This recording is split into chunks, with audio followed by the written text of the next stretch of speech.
from the night till the morning.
From the night till the morning.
Hello, everyone. Hi. Hello, guys.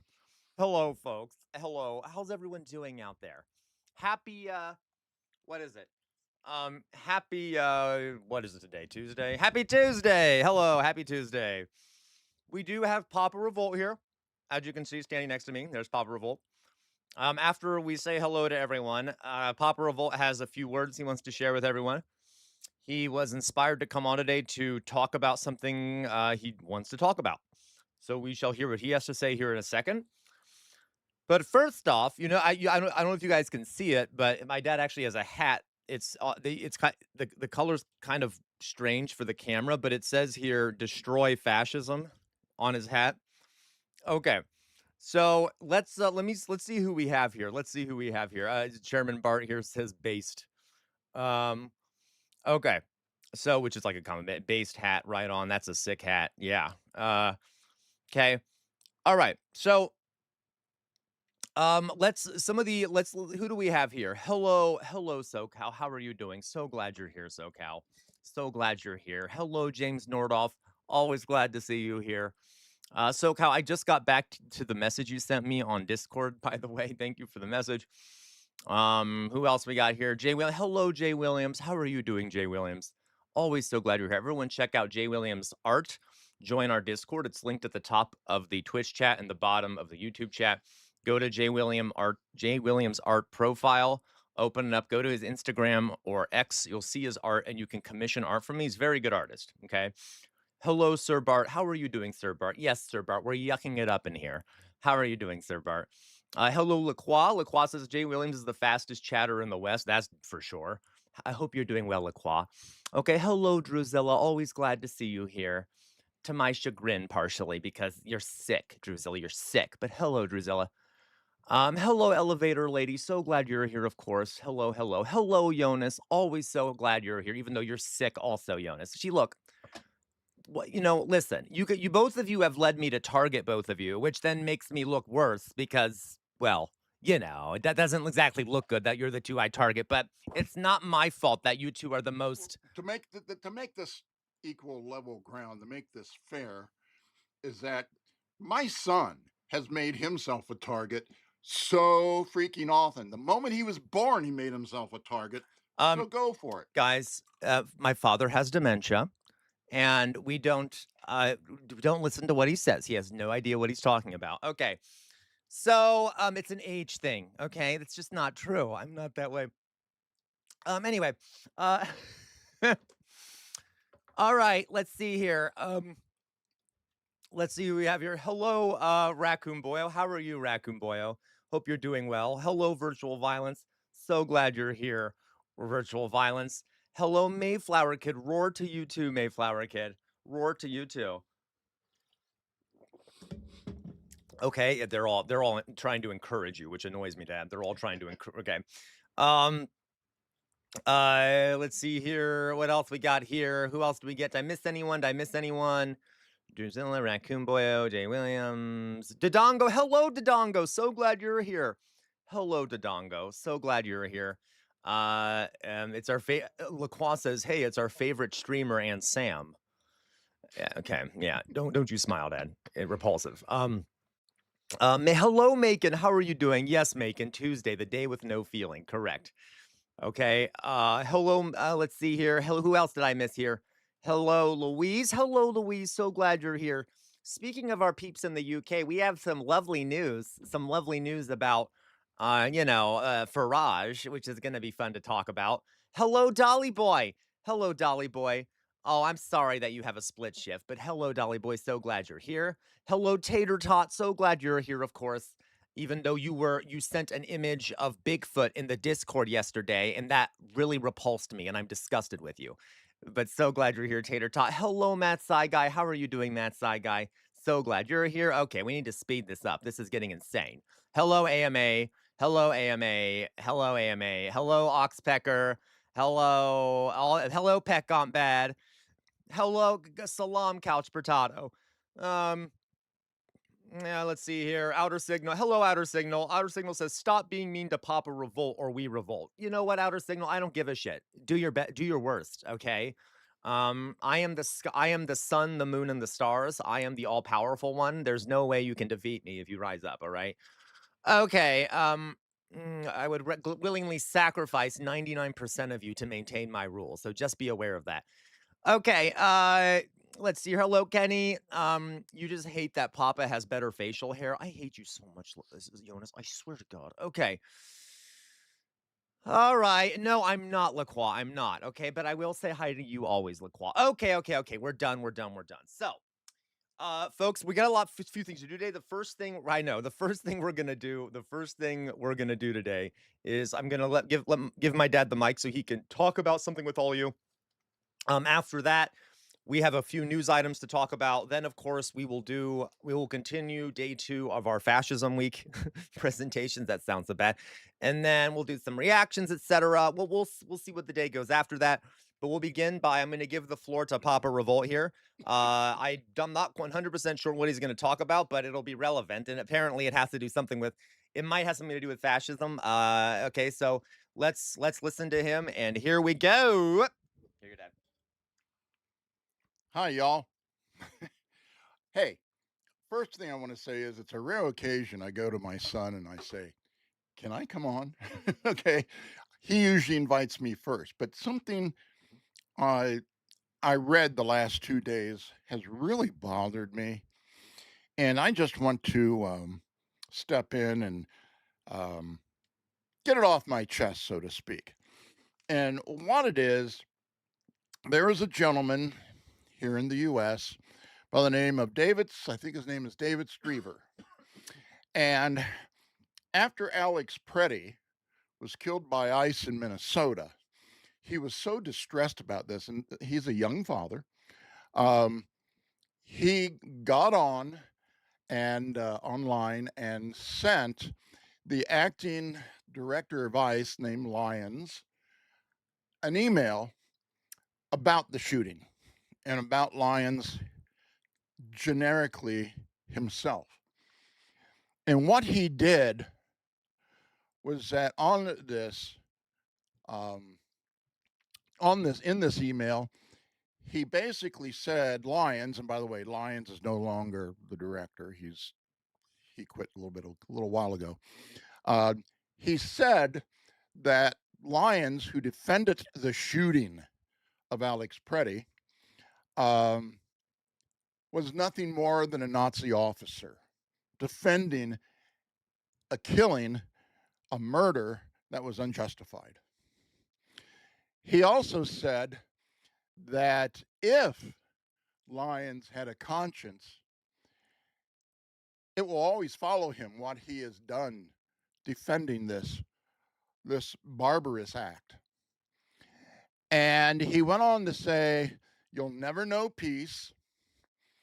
You'll always be tormented about what you defended in the murder of Preddy." And that's assuming he has a conscience, and that you'll be haunted by what he defended until his last day on earth. Now, obviously, I'm paraphrasing some of this, but he put that out there. Well, ICE didn't take to that very kindly. And so they went to his house recently to serve him notice about how unkindly they viewed this. He wasn't there. He was just coming back from Europe with his daughter. So they gave his wife a letter and basically said to her, you know, your husband has been threatening the life of one of our people, Lyons, in other words, who is since no longer there. And we've been monitoring his movements. We've been monitoring him going to Europe and watching him. And so now we are officially warning him that he threatened the very life of one of our people. And we want to put him on notice. We want to put him on notice because it's against federal law to threaten ICE or any of their people.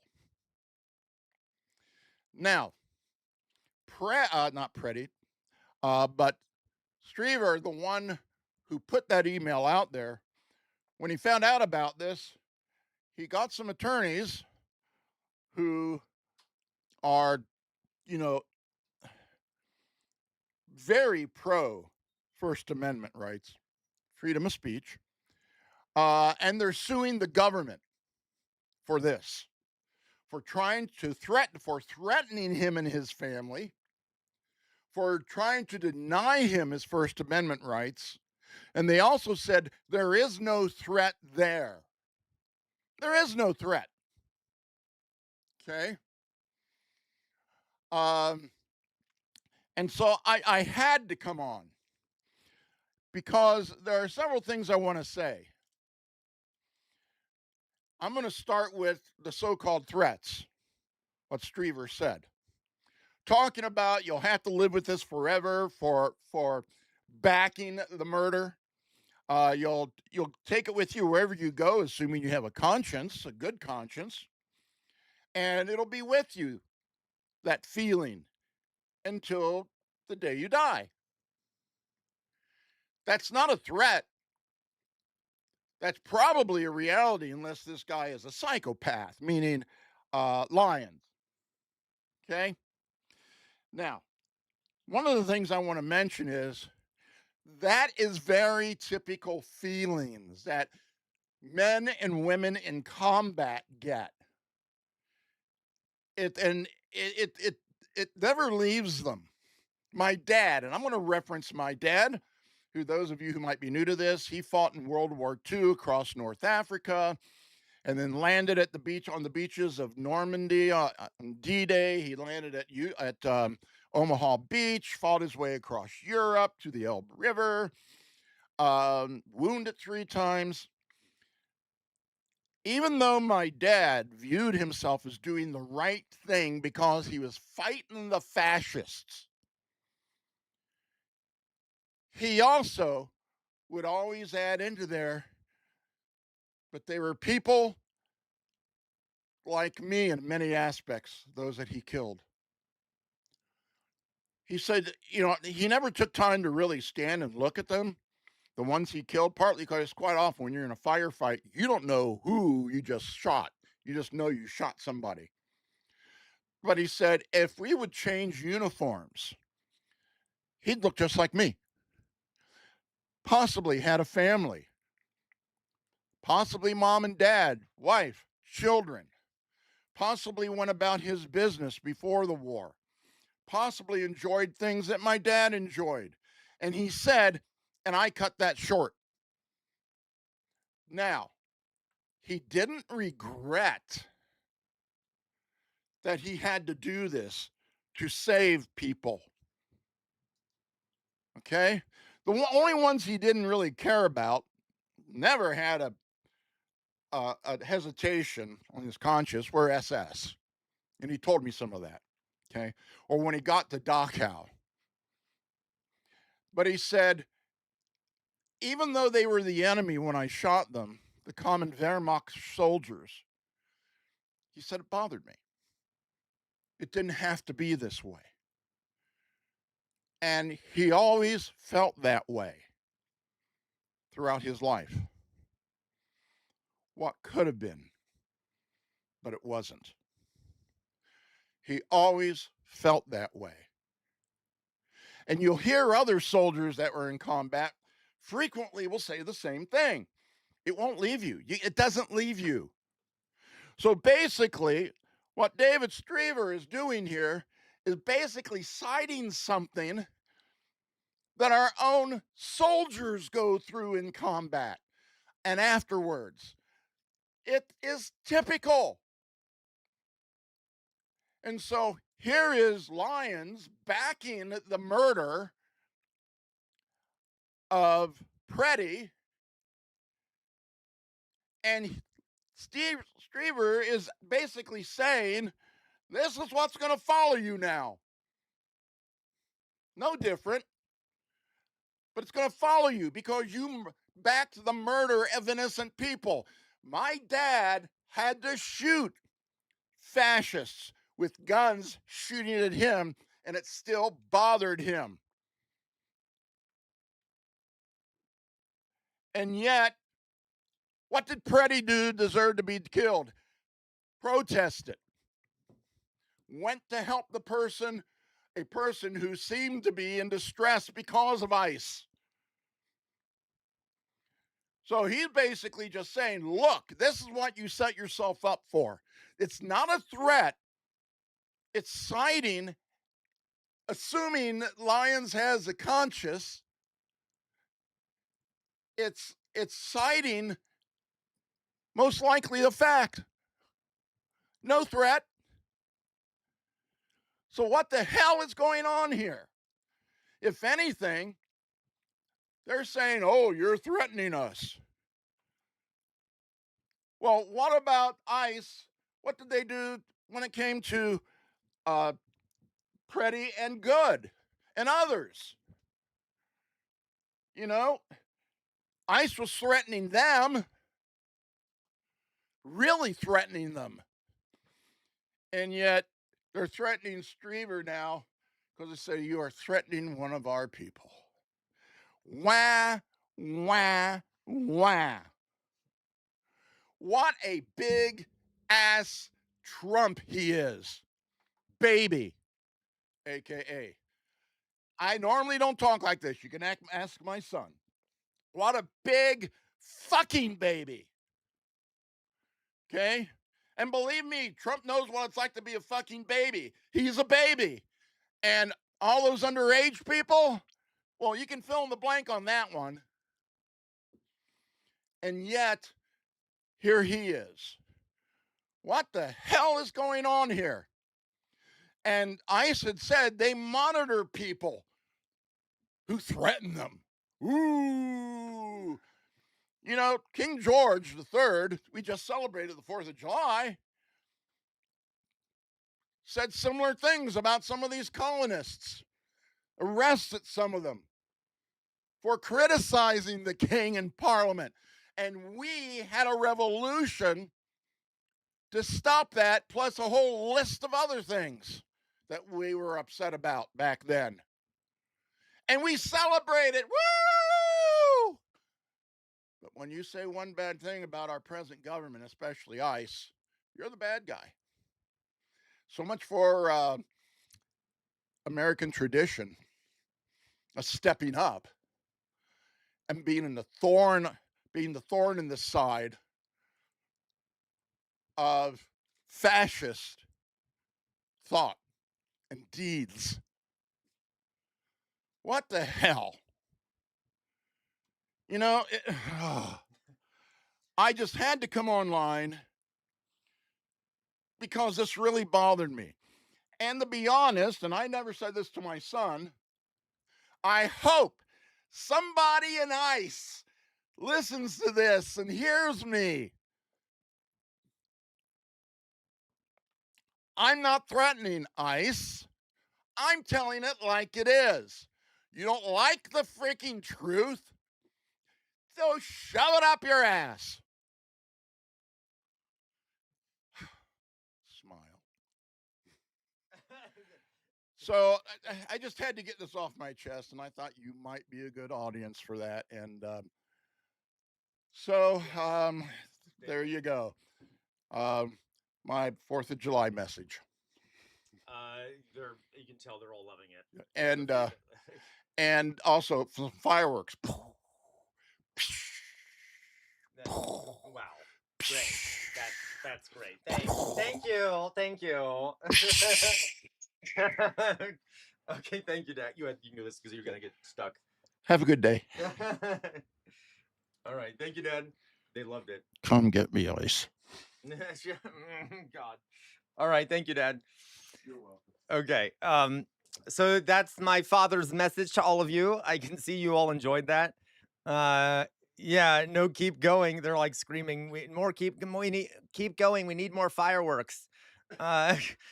LaCroix says it's like I'm watching an actual firework presentation. Thank you for the speech, Papa Revolt. Bring him back.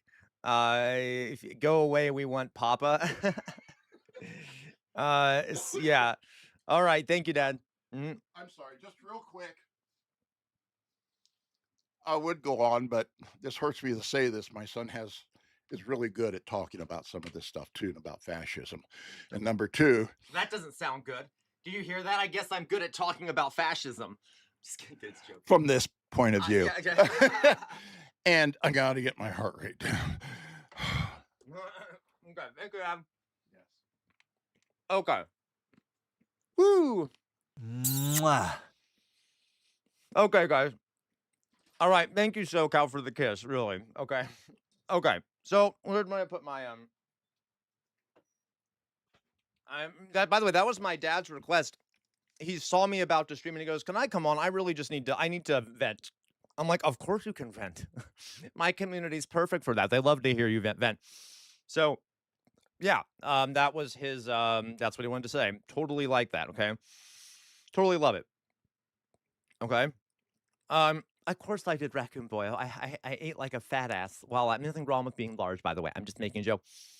While I was standing there, okay, I can't run right away. Right away, SoCal. Give me a second. Let me finish chewing on these nuts. Anyway, so that's Papa Revolt for all of you. I hope you enjoyed it. Thank you, James Nordoff, for the donation. Thank you for the 500 bit, the for $5. James Nordoff says, "Gonna make my MAGA parents watch that later."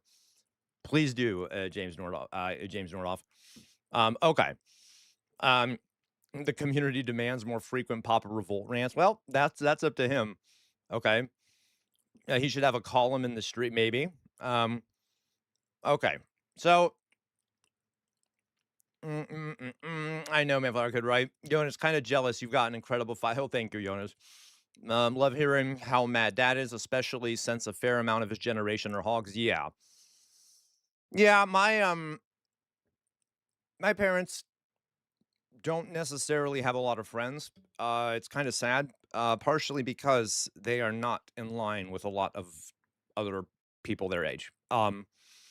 So okay, which is really sad. Okay. All right. So there we go, guys. There we go. Woo. Let me just take another drink here because I got nothing, then I'll jog, SoCal. So let's go on, folks, shall we? Let's go on. All right. Boo, boo, boo, boo. Yeah, he's very mad. Okay. All right. So let me put my let's get to some shit, guys. Let's get to some stuff. All right. So we have a lot we're gonna do today. All right. We have a lot that we're gonna do today. Okay, we have a lot that we're gonna do today. We are going to talk about 1 second. What am I doing? Oh, yes. I have a few stories I wanted to talk about before we get into our educational component. Okay. We're going to talk about some stories before we get to the educational component. I literally, guys, I spent the last what, 6 hours preparing for the educational presentation to make sure I got all the facts right, and which left me little time to look at news items. So I did find a few that I thought were interesting. And unfortunately, because my expertise is in fact in fascism, kind of, somewhat, also systems of social control, once again, I struggled to not put too much information in it. So our fascism week might turn into like a couple weeks. Okay. We absolutely are going to cover Platner Lacroix. As a matter of fact, that is the next article I have. Actually, let's do that first. Let's cover Platner right now. So now, guys, okay. So here's my concern.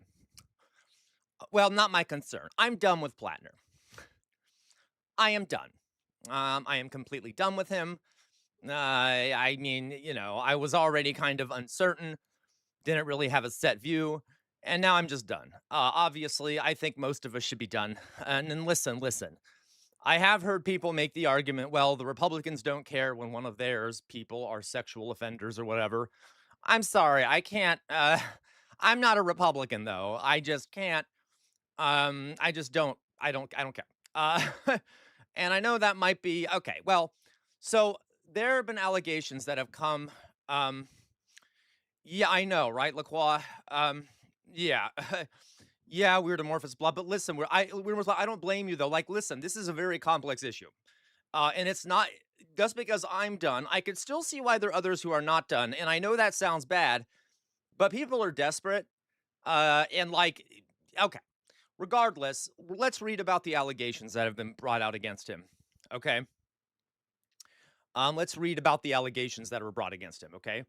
So a few days ago, Politico and CNN released a report on Graham Platner of a woman he dated who claimed that he sexually assaulted her. And I am going to warn you a bit here, guys. There are details in this that are disturbing. But I want you to hear it. Yesterday, we were talking about sexuality and sex and consent and things like that. So you're going to have to hear this. All right. So let's hear what her story is. Okay. A woman who dated Maine U.S. Senate candidate Graham Platner says he forced her to have sex with him nearly 5 years ago, despite her repeated objections, an allegation Platner denies. Um, the woman, a 41-year-old Maine resident named Jenny Ratsico, detailed the alleged incident to Politico in 3 interviews over the past 2 weeks. Politico also spoke with the man Radico dated and confided in the years after the alleged incident and reviewed documents, including emails between Radico and her therapist, and Radicott, forgive me, I'm not sure to pronounce her last name there, and her therapist, and messages between Radicott and an acquaintance whom she warned against getting involved with Platner years before he ran for office. Okay. Radicott said she had an on and off relationship with Platner, who is now the Democratic Senate nominee in Maine, for more than 2 years before he entered her rural Maine home uninvited. He entered her home uninvited one night late in 2021, deeply intoxicated, and forced himself on her while she repeatedly told him to stop. Okay. She said she cut off contact with him after telling him the encounter was not consensual. Okay. I will say, guys, I'll give you the details, but I think it was this morning, yesterday, Graham Platner announced he was putting his campaign on hold to reevaluate, which is typically a sign he's going to end his campaign. Okay. Here's now again, guys, content warning. This is a quote. I remember him grabbing my pelvis and being really forceful of me, she said. I remember the specific moment where I thought to myself, this is no longer my choice. Platner denied the allegations. These allegations are troubling, serious, and false. Any accusation of non-consensual behavior is categorically untrue, he said in a statement online. Radicott previously described reckless and unsettling behavior by Platner to the New York Times, but says she didn't go public with the specific assault claim because she didn't want to be known as a rape victim, which, by the way, is a very common sentiment and totally understandable. Okay? All right. All right. Let's see here. Radicott said she later felt compelled to go public about her experience because the reaction to the Times story was dominated by controversy about another woman, Lindsay Fifield, who alleged Platner mistreated her and faced attacks because of her ties to the Republican Party. Contacted by Politico, Fifield stood by the allegations she made to the Times and declined to comment further. My part of the story was just a read over, Radicott said in an interview, and the story was Lindsay and the accusations of her being politically motivated. Radicott said she was torn over coming forward in part because she agrees with Platner politically. All right. So I want you to hear this part, okay? One of the reasons I didn't come forward sooner was the huge moral conflict that I had between supporting his politics but not supporting him as a person. She said, I just want the truth out there. I just want people to have a whole scope of who he is as a person. You know what? She's a very brave woman, okay? Very brave lady, and clearly has a strong sense of morals and what is right. The fact that she was even conflicted about outing him because of her political convictions shows she's a good person, right? Anyway, in a statement, the Platner campaign reiterated his denial and accused critics of trying to drive him out of the race. All right. So let's go on here. I'm going to go on now to the actual report.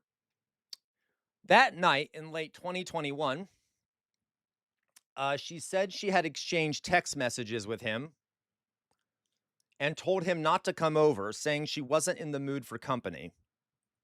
Later that evening, she said she realized when she heard a sound on the stairs that he had let himself into her house, which was unlocked. No. Okay? No. You don't do that. You don't come over if someone says, don't. I know this is obvious, folks, but this is really infuriating. This is terrifying. This is like a horror movie. She told him not to come over. He came over, and then he entered her house because it was unlocked without knocking or anything. That's a no. Okay? That is a fucking horror film. It's like a slasher. All right? And anyway, okay.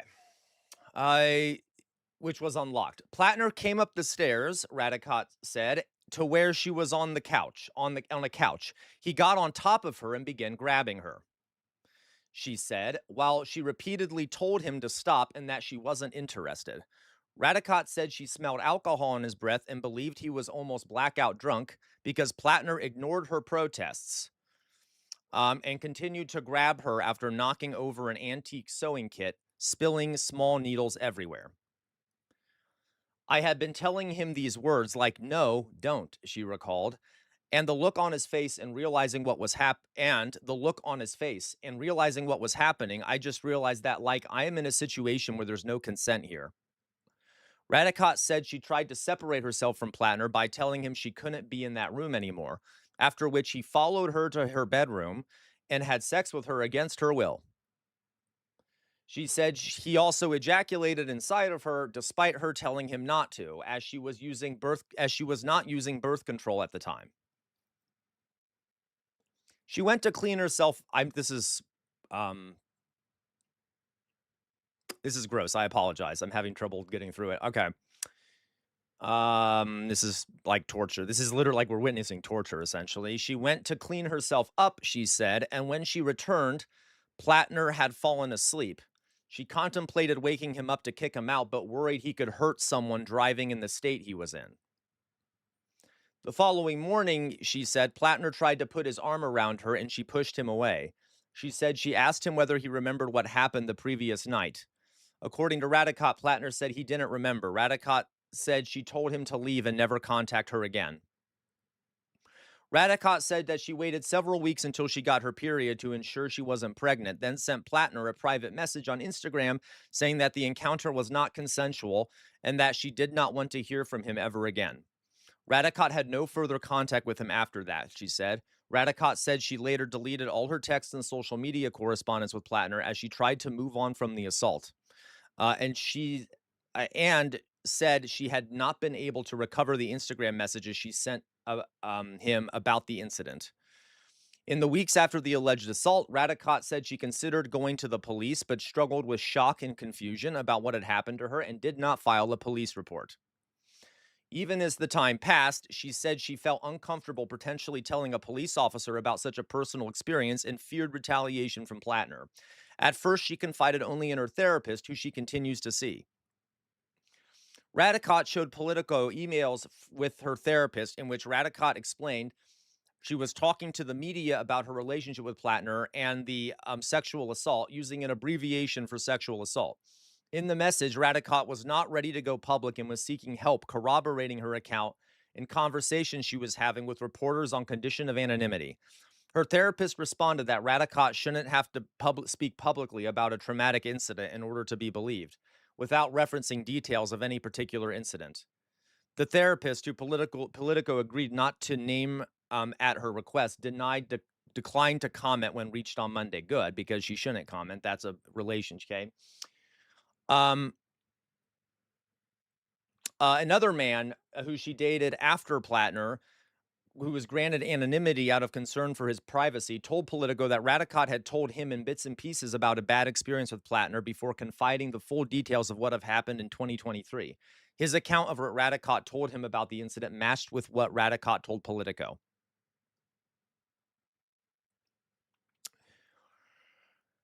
So, there's more evidence here. There are messages between her and Platner where she reached out to Platner and told him what he had done. There's evidence, is my point. Okay, there's lots of evidence here. I just want to point that out because we all know women are never trusted. So, okay. So I just want to be clear that I'm done with him, obviously.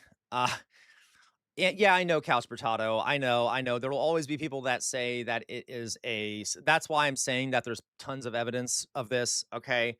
There is tons of evidence up for it that it actually happened. So the left, the progressives or the lefties out there that are defending him still, it's like a bit much, okay? It's not just a bit much, it's a lot much. And, maybe I should have been smarter about all the warning signs about Platner, right? The Totenkopf skull on his chest, the fact that he was in Blackwater. Okay, a few of those other little warning signs there, which always made me uncomfortable, but I was like, well, maybe there's okay, but apparently though, he is a monster. So there we go. Yeah, no, right. Well, that's the thing, Felucci's. I never really supported him. I just, as you guys remember, I'm like, I don't know. I don't have an answer for this. Uh, I can see I can't vote on it anyway. But regardless, obviously, I'm just done with it. And there's a reason I didn't talk about him much previously because I don't know. But now I know that I should have been more. Okay, I think let's put it this way. Obviously, I couldn't see into the future, but you see what I mean. Okay. I haven't saw that much, but I genuinely thought he was a bad guy that turned good. Yeah, me too, Jonas. At least I thought that there was at least a chance he might have turned good. But yeah, but alas, I hope that no one is still defending him. I know they are though. But guys, listen, like there's only so far I'm willing to give someone the benefit of the doubt for the sake of political ideology when it comes to assaulting women. And eventually, someone needs to understand that the women should come first, right? like obviously, women should come first. And if we keep enabling sexual assaulters to have political power, that certainly is kind of saying, well, women's safety is sort of secondary to our political aspirations in some ways. And like I'm not we're not into that. We can't have that. Let's put it that way. All right. So I'm ashamed to have been a Platner. Hey, I get it. Listen, for those that were like more openly Platner apologists at the beginning, I don't blame you. Literally, I don't blame you. If you live in America, you know that we are desperate for political change, right? And Platner political platform was really good. I mean, if you want me to prove to you that I can understand why people were defending him early on up until this. Even she did. The woman who was assaulted by him, she even said that she didn't want to talk about him because she agreed with him politically. People are desperate, and that is not a good thing. There's also an element of misogyny to this and sexism. Not necessarily this. There are some elements to that in this because there are people who still support him and don't seem to care about women. But can we just I'm done with him. All right. Can we just get over him now? We're done with him. He shouldn't be in office. Okay. Fuck him. Um, okay. Anyway. So that just to let you know that is the case. He's been, yeah, yep, yeah, Philly cheese, exactly, Philly cheese. Desperation by Democrats because nobody wants to run in their corrupt APAC run party. Yeah, to be clear, guys, the Democratic Party absolutely enabled this, right? By their refusal to run progressive candidates, left wing candidates, they enabled the rise of an outsider that people latched onto without proper vetting because of people's desperation to not vote for establishment Dems. But the Democratic Party will never learn their lesson. And of course, if I were to ever say that to Democratic Party operatives, they would say that no, it's the progressives' fault for running him, which there's blame to go around, I got to tell you. Okay. Correct, Mithril. Desperation leaves us vulnerable to exploitation. But we're just done. I'm done with him. Okay. He's a monster. Well, Raccoon Boyo, it's America. You never know. Raccoon Boyo says, I'm curious about how you can come back from something like SA. Raccoon Boyo, it's America, baby. Right? Trust me, plenty of politicians have come back from it in this disgusting, barbaric country we're in. That, it's fine. Whatever. Who the fuck cares? Our fucking president is a fucking sex offender, okay, who has raped women. Bill Clinton has assaulted women. It's whatever. God bless this country, folks. Jesus Christ. And you know what really fucking annoys me, guys, is literally, I'm not saying I'm a fan of the Taliban. I'm not a fan of the Taliban. But you remember how, so many people scream about the Taliban and how they mistreat women and shit like that. Okay, well, yeah, but, don't throw rocks from a glass house when your fucking government is run by a bunch of sex offenders who assault women and children. And then you go on to blame the Taliban for being bad. Okay, I'm just saying, I'm really sick of that whole narrative. Anyway, also when you talk negatively about Muslims and claim that they're super misogynistic and shit, when you have like a monstrous government that does shit like this. Okay. Yes, Sir Bart. Are you really an American politician if you haven't had numerous sex scandals? No, you're not. Nope. Okay. As a matter of fact, guys, I'm not even joking. Oftentimes, I think that if a male politician, especially on the right wing, if a male politician, especially on the right wing, turns out to have a sexual assault thing against them, that almost boosts them. Because there is a certain segment of men in this country who are monstrous human beings who think it is their right to assault women and hate women so much that they cheer at the opportunity and think men who do assault women are somehow more empowered and more masculine than they are.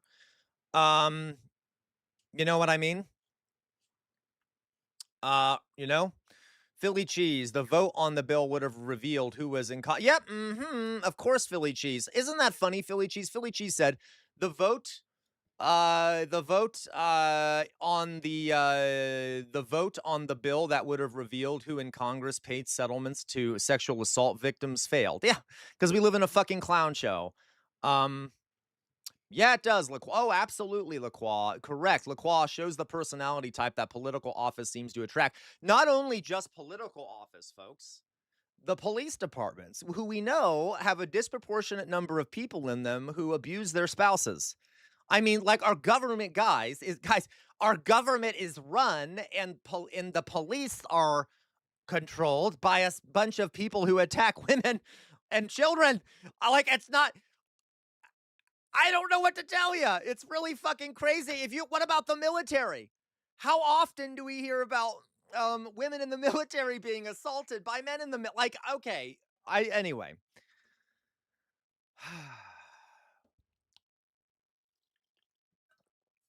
So yeah, outer signal. So anyway, can we just? It's disgusting. Okay, so fuck you, Graham Platner. Anyway, fuck you. Go to hell. All right. So we get that. Now, I will say, guys, I will say, we are still seeing a lot of positive movement across the country towards the left. There have been victories in New York City. There was a DSA person who won in Colorado. We're still seeing a positive move towards the left. Um, I don't want people to think that the downing of Graham Platner is like a death knell. It isn't. Okay, there's still positivity to be had in the fact that there are so many people moving to the left. So just be aware that there is still positivity and that there's still a lot of good candidates out there. We'll be fine without fucking Graham Platner. May he rot in hell. Okay. Tater Tot and LGBTQ plus have a hard time getting elected. Yeah, they do, Tater Tot. Yeah, they are, Dodongo. The momentum is towards the left with the ghoulish DNC clammy hands. Yeah, Dodongo, trying to choke out that progress. You're correct. Okay. So, yes, and Jonas, we're about to talk about that. Okay, so let's talk about Doug says, who should people vote for? I don't know, Doug. I don't really care at this point. Fuck it. Whoever people in Maine want to vote for, really, who the fuck cares? I just don't care anymore. Whether it be a moderate Dem, which is classic, right, or a Republican, either way, we're not going to get much change there. Okay, so unless there's some random other progressive that comes to the fore, I don't care. Vote whoever the fuck you want in Maine. I don't give a shit. Okay, I know that sounds like I'm being dismissive, but okay, whatever.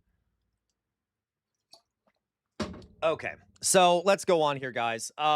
Meanwhile, in UK news, I'll take a look here, J-Max. So this person wants to replace Graham Platner.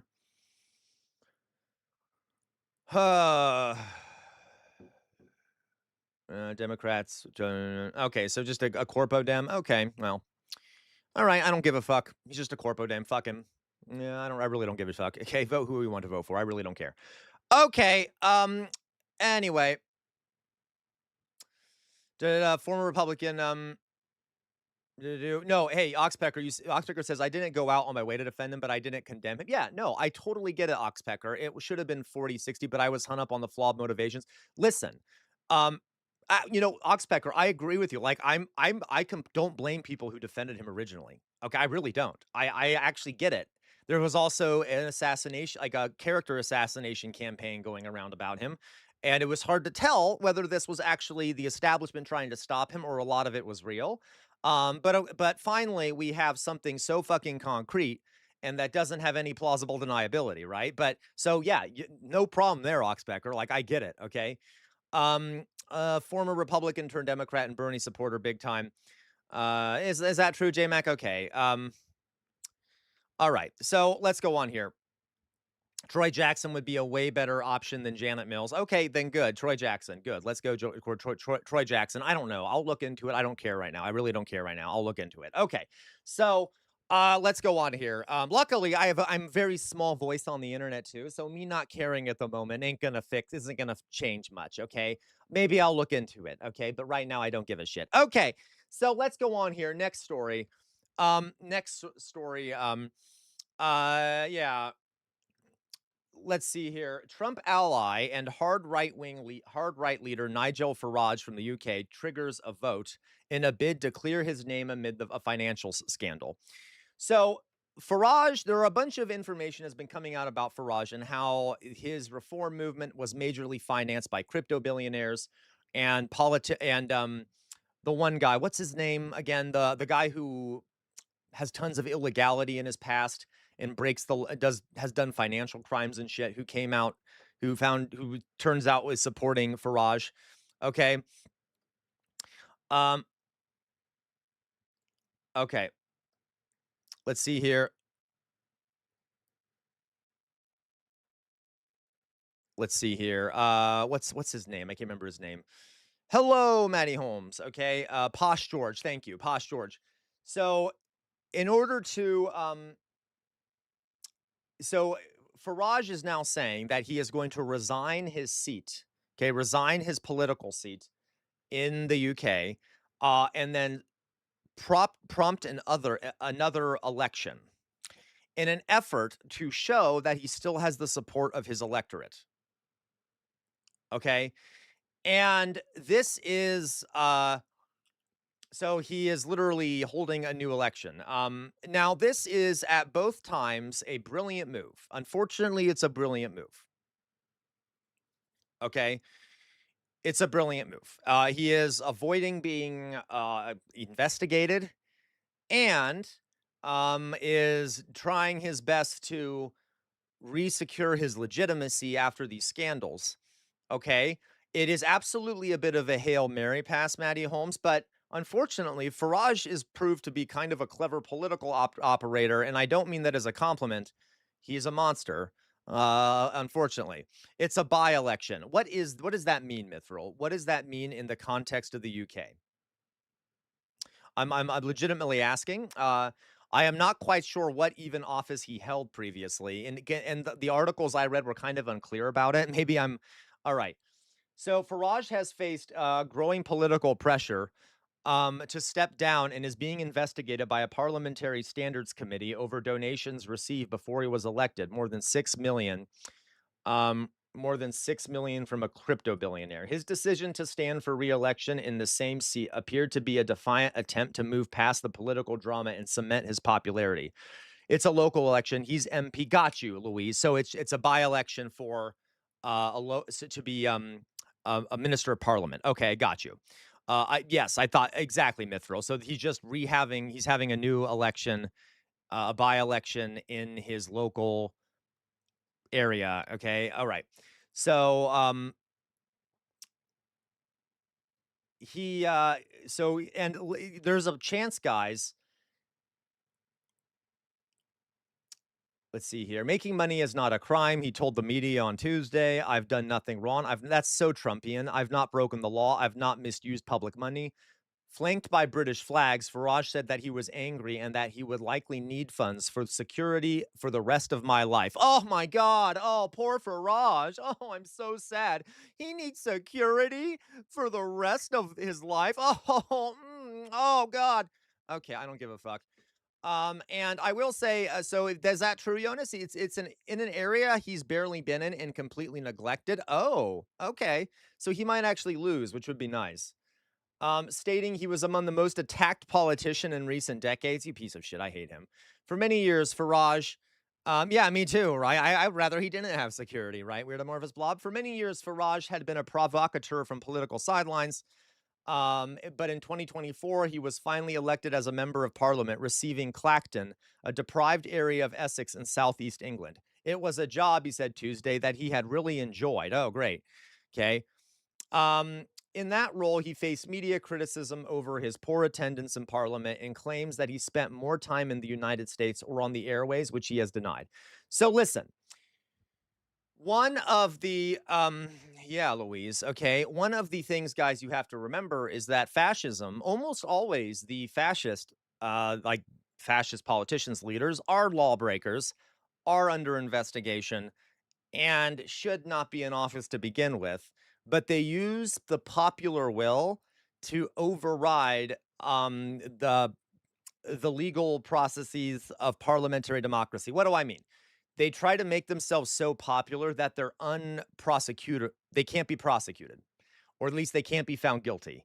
They make the public like them so much, or they display so much popularity that oftentimes the regular parts of government that are supposed to investigate and arrest people that do these crimes don't actually follow through. So, as much as I know people in here keep saying, well, he'll keep being investigated and things like that, that doesn't mean that he will be held accountable. I certainly hope he is.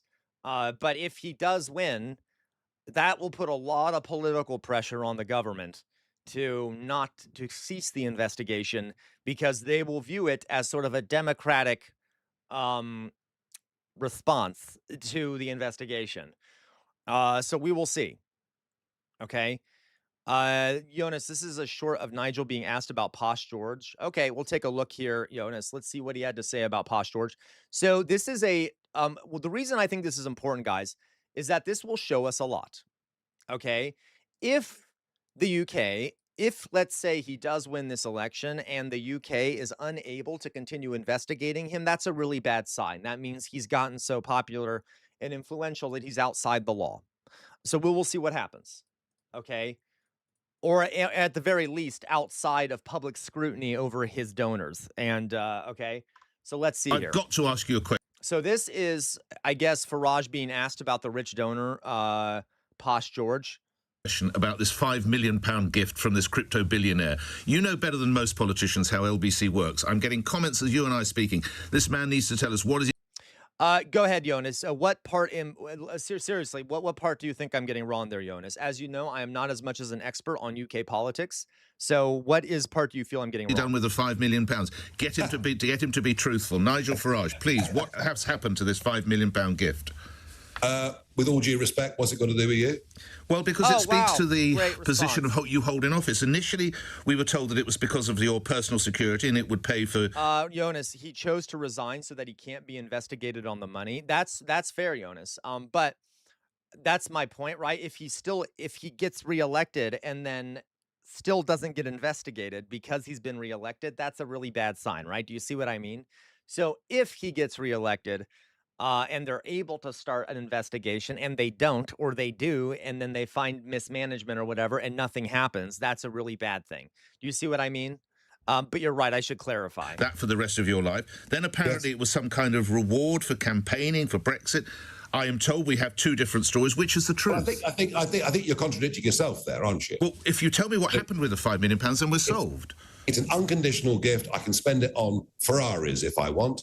That'd be entirely up to me. Why did you say it was for personal security That's then? legal. You can just take the money. You can just take the money and buy a bunch of shit with it. Because it was given as an unconditional gift. That's just a fucking bribe. Like, I don't understand. I need to look up UK campaign finance law. Right. The understanding is, and you know very well, I've been physically more attacked over many years than any other politician. I've been with you when you've been abused. He's just like fucking Trump.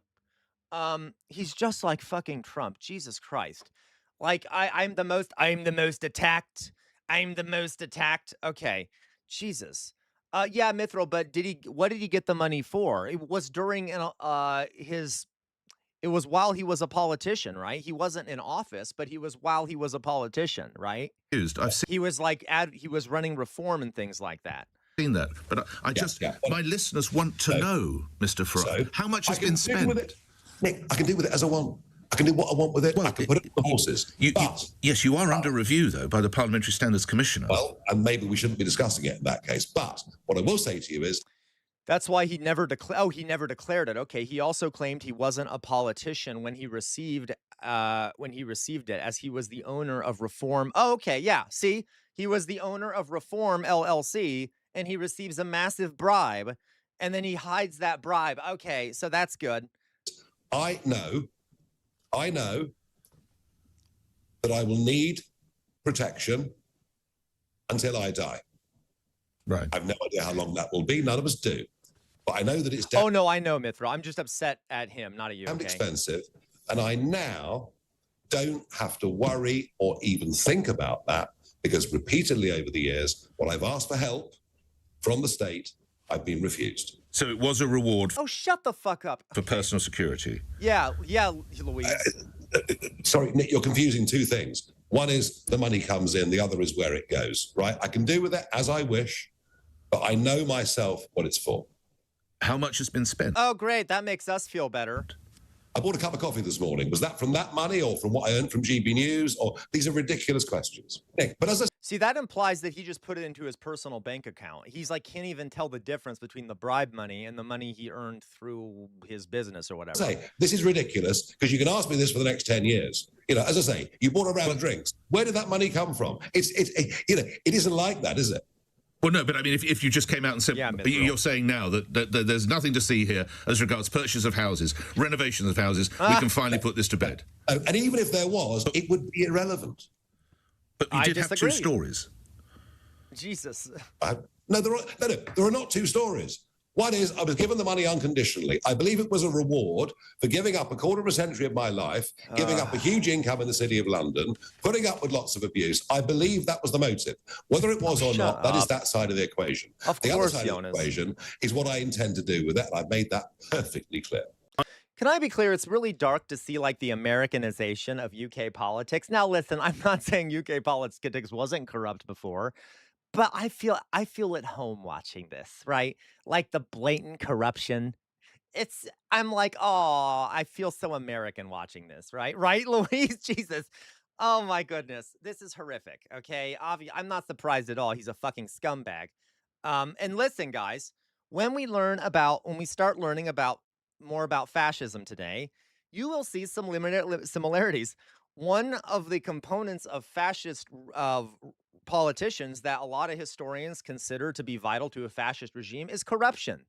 And like they always take a lot of money from industrialists and capitalists. Okay, so you'll see. Farage is the same. Okay, yeah, Jonas. Yeah, I know, right, LaCroix? So anyway, so that's ridiculous. What is a milkshake, Maddie Holmes? What's milkshaking mean? I don't know what that means. I'll open it up, but I just don't know what it means. I'll open up what you just sent me. Maybe I am a fool here. Second video of him being milkshaken. I don't know what that means. What is a milkshake? Oh, is that where you spray people with milk? I got it. Okay. Well, we'll just watch this real fast. A video of him being milkshaken or whatever. Okay. So here's Farage, and that's when he gets attacked. Okay. Aw. Ew. What a dunking milkshakes. I like that. I like that. That's cool. I like how the crowd's like, oh, and then they stop cheering. Yeah, it couldn't happen to a more deserving person. Really, someone should have found, well, they should have thrown something else on him. Let's put it that way. Okay. Well, that's fun. I like seeing him milkshaken. Okay. Yeah, she got him real good. Good for her. All right. So there you go, guys. So that's happening over in the UK. Yeah, if only he was lactose intolerant, that'd be kind of fun. All right, last thing I wanted to talk about. Okay, guys. Now listen, don't lose hope, folks. Don't lose hope, because as I said, there's a lot of positive happening right now, especially in the United States. Okay, at least when it comes to there does appear to be an insurgent left and things like that. We'll have to see where things go. Another story though I wanted to talk about is going back to the U.S. All right. You know what's bad, CR? We pay for MP's Scotch eggs and Kit Kats whilst they take loans. Yeah, Jonas, I can't. Yeah, the corruption is so fun. Okay. I disagree, Weirdomorphous Blob. That is what happens when lactose intolerant people get sprayed with milk. Okay, it's like the witch. It's like the witch from what the fuck is that? Wizard of Oz. You spray a lactose intolerant person with milk, and they evaporate. Okay, that's just a fact, Weirdomorphous Blob. That's a medical fact. Okay, I'm joking. Okay, Sam. Hello, Sam. How are you doing? How are you doing? So glad to see you here. I know you've been busy, but glad to see you here again, Sam. Okay. Okay. So so going back to the United States, turns out shocking, that, the Trump administration has been somewhat quietly, gutting efforts to prevent gun violence. Yay. So that's cute. Listen, I mean, come on, at this point, are we surprised? Are we surprised? I have heard lefties out there, by the way. I'm not joking. I'm not joking. I'm not making this shit up. Pro-gun lefties. Now, listen, I know I'm not saying I'm kind of torn on guns because I have my lefty sensibilities as well as not liking guns because I'm a teacher, etc., and the insanity of this country. But uh, I heard pro-gun lefties originally. A lot of them were like, Trump is anti-guns. Trump is anti-guns. Thinking that that was one true, which it never has been ever, and it's very obviously not been true, and two, that if he were anti-guns, that was somehow a sign that it's bad to be anti-guns anyway. So okay, he's never been anti-guns. He like briefly said once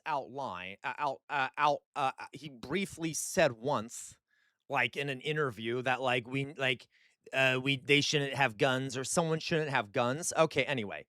So Weirdomorphous Blob, I have heard it. I've heard it, and I know I'm exaggerating. That's why I'm not trying to bash everyone on the left, but there are some pro-gun lefties out there that I've heard that from.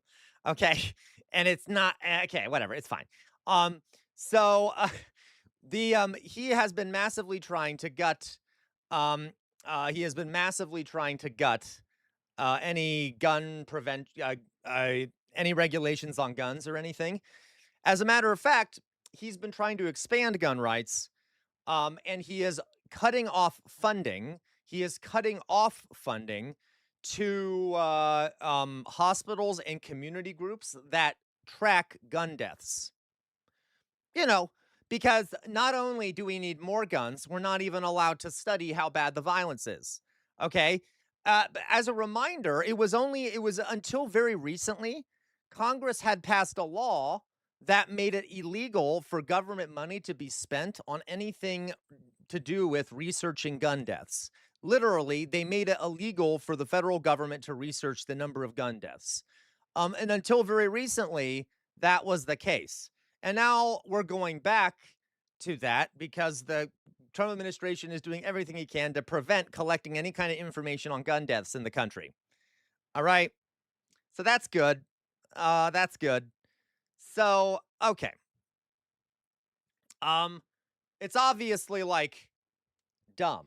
I mean like anyway, I just love this country so much, all right? The Trump administration has gutted federal gun violence prevention efforts since returning to office, slashing funding for programs and research, and even suppressing taxpayer-funded reports aimed at reducing gun deaths and injuries.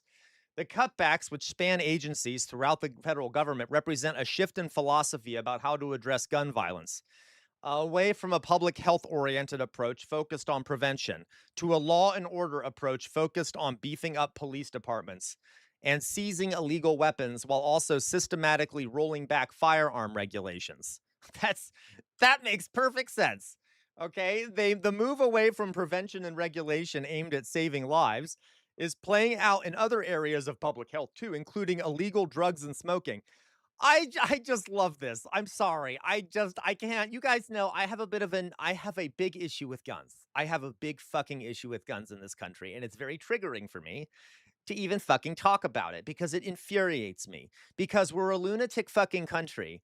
We're the only country on earth that has this big of a fucking problem with gun violence and gun deaths. And we have no problem watching school after school turn into the Wild West and children slaughtered en masse and people shot in the streets, people shot inside of churches, people shot inside of mosques, people shot inside of postal stations, post offices, people shot inside of libraries, people shot in grocery stores, shot in drive-by shootings, shot walking down the street, shot by stray bullets, shot in the local gym, shot at a sports game, shot everywhere, always, all the time, everywhere. There's nowhere you can go where you might not get shot by someone that has a gun. It's kind of stupid if you think about it, that it's like normal, so normal that it's, it's fine, it's fine.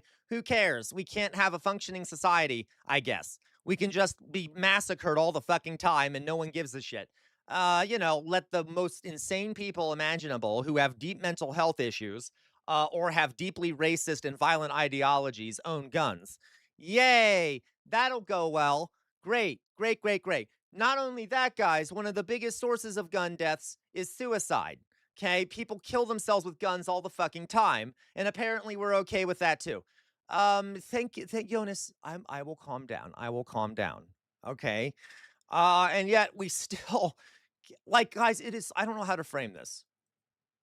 It is also just like, to me, it's one of the biggest signs of a dysfunctional state that the state can't even like prevent mass, one of the ways a state operates is that it has to have a monopoly on the use of force. Our state is so suicidal and beholden to capitalist interests that it's willing to allow a vast majority of its population to have guns, which could be turned against it. And listen, I'm okay with that. As in, like, I'm okay I don't mind if something bad happens to the state. I'm just saying that it shows you how that our state is run by the capitalist, obviously, okay? That they're so bribed by the gun industry that they won't even preserve their own existence, okay? And listen, I don't, I'm not a fan of the state in this current case. It's just so fucking funny to me. Um, okay, it's the Declaration of Independence to say it's the right of the people to do that. That's the funny thing. Yeah, right, Chairman Bart, and like the American, yeah, which is okay. So, because exactly, it's the right because the founding fathers knew that the state shouldn't have a monopoly on violence because then, you know, if it does, then the people will be able to be repressed by it, right? But it has gotten so bad that we have like zero limitations on guns. Okay, the gun restrictions that Biden implemented seem to lower the number of mass shootings. The total, yeah, absolutely, Lacroix, absolutely, because it's obvious, guys. Every time we put gun control legislation out there, you see a mass reduction in deaths because it's the guns that are the problem. I am not saying we need to get rid of all guns. I'm saying, can we at least do some fucking restrictions because we don't have a lunatic society. It's like, I say this every single time I do this. The people in this community that are not from the United States look upon this issue and go, what the fuck are they doing over there? What kind of a lunatic country do they have over there that there are like everyone's getting massacred all the time by gun violence? It is insane. It's like you don't understand how big of a joke we are, even globally, because of how insane we are with our gun, our how we do gun stuff. Okay, it's crazy. Anyway, so can we just like anyway? It's an issue. I'm trying to stay calm, but like we're fucking lunatics over here. And do I think the working class needs to be armed? Yeah. Yep. Do I think women need to be armed? Yeah. Gay people, trans people? Yeah. Okay. Do I think every gay person should be armed? No.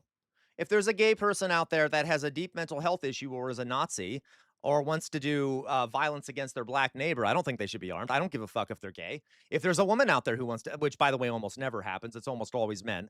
If there's a woman out there that wants to do violence, I don't think she should be armed either.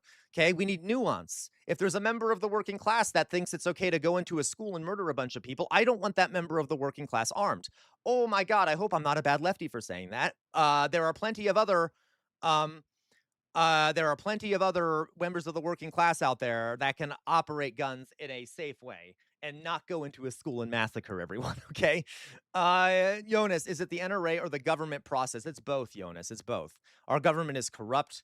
The how it is operated for the sake of corrupt. I mean, how the laws are set to allow corruption makes it able to be um, corrupt. Okay. Anyway, I'm just saying, I get frustrated by the gun argument. You guys know this. I get really frustrated by the gun debate. Um, okay, okay, Sir Bart, Sir Bart, that is simply not true.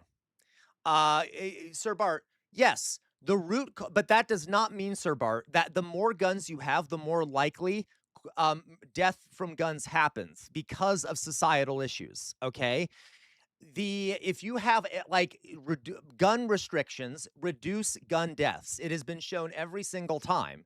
So yeah, I would like to reform society so that there aren't as many structural reasons for gun deaths, but I can guarantee you, even if we fix every single social issue in regards to that causes gun deaths, if you have guns everywhere, there will still be gun deaths because anyone, even if they live a perfect life, can lose their fucking minds and go on a rampage, okay? That's why in socialist societies, there are no guns allowed.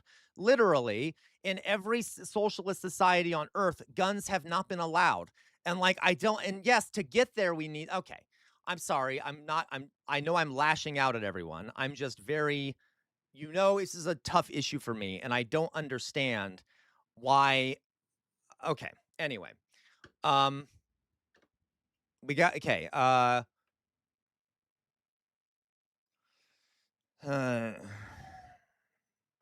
Sir Bart, even if you have gun regulations, gun death will occur. Yes. Death die today. Extensive training. What if Trump is rolling back common sense regulations to do? They're allowing guns to be sent by mail. What the fuck are we doing? Okay. All right. Okay. Fucking every social issue is what they're doing right now. Okay. So anyway, I just wanted to point that out, that Trump is massively further rolling back gun regulations and stuff, because apparently we have to live in the fucking Wild West at this point. Okay. We need to live in the fucking Wild West. Okay. All right.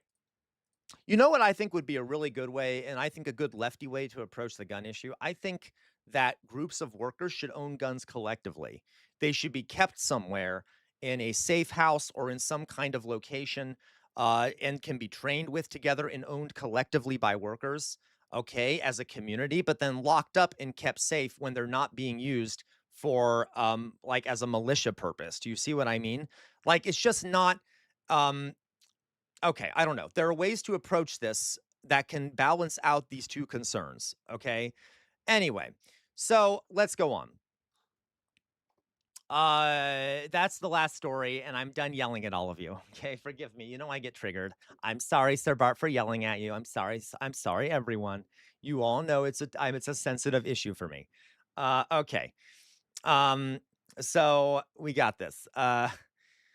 Anyway. So let's go on here, guys. Let's go on here. I know, Couch Potato, it's crazy. Couch Potato, soon the U.S. will have a website where you can order a white European bride, a gun, a case of American beer, and a chew toy for your dog all at once. Dear God, you're right, you're right, Chairman Bart. That is kind of a, that is like a fucking thing. That I'm sure, like, we already probably do that. Okay. Thank you, Raccoon Boyo. Guys, I told you, I say this every single time. Try to be a teacher and have to do gun like school shooting drills every like 2 months and watch what it does to kids and makes them afraid and things like that, and constantly having to worry about who might come in the door, and watching school administrators panic after every school shooting about who might come in that door, and like hearing day after day about death. Yes, it is, Sir Bart. Gun is the leading cause of child death in America. It absolutely is, Sir Bart. And I know it is. This is my point, Sir Bart, is that like in America, it is above and beyond. It is above and beyond the amount of gun death and shit. Okay. That is so insane, weird amorphous blob. Like, of course, which is funny, weird amorphous blob, because you know very well that there's been massive school shootings in Florida and in the Pulse nightclub and everything. Okay. Um, Jesus. Okay. Hilarious, Sam. You okay? Yeah, right. Hilarious, Sam. Sam says the obvious solution is to give teachers guns. Right. That'll be great.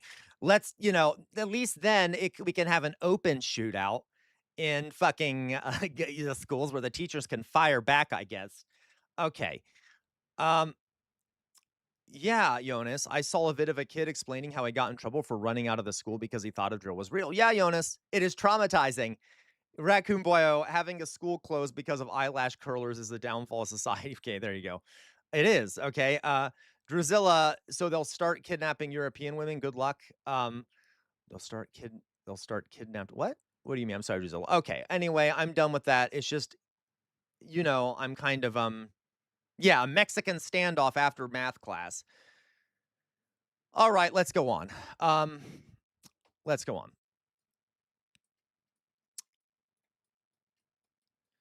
Can I just tell you guys a real quick story real fast before we get on to fascism? Okay, before we get on to fascism. I was once in a meeting at a school. It was like a teachers meeting, and kind of one of those start of the school year in services where they talk to you for hours on end and like tell you how to do grades and shit like that. One of those really boring meetings. And it was in a room with these giant glass. One of the walls was basically entire all glass, and it was a library, and you could see the entire out back behind the school, where there's a sports field and stuff. And all these teachers are sitting in there, okay, listening. And then suddenly, we have there was a security guard at the school. And that security guard was armed and would like go around the school all the time and would constantly watch the monitors. And any unauthorized visitors the security guard would go to them and told them to go to the front door. Well, the security guard was looking away for 1 second, and an Amazon driver or some sort of delivery driver couldn't figure out how to enter the school because it's a confusing school. So he went to the back of the building thinking it was the front and came right up to this glass window with all these teachers in the room on the other side of the glass window. And so this room full of teachers looks outside and sees this stranger coming around the corner with a object in their hands. And a bunch of teachers stand quickly out of their chairs. Some of them stood up so quickly that the chairs fell down. And they started trying to leave the room, being worried that there was a school shooter coming in because this poor guy had gone to the wrong door. So imagine just being in that scenario where you're a room full of adults and they're so traumatized that a guy who went to the wrong door causes a massive reaction where everyone starts freaking out when they see this stranger coming onto the side of the school. Like, that is the kind of shit I'm talking about. And it makes it sound like, well, why are these teachers so paranoid? Do you blame them? Do you fucking blame them? Now, I didn't freak out because I could tell that it wasn't a gun that he was holding because it was a package, but I certainly made sure it was. I looked very carefully at his hands, okay? Because you don't fucking know at any given point, right? And you're constantly told by the school administration that who knows who will come in the school, and they're so common. And in this school, there had been other times where there had been people that called to the school to threaten violence. There have been kids who had threatened violence. There had been people who had brought guns into the school. So it's not like it would be unsurprising if it did happen. Okay. Anyway, I'm just saying, like, that is insane. That is fucking insane. Or imagine this would happen all the time. Imagine you're teaching a class of children, and then someone is walking by in the hallway and drops a textbook on the ground. Textbooks are very heavy. When they hit the ground, they're very loud. It sounds like a gun going off. Imagine watching a class of ninth graders freak out and jump and start panicking when they hear a textbook drop in the hallway because they're worried a gun is going off in the school and they can't tell the difference. Like, they look like they have PTSD, like they're veterans from a war. Okay? Like, what? All right. Anyway, you get my point. Okay. You get my fucking point. All right. There are, Jonas. Imagine that, Jonas. It is true. Teachers also are now hyper vigilant about their students, which is really bad for the relationship there. And we are taught to like look for the signs in your students that they might be a school shooter. Okay. Like, anyway. All right. Let's go on, guys. I'm done ranting. Thank you for letting me rant. I'm losing viewers. Okay.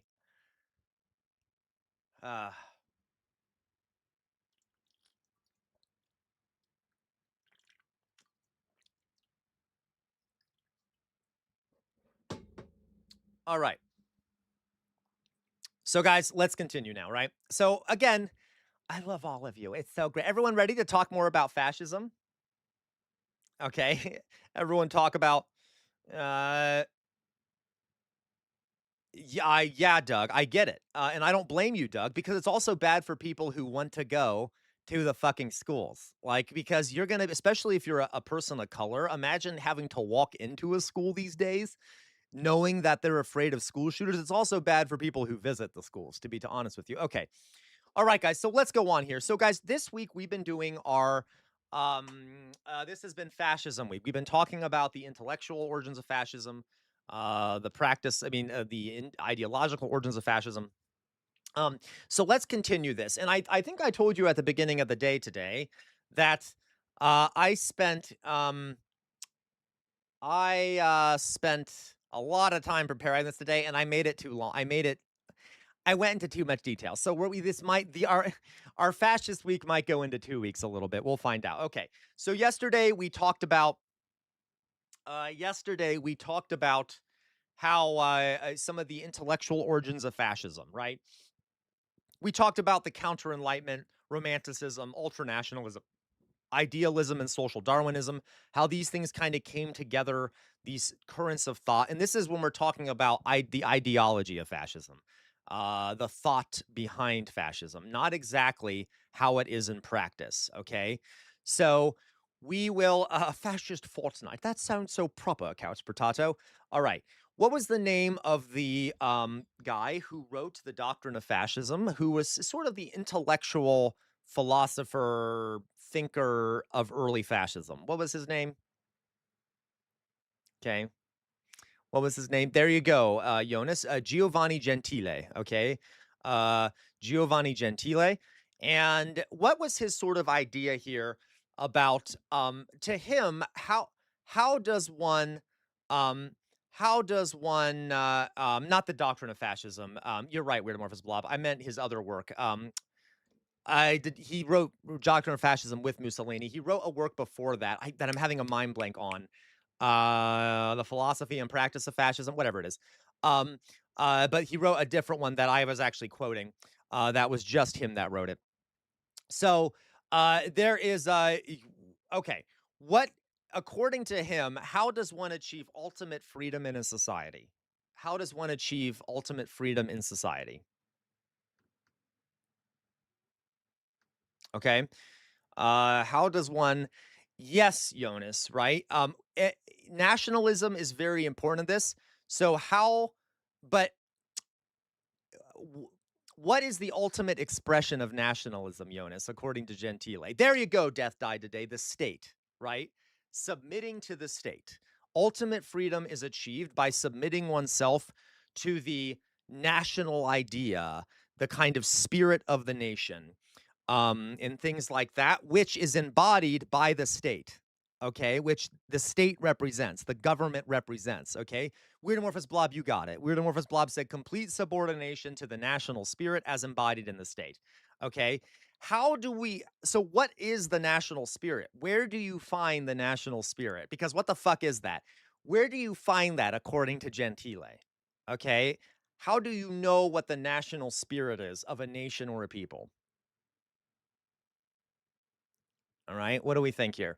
Do we remember what he said? Like, where do you find a national spirit? Your mind creates it, right, Jonas? But what do you look at to sort of create that, though? What for a national spirit? There you go, Weird Amorphous Blob. Art, okay, art, literature, and lastly, if anyone remembers here, like the art, literature of a nation and the history of the nation, right? So to him, you kind of create the idea of a national spirit in your head based off of your experience of that nation and people's art, literature, and history. Okay, and the number one goal of fascist government is to educate people. Okay, not Jay Williams, not for Italian fascists. Okay. So Jay Williams says for fascist, race would be a component, not necessarily for Italian fascists. Maybe a little bit, but not really. For Nazis, yes. And that's the thing. There are different fascisms. Um, Italian fascism was more about the state and about this national spirit than about race. That doesn't mean there weren't racist components there and that there wasn't definite racism, but it wasn't much different than other racism at the time, if that makes sense. Okay. But in this case, only in this case in Italy are we not talking much about race.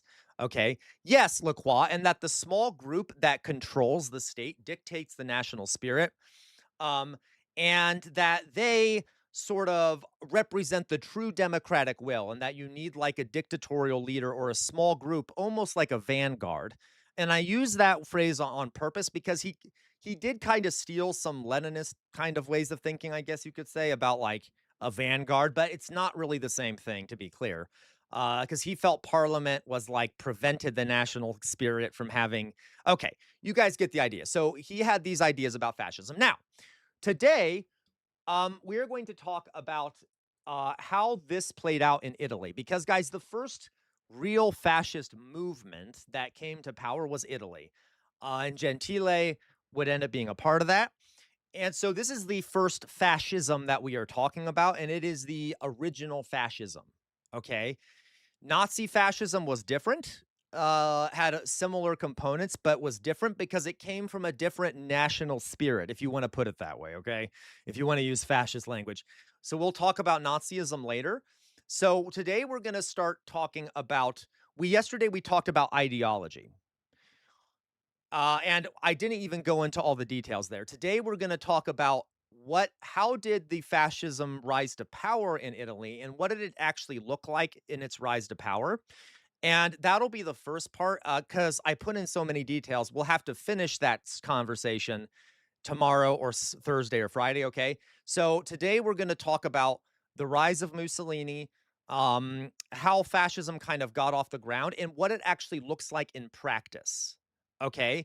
So we've already talked about some of the ideological components of this early fascism, right? So the ideology of fascism. Okay.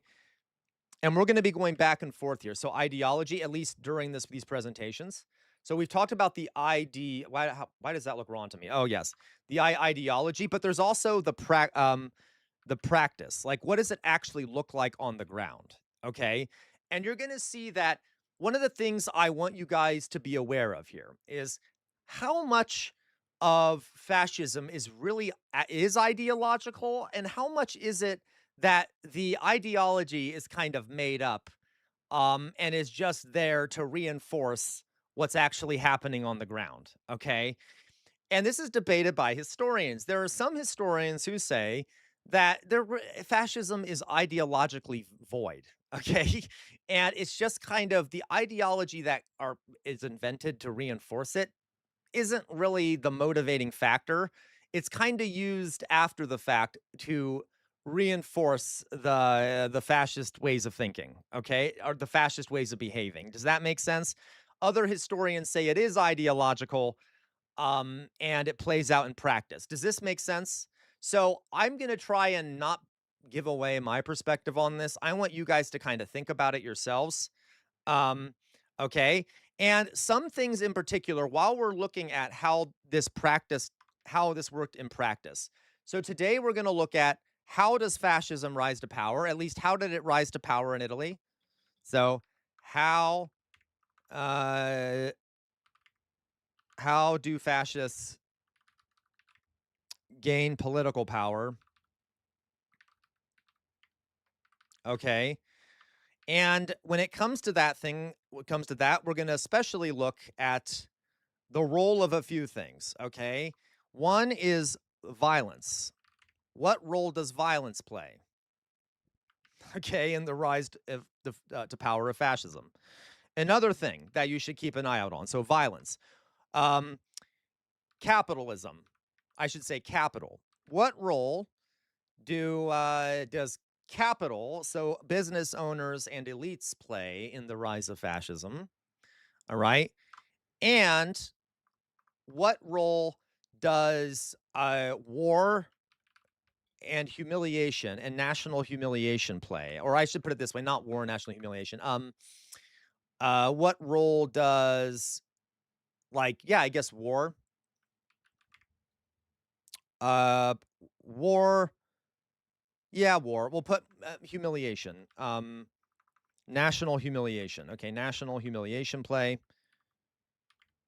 There's other things we could look at here, but these are some of the themes, okay? And humiliation play. Okay. And there are other themes, but for now, I might mention them as we go on. So what role does violence play in the fascist rise to power? What role does capital play? We could also name some other things. What role do material conditions play? Okay. What role do economic things play? Material conditions. So I'm not gonna. I want you guys to kind of figure these things out for yourself. There are a lot of different things that come together when fascism actually comes to power. Okay, there are other things we can look at. So let's start talking. Okay, so to understand, guys, the rise of fascism in Italy. Okay, we have to understand sort of some of the background of Italy. Okay, so Italy was only unified as a single country, for the most part, in 1871. That means that it was a relatively young nation as a unified nation. It was relatively young, okay? And that is an interesting point because you will see weird amorphous blob, you got it. You will see that the same is true of Germany. Germany also had relatively recently become a single nation. Yeah, Chairman Bart. Yes, okay. So it was very recent that it was unified. And even though it was unified as like a single country, it also was not necessarily culturally uniform or language uniform. Here is a map of Italy. These are all different languages. Okay? These Italy is extremely diverse in terms of languages. All of these different colors are different languages that people speak. Now, there is modern Italian, which is sort of a unifying factor here, but on a day-to-day basis, people all around Italy spoke different languages, and at this time, some of them couldn't even understand each other. Some of them couldn't even understand each other. All right. So, like, even though it was unified as a single nation, uh, no, Jonas, you're right. And that's interesting, Jonas. I will explain when we talk about Germany. You're on the right track there, okay? So it was diverse and had a bunch of different groups with a bunch of different languages, often different cultural heritage. And it had been recently unified, okay? It had been unified by one kingdom in particular called Piedmont Sardinia, which on this map was right here. I don't know if you can see my cursor, was here and owned Sardinia and this area. And that nation, that kingdom had slowly unified Italy over time, and had put all of Italy under its sort of main form of government. Okay. So, relatively recent nation, pretty diverse economically. Not only that, it was only in 1912 that, well, I put this in a bad order here. Another note here. Not only was it diverse economically, I mean, not culturally and linguistically, here is a map of Italy in terms of GDP per capita. So the average amount of money a person makes, okay, yearly based off their production, whatever. You can see there's a massive disparity here. Northern Italy, um, Northern Italy was much more wealthy and had a much higher GDP per capita than Southern Italy. Northern Italy was where almost most of the factories were for the Industrial Revolution. Most of the wealth was concentrated in Northern Italy, especially in places like Florence, Milan. Um, Venice, all these places up here where were much wealthier than the south of Italy. Southern Italy, okay, southern Italy um, was much more rural, agricultural, and poor. It was a big difference. The average income in southern Italy was about 15 to 20,000 euros in modern day money a year, and in the south, and then the north, it was 50,000 plus. So that's a lot. That's more than double. So very uneven development in Italy. Okay, so not only do we have all these different linguistic groups, we have different cultures, we have different economic development. Okay, it was kind of very much so, Raccoon Boyo. Southern Italy also, by the way, guys, have been conquered very frequently historically, especially Sicily. It had been conquered by multiple peoples over time. And there were very prominent, large organized crime syndicates in the south of Italy, such as the mafia, which had kind of developed as a way of protecting Italians from external invaders, and had since become like organized crime groups, and that kind of evolved out of community protection groups. And oftentimes they had more power in some places in southern Italy than the government did. So lots of issues here in Italy. Okay. Um, and so after the unification of Italy, the Piedmont Sardinia basically imposed its form of government on all of Italy. They created a parliamentary democracy, but there was still a king. It was a constitutional monarchy, and they still had a king. And in theory, if you think like the UK monarchy today, where the king, the queen, the king don't actually have that much power, the king in Italy had quite a bit of power. Why? He wasn't supposed to have that much power, but he often got to decide who the prime minister was. And because there was so much conflict within their parliament, it was often unclear about who should be prime minister. So he would often be the one that decided, which gave him a lot of influence. So he had more power than like the modern day king of England, but still definitely didn't have complete power, okay, in any sense of the word. And it was only, even though they had this sort of democratic system, it was only in 1912 that all men got the right to vote. That does not include women, and it also wasn't even, it still wasn't universal suffrage. Okay, so had not that open of a democracy. Let's put it that way. Okay.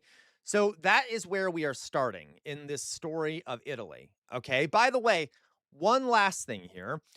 Italian unification had largely been the result of violent struggle against Austria-Hungary, which was a country outside of Italy that would constantly invade northern Italy. So there was also a notion, yeah, there was also this notion of the Italian spirit, I guess, if you want to use the fascist terminology there, of like war being liberatory, because it was war that had united Italy despite all of the disparate parts. Okay, I just wanted to throw that out there. So now we get that, right? We get that. In comes Mussolini. Okay,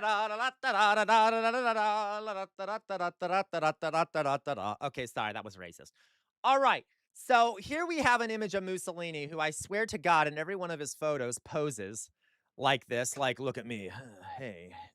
He tries to pose, and he's very boring. Like he's always has the same looking poses, like he's in for like it's like a Hollister ad or some shit.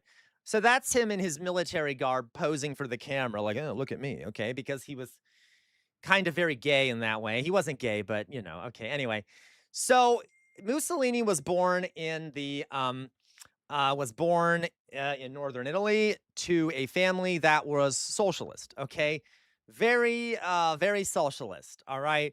And he himself, a revolutionary socialist, who were in his family were often known for advocating for violent socialist revolution.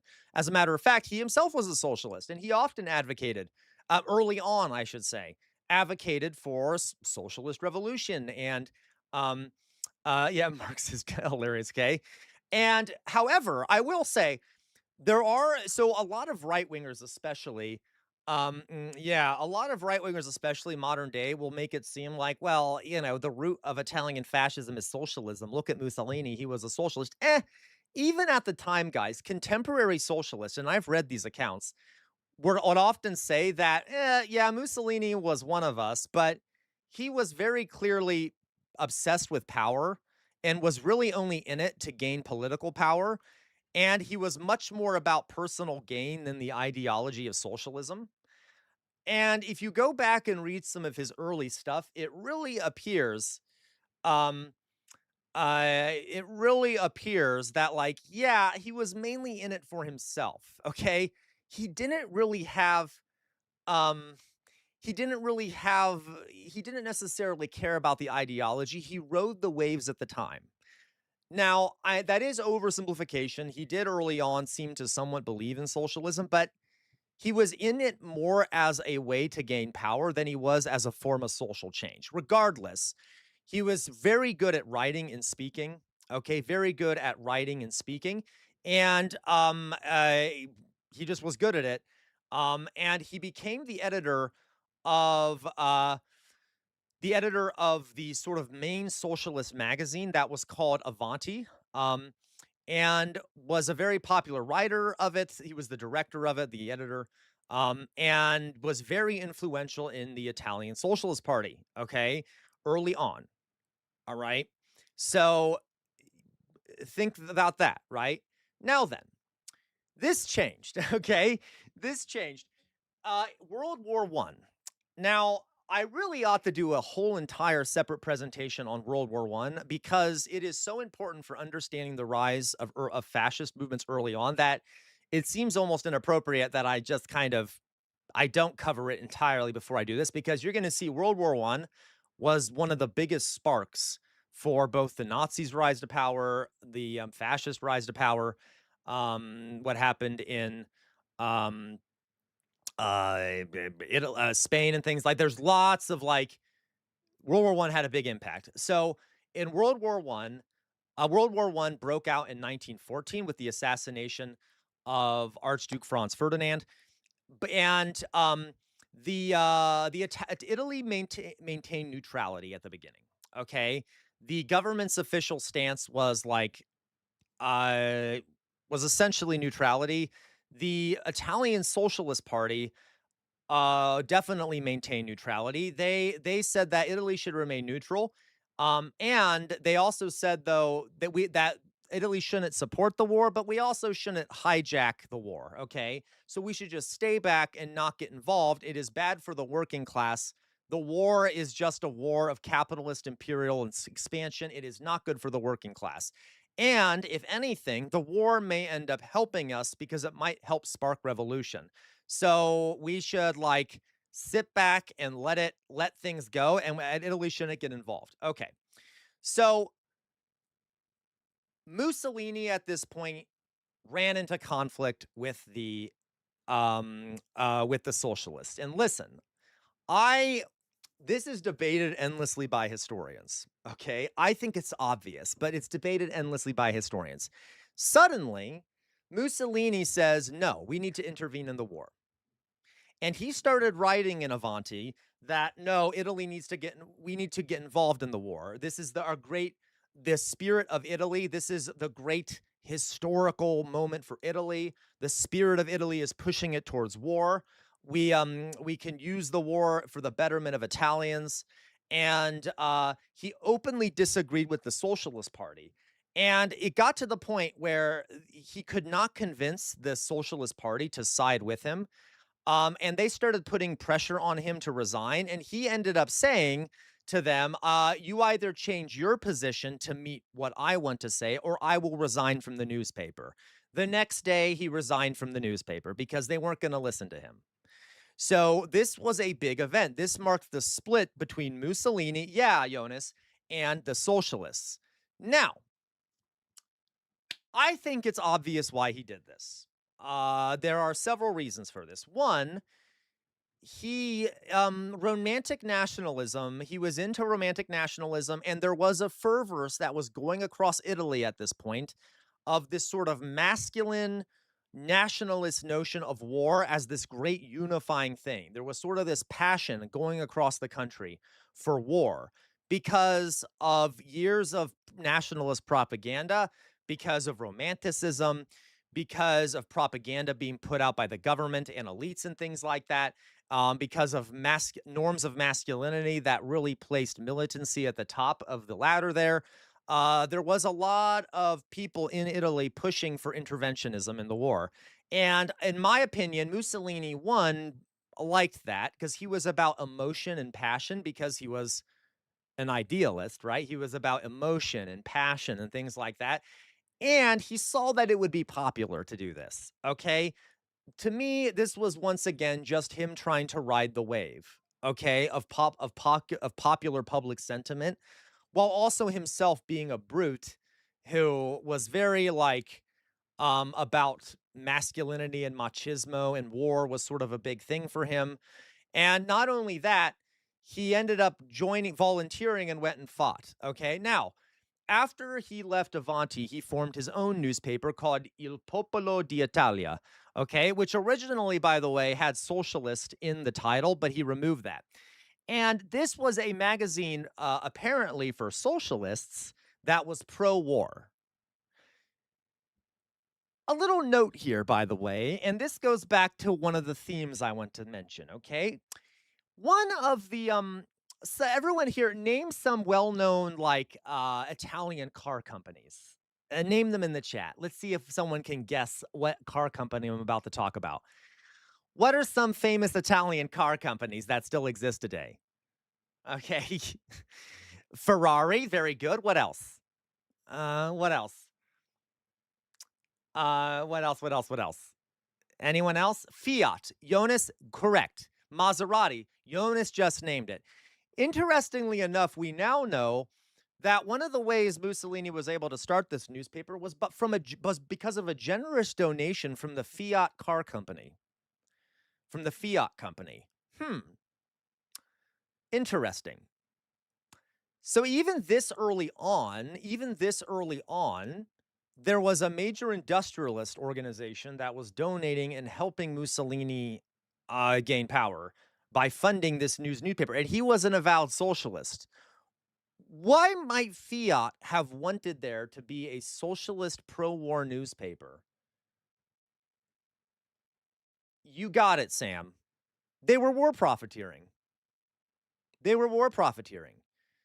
Fiat was being used at the time to produce materials for the war. So, they don't like socialism, but if they can make a profit off convincing a bunch of socialists that the war is good, well, why not fund a newspaper that's promoting that? Okay, so we're already early on, guys, seeing some involvement by industrialists, and interesting, right? So they helped fund this newspaper. Now, he briefly left and ended up going to fight in the war. And yeah, he went and fought in the war. He got injured while fighting in the war. It is exaggerated in his personal accounts. In his personal accounts, he made it seem like he was mortally wounded and then recovered miraculously and still has massive scars. He wasn't that badly hurt at all. He wasn't that badly hurt, but he exaggerated it later for the press. Okay, so anyway, let's go on here. So now Italy is involved in this war. And that brings us to the Great War. And you're going to see here so let's take a step back from Mussolini for one moment. Okay. Now, Jonas, we will talk about Volkswagen. We will talk about Volkswagen. Okay. And exactly, Jay Williams, when we get to Germany. So the Great War. Just as a moment here to understand what's happening, okay, in Italy during the Great War. Italy got involved in the war with the hope of the Italian government, the parliament, the king got involved in the war with the hope with the hope that they'd be able to make some major territorial acquisitions and colonies. Okay, it was a hope amongst the liberals and the owning classes and the industrialists and even the landowners that by waging this war they could come out on top, gain a bunch of territories, and become a great power, okay? It was very imperialist. It was a very imperialist war. And when they were negotiating, So at the beginning of the war, Italy was actually allied to Germany and Austria-Hungary, but they were only called upon to go to war if those countries were attacked. And Italy said that those countries weren't attacked. It was Austria-Hungary that attacked Serbia, and therefore they didn't get involved in the war on the side of Germany and Austria-Hungary. Instead, they got involved in the war on the side of the Allies. Okay, so France, the UK, Russia, and later the United States. Okay, and they negotiated getting involved in the war with the Allies in what was called the Treaty of London, which was signed in 1915, and it was a secret treaty whereby Italy agreed to get involved in the war. If at the end of the war, the Allies promised to give Italy these territories and concessions. So here you have this green around here, all these areas, these areas right here, okay, la, la, la, la. All this little green would be given to Italy. Italy would be granted a protectorate, the protectorateship over Albania. So they would literally gain Albania as a protectorate. They would have a chunk of Turkey as sort of their realm of influence. They would gain some colonial possessions. They would be granted all this stuff. Okay, that was what it said in the treaty. Okay, so that's what they were expecting to get. Well, the Italian participation in the war didn't go very well.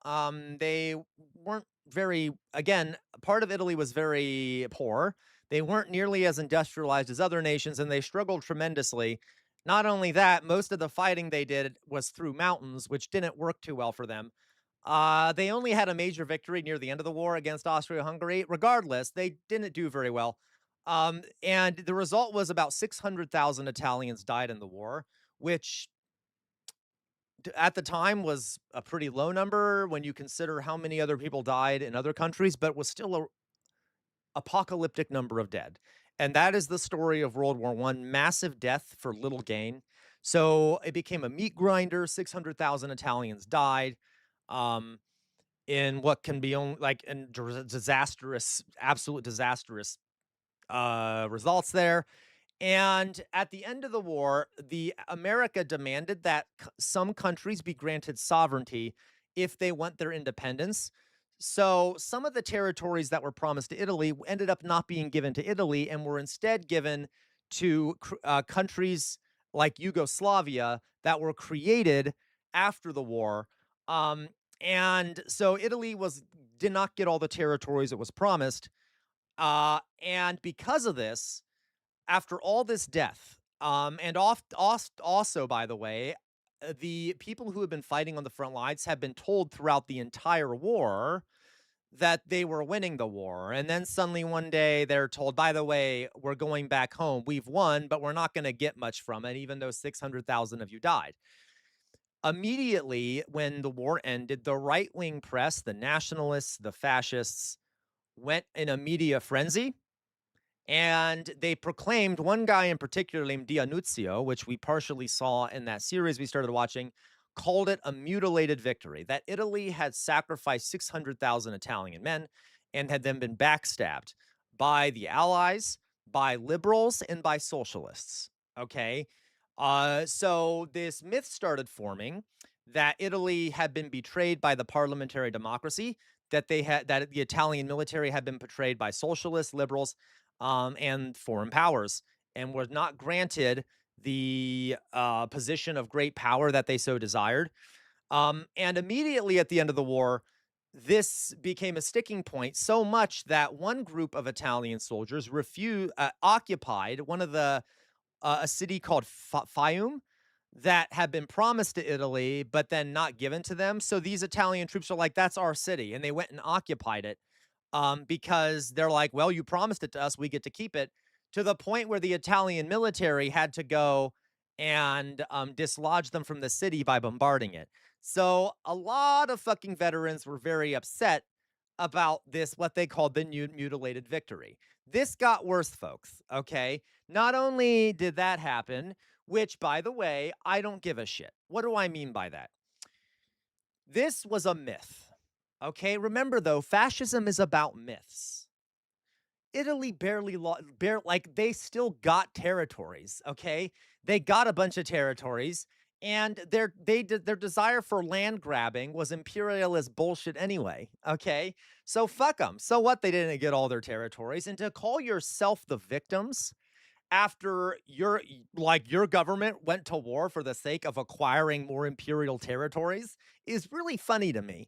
Uh but so most historians would say that like the backstabby nature of this is exaggerated, very much so, and it was sort of used as a wedge by nationalists. So they kind of made it seem like this victory was worse than it appeared, uh, for their own gain. All right, because who the fuck cares, right? You see what I mean?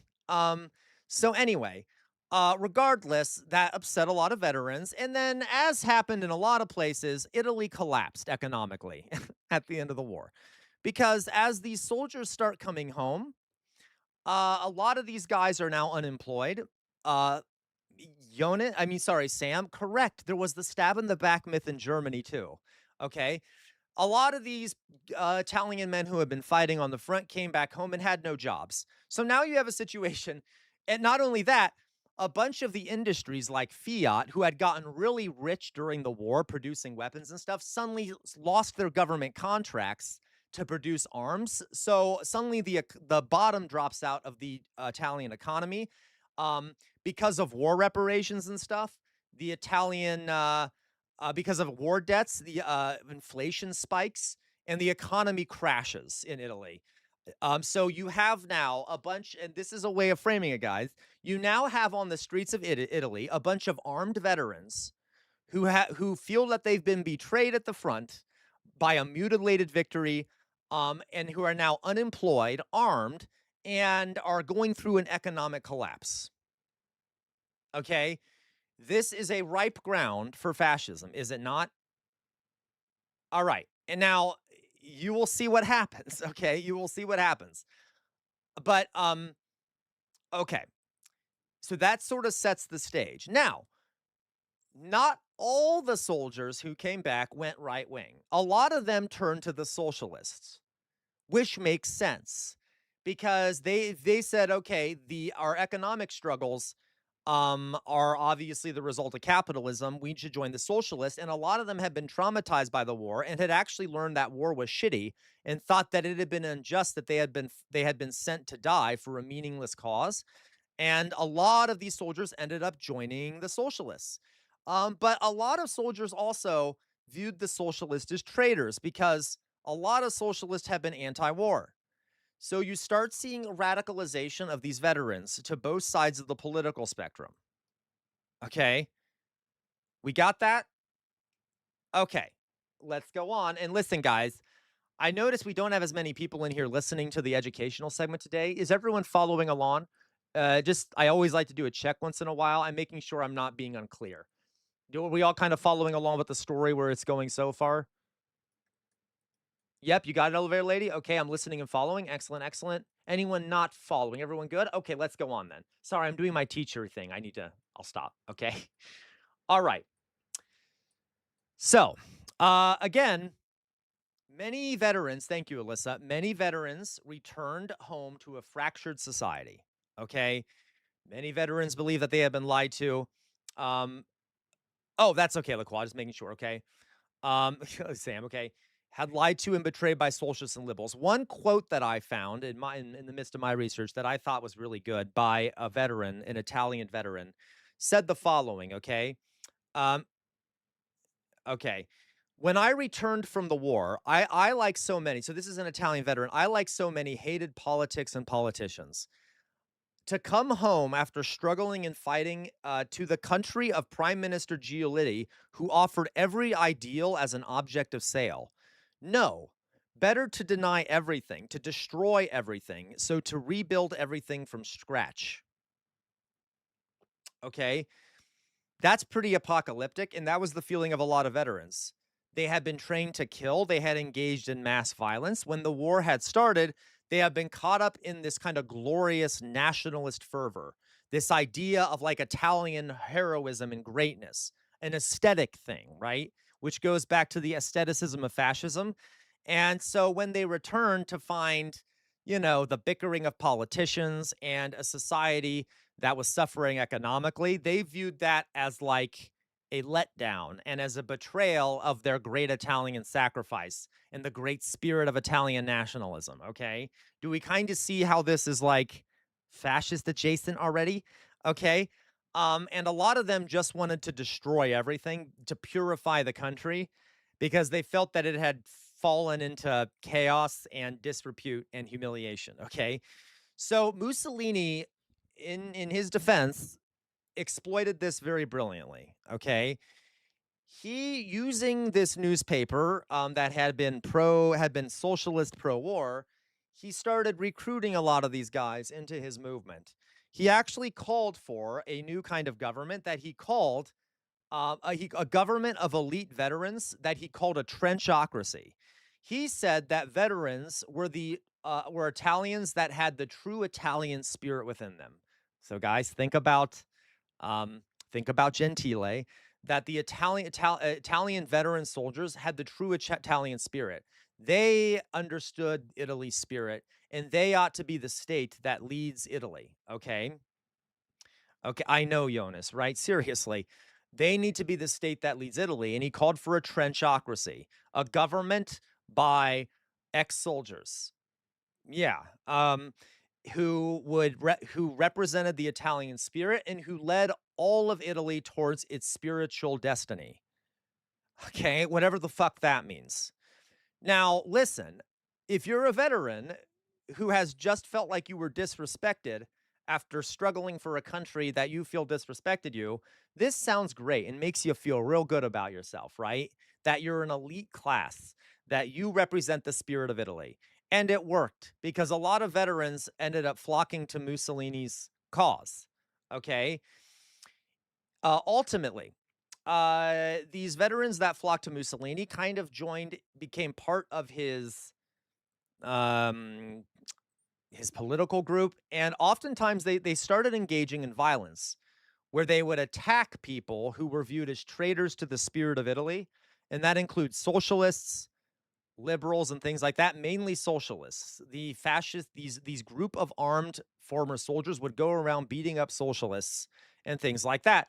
And in 1919, Mussolini turned this ragtag group of guys who had come to him through his newspaper into a group called the FIC, or the Fasci Italiani di Combattimento, or basically the Italian fasces of fasces of combat. Okay, with this symbol, and this is the first fascist party that we have in history that we're aware of. Okay, so he turned these guys into a fascist party, by the way, using a symbol that was associated with the left. The fascist was originally in Italy used by left-wing unions and socialists when they rose up against landowners and stuff. So he took it as his own symbol. And another name for the militant wing of the FIC, okay, were called the black shirts, which many of you have probably heard of before. Okay, the black shirts. Or in Italian, the squadristi, who were these paramilitary guys who wore black clothing. They had truncheons. They would go out onto the street and raid socialist publications, beat up socialists, oftentimes killing people, doing open violence in the streets. They would Jonas, literally, Jonas, you're going to see that in Italy, you see in Germany, you see another paramilitary group called the SA and eventually the SS form, which are very similar. So these are the black shirts. Yeah, Raccoon Boy, the Proud Boys. So this is another element of fascism in practice that you tend to see. Okay, that you tend to see. And that is paramilitarism. Okay, so paramilitarism. And I'm going to write that up here because that is a point I want you to remember. Paramilitarism is a big thing in fascist movements. in practice. Okay, it's not really linked in ideologically with fascism that much. Kind of it is, but paramilitarism always ends up coming about. Okay, was there as much retaliatory street violence in Italy as there was in Germany? Weird amorphous blob. This I'm not sure how to answer that. I would say no, no, no. I would say no. Weird amorphous blob. I think Germany was probably worse at this point. I'd have to remind myself. I wish that if there were stats, I'm kind of only doing that based off aesthetics. I'd have to look up stats. Yeah, and I'm pretty sure it was worse in Germany. Okay, so they formed these squadristi, who were the black shirts, who would become kind of they're basically just thugs, guys. These are former soldiers who like getting into violence, like beating people up, who are mad about the war, and who kind of liked being soldiers and fighting. And most of these guys didn't necessarily have like didn't necessarily have a sense of any political platform. They were just kind of thugs who were mad at everything and everyone and wanted to destroy everything because they felt disrespected. And they kind of had this hyper masculine notion of like proving themselves through violence. But anyway, so that was with the black shirts, so the squadristi. All right. Um, and a lot of them were combat vets. Okay, so blah, blah, blah. So not all of no. So Raccoon Boy, you say I'm gonna be honest. I don't think the majority of black. A lot of them were. Some of them were not combat vets, but they were originally formed as most. A lot of them were combat vets, though. Okay, but some of them, but not all of them were. Okay, um, all right. So let's go on here. So he formed this group, the black shirts, and decided to before this, he was the anti-politician. We do guys remember in that series we started watching, he said that fascism is anti-everything. It's anti-politics, anti-democracy, anti-voting, anti-liberalism, capitalism. So it didn't really have a set, it was just like channeling these emotions. In 1919, he decided to try and contest the elections. Okay. Um, okay. So, right, totally. A lot of folks got attracted to it. Um, so, going on here, they they also weirdly enough, guys. So when they did decide to run for office, they were obviously very anti-socialist. But this is a weird thing. Mussolini, in the pages of the Italian People, the magazine, during this election, started calling for some odd things that you wouldn't expect out of a fascist. He called for an 8-hour workday. He called for universal suffrage, the abolition of the Senate, labor representation in government, and new elections that would be more based off the will of the people. Philly cheese? Exactly, Philly cheese. Exactly. So, Philly Cheese, based off that question, why do you think he did this? Philly Cheese says, what were the socialist parties doing at the time to appeal to the working class? What do you think, Philly Cheese? Why do you think he did this? Okay, why do you think he did this during the elections? Okay, do you think he really cared about these things, or do you think that this was a strategy? What do we think, guys? Why might Mussolini have been advocating for left-wing things? LARPing. Why? Why was he LARPing the Raccoon Pollo? Why do you think he was LARPing? Do we think he really cares about this shit? Remember, guys, Mussolini goes along with the times. He rides the political waves. Italy was in an economic depression. All right. Okay. So Philly cheese. The socialists were actually doing something. And that was the issue. The liberals and the parliament were not doing anything. The socialists were, and they were extremely popular. So he's like, well, we can win, but we just need to do what the socialists are doing, and then maybe we'll win. Because otherwise the socialists are going to win everything. Because the liberals guys weren't doing anything really to help. We're doing very little to try and fix the economic problems in the country. Parliament was failing miserably. Okay. So, yeah, to get the support of the masses, he promoted some left wing things. It didn't work. Okay.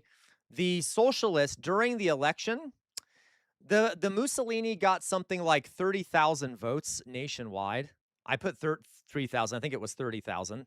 The socialists got 1.2 million votes. The fascists were crushed in this election. All right. The socialists, like, you can't out socialist the socialists, right? The fascist party, even though they had tried to do these elections, most people were still deeply turned off by like the militancy and the violence, and they viewed the fascists as like supporting more war and shit like that because they supported imperialism and shit like that. And it didn't work. As a matter of fact, the socialists rubbed it in Mussolini's face because they hated Mussolini because the socialists kept getting beaten up by him. They rubbed it in his face after he lost this election so badly and got practically no representatives in parliament.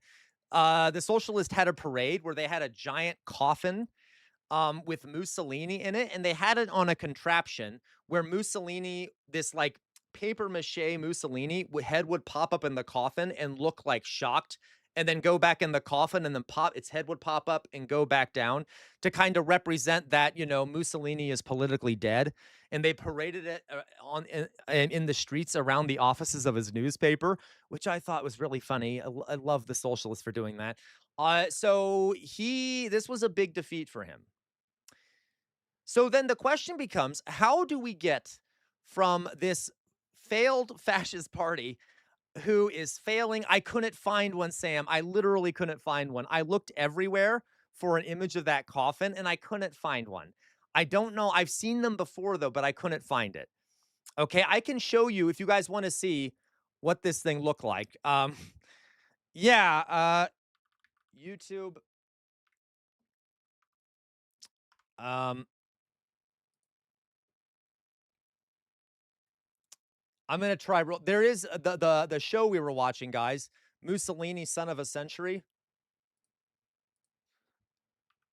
Mussolini, Son of the Century. I think they show that part. Socialist March.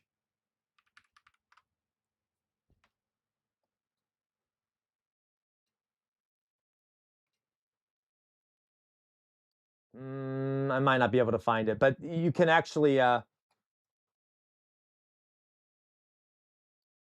Yeah, I don't know if I can find it, but it did. You know. Yeah, I don't know, but whatever. If anyone else can find, I literally couldn't find the picture I've seen before of it. If you do watch that show, though, they do show it a little bit. Okay, so anyway, going on here.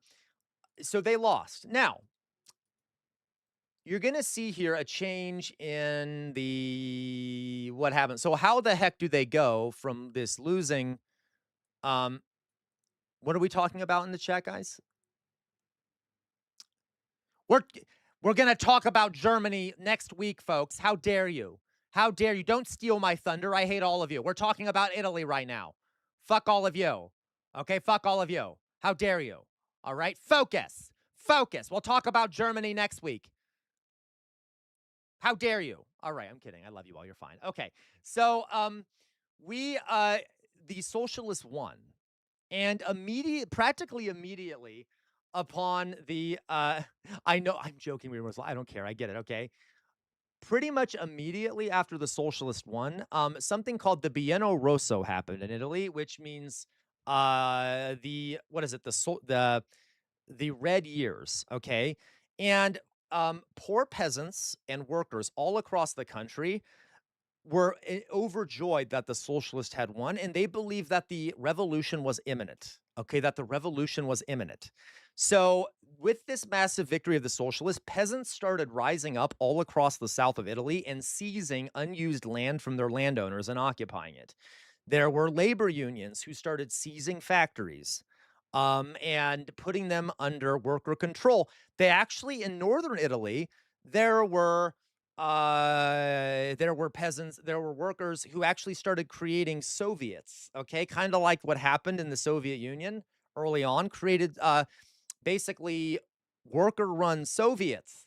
Okay, this was called the Biennio Rosso, and it was like a 2 or 3 year period of massive social upheaval where the communists and the socialists or at least the working class and peasantry started rising up by themselves. Okay. And this really made, unfortunately, well, one second. Unfortunately, guys, based off what Weird Amorphous Blob was saying about what happened in Germany, the socialist parties themselves were divided, and they did not act like they should have. Half of the socialist, a large chunk of the Socialist Party were advocating that this was the time for revolution. Okay, led by, I did this for you, Weird Amorphous Blob. Noticed I put led by Gramsci. Okay, led by Gramsci was calling for revolution, that the Socialist Party at this point should lead the revolution across the country. The people themselves were already acting out. Okay, the people themselves were already seizing the means of production. We should go along with the flow. Okay, but the other side of the Socialist Party were timid and were reformist and we're like, nah, we shouldn't act right now. It'll just cause too much chaos. And this is one of the most annoying things to me historically because they were so fucking close. Okay, they were so close. They waited so long to take any significant action that these protests, these takeovers, kind of died down after a couple years and kind of disappeared. The Socialist Party did not take advantage of it. They did not capitalize on this uprising. Okay, it is. There were armed factory uprising, and it was very frustrating. Okay, it was right there. Okay, anyway, and it's one of those things that divides a lot of lefties today. If you talk about the history of the Bieno Rosso and like the division amongst the socialists and how the lefty infighting prevented a seizure of the moment here. Okay, so anyway, I will tell you though who did take advantage of this: the right. Okay, so immediately after this happened, landowners, the middle class, the industrial bourgeois lost faith in the government. Okay. Now, listen, there were several incidents. Violence had started breaking out. Okay. The government seemed unable to resolve all these strikes and land takeovers. They were weak in response to it. I'm okay with that. But the liberal government was kind of paralyzed by inaction. And there were so many socialists in the government that it made it hard to act against these things because the socialists refused to act against these things, which I appreciate, right? So at this point, a lot of big landowners, the middle class people, industrial bourgeois, so factory owners, lost faith in the government's ability to stop this red tide. And the only group that they saw out there taking action where the government was not were the fascists. Okay, because to them, the fascists were the only guys out there on the street actually attacking socialists and doing murderous violence against them. And they wanted that. They loved the murderous violence against the socialists. They loved that shit. They wanted the state to do the murderous violence. And since the state wasn't doing enough murderous violence, they turned to the fascists. Okay, and suddenly, the fascists, who had not done well in the last election, had a massive swelling of public support.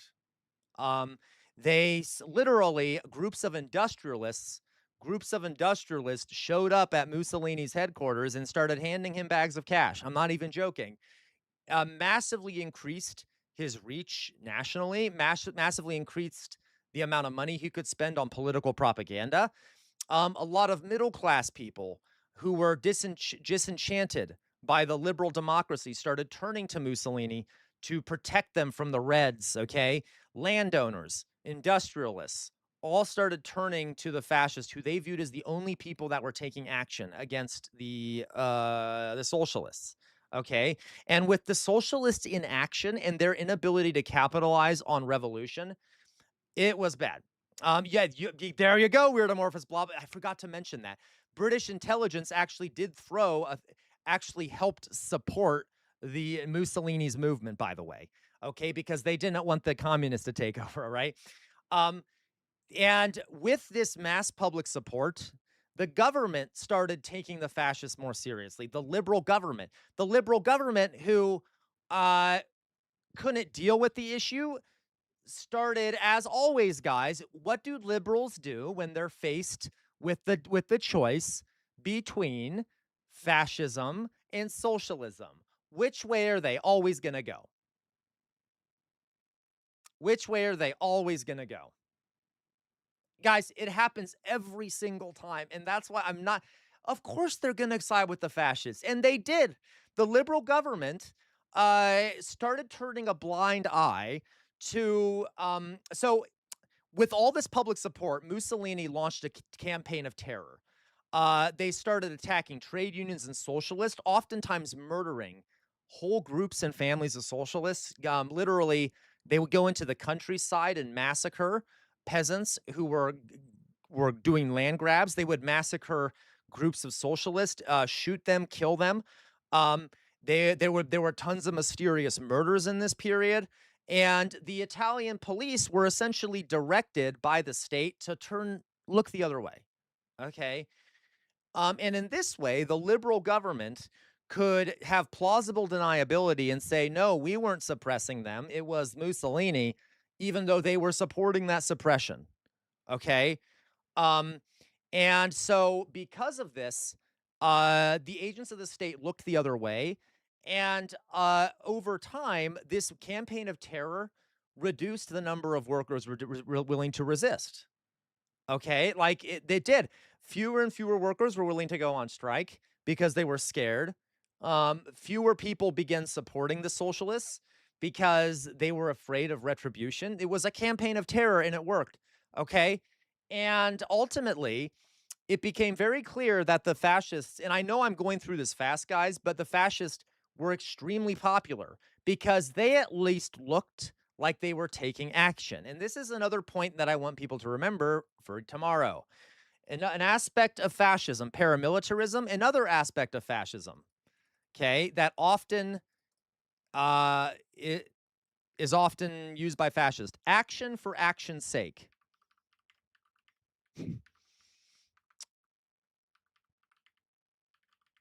Okay, I don't know why those are different sizes. That's really annoying, but okay, I'll fix that. Action for action's sake. If the government, the liberal government, is appearing to not take action and seems sluggish, oh my God, you're right, Weird Amorphous Blob. Okay, seems sluggish and unable to fix things. A lot of people in a democracy will start turning with any group that appears to be willing to take action, even if it's just action for action's sake. So, yeah, the fascists did a bunch of shit. They said they were all about action and, doing stuff. Even if that shit was bad or not very useful, at least it looked like they were doing stuff, kind of like Trump. Every fucking week, Trump says, I signed this bill. I did this, I did that. Most of it is like nonsense that doesn't even do much, but it looks like he's doing a lot of shit. And a lot of his supporters out there are always like, Trump is such a busy guy. He does so much for us. He's always doing shit. Action for action's sake. It has the aesthetic of a country that's moving forward, which goes back to fascism, right? The reality doesn't matter. The appearance, as long as it makes us feel good, that's what matters. So a lot, and they were doing stuff kind of because they were doing violence against socialists, but that action for action's sake really made them a lot more popular because compared to the government, it appeared they were doing shit. Okay. And ultimately, the government decided, noticing that the fascists were very powerful, the liberal government decided to form a national coalition with the fascists and invite them into a national governing coalition. And that is where we're going to stop for today. And tomorrow we will talk about the March on Rome and the completion of Mussolini's takeover and then what happened immediately after that. Okay? So I know that I threw a lot at you there. How are we feeling out there? How are we feeling? I know, right, LaCroix? Because how often, guys, does that go well? Yeah, Jonas, just like Weimar, right? The conservatives and the liberals let Hitler into the government. They thought they could control him. It was the exact same thing with Italy. Like, the same thing happens every fucking time. It's weird, actually. It's really rare historically to have events that are so similar. Um, And you see that in many fascist governments. You saw it sort of in America. The Republican Party thought that they could control Trump. Even some Democrats were like, yeah, he'll get in there and then he'll become presidential. There's like always this sense of we can control the fascists. And the government of Italy is going to find that that's a very big error. Okay. So, all right, we got it. Any questions on that? Now that I've ranted at you for a very long time. And I know we don't have many viewers here. I'm sure that was very boring for everyone. I don't give a shit. Fuck you. Okay. It wasn't a boring. I know you guys liked it. I'm disappointed that we don't have as many viewers today. It's fine. Okay. Thank you for throwing in the whole social revolution was not happening. Yeah, I know. Yeah, of course, you know me, Weird Amorphous Blob. You know Weird Amorphous Blob, that Gramsci is one of my favorite historical leaders, okay, communist leaders. A brilliant, brilliant man. And he needs credit because he was calling for the revolution, and the tepid ones were all really annoying. Okay. Le Quabois, they think the people that don't respect institutions will be controlled. Yeah. Okay. Jonas, at some point, I will have to appease Weird Amorphous Blob, and I will talk about Gramsci, okay? Okay, yeah, you're right, Raccoon Boy. Oh, by the way, the reason they do this whole show of we can control him as a way to make it seem like things are happening when they're not, like think back to Bush. Yeah, you're so right, Raccoon Boy. Okay. Yeah.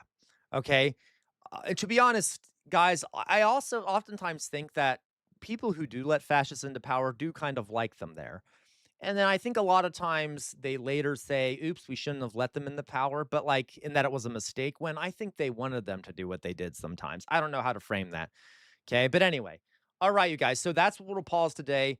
The fascists have now been invited into a coalition, and you're going to see that in the next election, they win a lot of the seats in the parliament, and now they have a force inside parliament. Okay. Yeah, they benefit from the fascists in power, especially when it comes to fighting socialism, Philly cheese. Okay, because fascists appear to take action for action's sake. All right. So anyway, so there we go, guys. Okay. We'll keep talking about fascism later. Well, actually, I'm sorry, guys. One last comment here. Like them as they're also fascist as a tool, Jonas, as a tool. And probably kind of both also. Honestly, some of them probably do like the fascist ideologically, but I would say as a tool, they like having them there and they kind of want them to have control. Okay, but anyway. So guys, so some of the things we talked about, just a reminder, in terms of some things I want you to think about. We've talked about the ideology, the kind of undergirding fascism. Do you see how, like, in practice, what do you feel, guys, is the relationship between the fascist ideology of the Italian fascist party and of Mussolini and like how they play out in practice? I guess maybe we should think about it.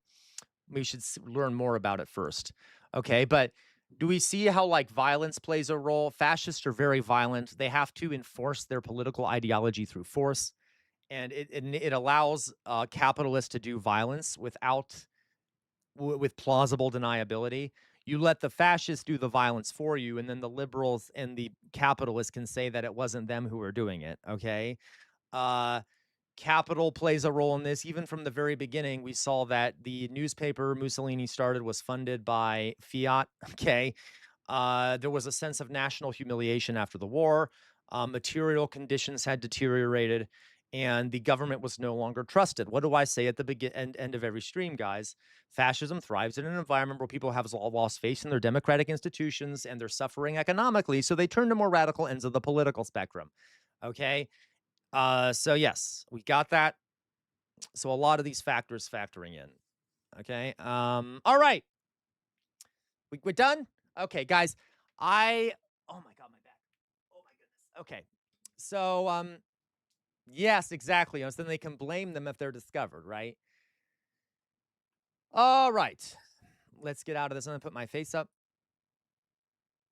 Face goes up. Hi guys. Hello, folks. Hello. All right.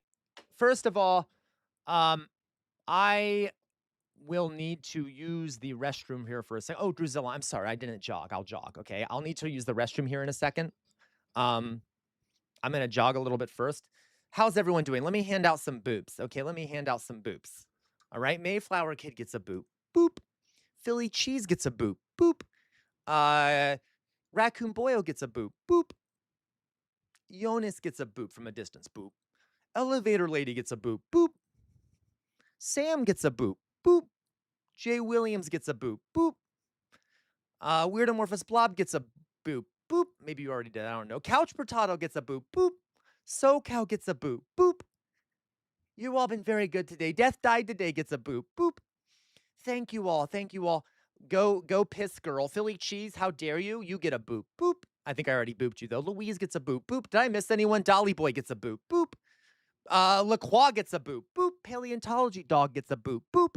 You all have been much better today than you normally am. I'm proud of you. I'm proud of you. There must be a gas leak or something because you're actually being a good little community. Good job. Okay. By the way, tomorrow, guys, is the 1-year anniversary of the community. That was rude, SoCal, but you missed. You completely fucking missed. Gwen gets a boop. Boop. You fucking missed. Okay, you fucking missed. Anyway, so tomorrow, politics gets a boop. Boop. Tomorrow, guys, is the 1-year anniversary of the community. Please listen to Mayflower Kid, who says, remember to submit your question, answer, and photo for the 1-year anniversary celebration for Casual Revolt tomorrow.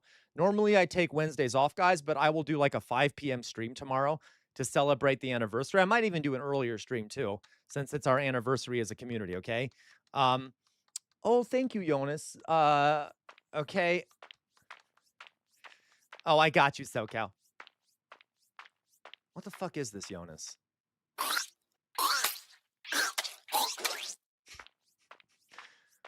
That's one of my favorite ones. I think the kitty is so cute. I love the kitty. Thank you, Jonas. I take that as a compliment. Okay. No, LaQual, let's not go crazy. Okay, you don't have to post a photo, per Tato, of course. All right. Okay, guys, I'm gonna go pee. I'll be right back. Please stay around. We'll do some fun stuff, okay? I know I just yacked at you for an hour, or longer than an hour. I'll be right back, okay? Be good. You especially, Druzilla.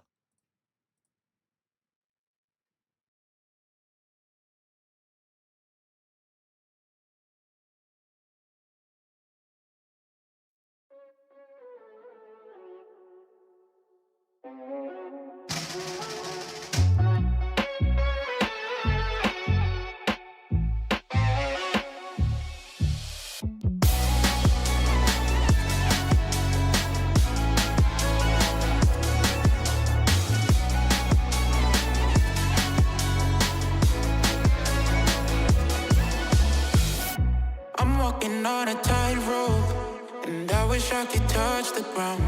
My future's covered in smoke, but my head is up in the clouds. And maybe this will all fade after one bad day, and I'll be okay. But my life is in the worst place, and I can't wait for heartbreak from my mistakes.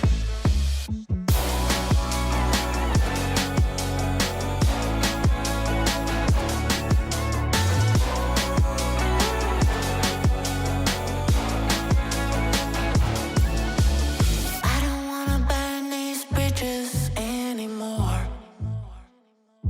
It's easy to say things you don't mean when you're at war. I'm just too tired to fight, but there's an end in sight. Wave the white flag, I'm yours tonight. 'Cause my heart can't take these heights. I need your love with me for life.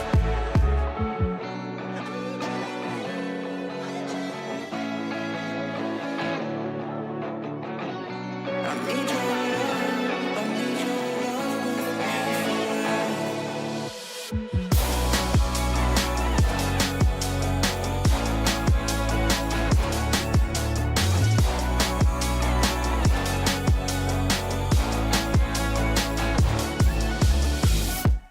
Sorry it ended this way. Sorry it I need your love with me for life.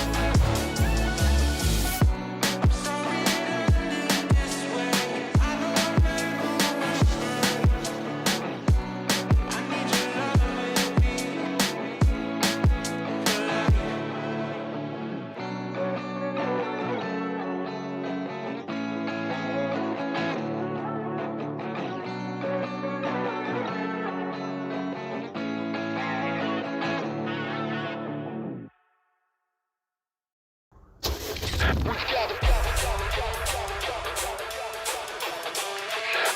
coming, moving on. We got the fresh fuel. We got to run away.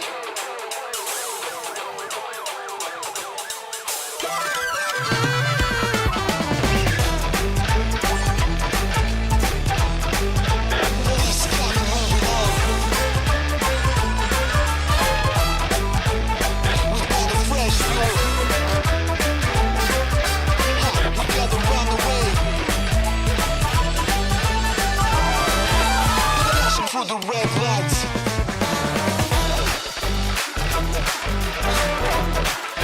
Police coming, moving on. Yeah, overtaking on the right way. We got a fresh fuel.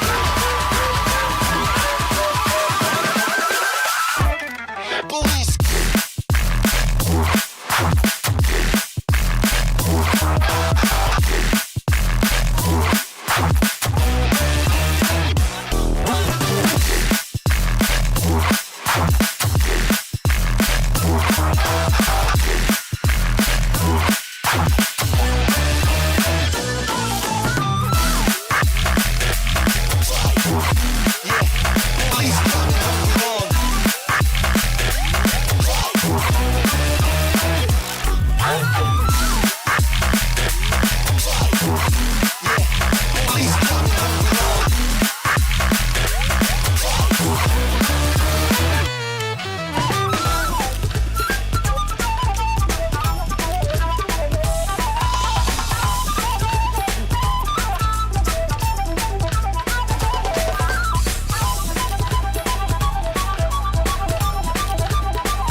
Hi guys, I'm back.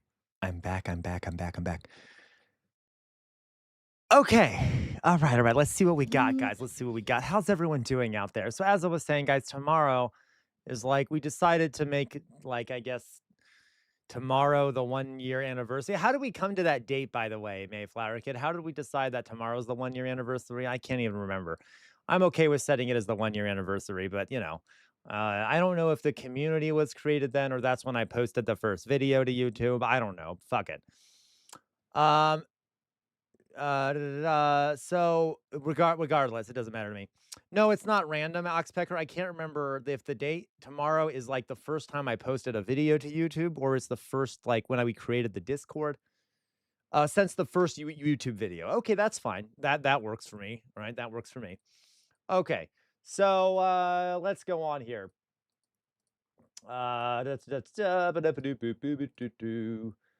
All right. So let's see what we got here. America is the richest. Quiet. Okay. So what I want to show you guys? There was something I wanted to show all of you. Let's watch something kind of funny for now. I'm kind of in the mood for something funny. Let's find something kind of funny. Why? What happened on the 19th of June? Do I want to know, Jonas? Do I want to know what happened on the 19th of June?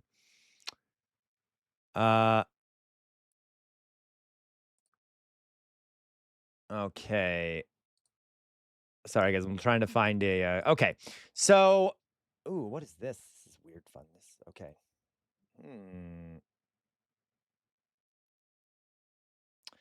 So, this is. Oh my God, Louise. 1 month ago. Sorry, I didn't mean to freak out. Apparently, Reckless Ben. Oh my God, I knew that. God damn it, Jonas. Look at what you've done to me, Jonas. Jesus Christ. Yes, I know. God, I hate all of you. Okay. I thought, okay, whatever. Thank you. Oh, Matt's like, I thank you for the 500 bits. Thank you so much. I deeply appreciate you, really, Dr. Matt. Thank you, Dr. Matt. Fuck you, Jonas, and thank you, Dr. Matt. Okay, listen, so apparently thank you, Louise. Apparently, Reckless Ben can speak again. I'd like to hear what he has to say. I haven't really followed what's happened that closely, but we'll see what he has to say. Oh my God, thank you, Matt Saigai, for 500 more bits. Thank you so much, Matt Saigai, really. You know, you basically fund me, Matt Saigai. I appreciate you so much. Matt Saigai. I'm sorry, that was weird. I don't know why I whispered, but thank you, Matt Saigai. Okay, so let's watch this. It's very short. It's only 36 seconds. Okay. All right. Thank you, Le Quabois, thank you so much. Oh my God, Le Quabois. Thank you so much, Le Quabois. Le Quabois also great.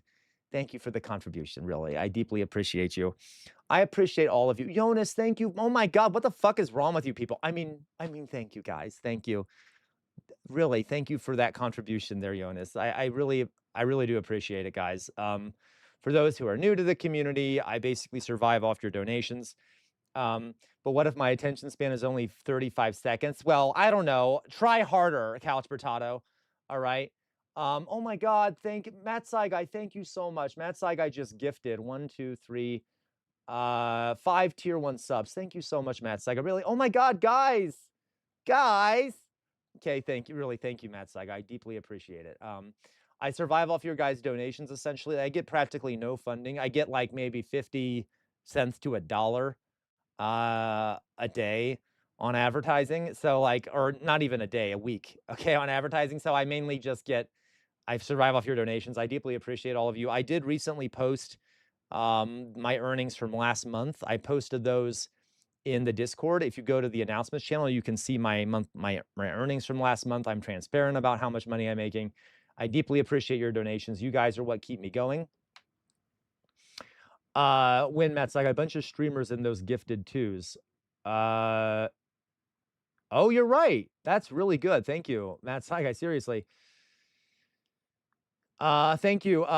Gwen, you say the brother of a lawyer who is a YouTube presenter is going to be helping in this case. Oh, amazing. He can't speak quite yet, but I'll update you when I hear more. Please. Thank you, Gwen. That's amazing. So thank you guys for donating. Really, guys. Thank you for donating. I wish Mayflower Kid, please, George Soros, if you're listening, I would gladly take a few checks from you. Okay. I won't do what you tell me, but I'll take the money. Okay. Hello, Ben Spencer. Welcome, Ben Spencer. First time here. What's going? Not much, Ben. How are you doing? Welcome to the community. We're about to talk a little bit about what's his face, the other Ben, Reckless Ben, because he had an update. But welcome, Ben. We just stopped talking about Mussolini's fascism, and now we're moving on to some reactions. So glad you're here. Okay, let's watch. 1 month ago, I was wrong. Jonas, but I gotta ask, why don't you post more on YouTube? I found you because of the Jubilee reaction vid. So, Jonas, okay, admittedly, everyone always says this to me. It takes too much time.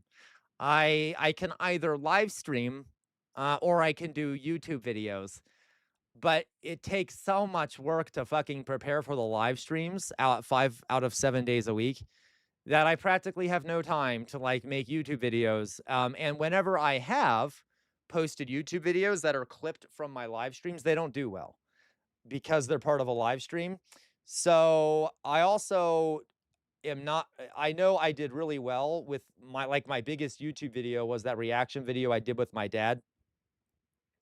But that is not the kind of content I really want to get too much into. I just don't, It's not my thing. Let's put it that way. I'm not a big fan of just reacting to other people's content all the time.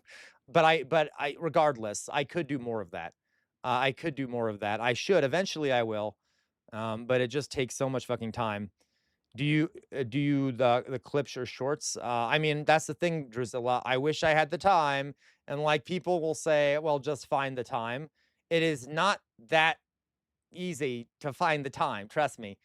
Okay. I looked back the other day and it was kind of crazy. What was kind of crazy? Where's love? Forgive me. Yeah, tens of thousands of views per video. Correct. Okay. I mean, I was getting lots of views on those. I have seen you before that video. How to prove you're not. Oh, I got you. Yes. All right. So anyway, yeah, and like I listen, here's the other thing too. Here's the other thing, guys. I fucking Hassan. I know I'm a jealous piece of shit, okay? But Hassan has people that will clip shit for him. Okay, I know, Lacroix. If Hassan has people that clip shit for him and crap like that, and I like don't you know, it's not like I can't really afford to pay people. Yeah, you're right, Weird Amorphous Blob. I was getting a lot of views on my early videos, like tens of thousands. I've destroyed that now. Like, I've destroyed the algorithm. But anyway, thank you, Matt Guy, for the gifted subs over on.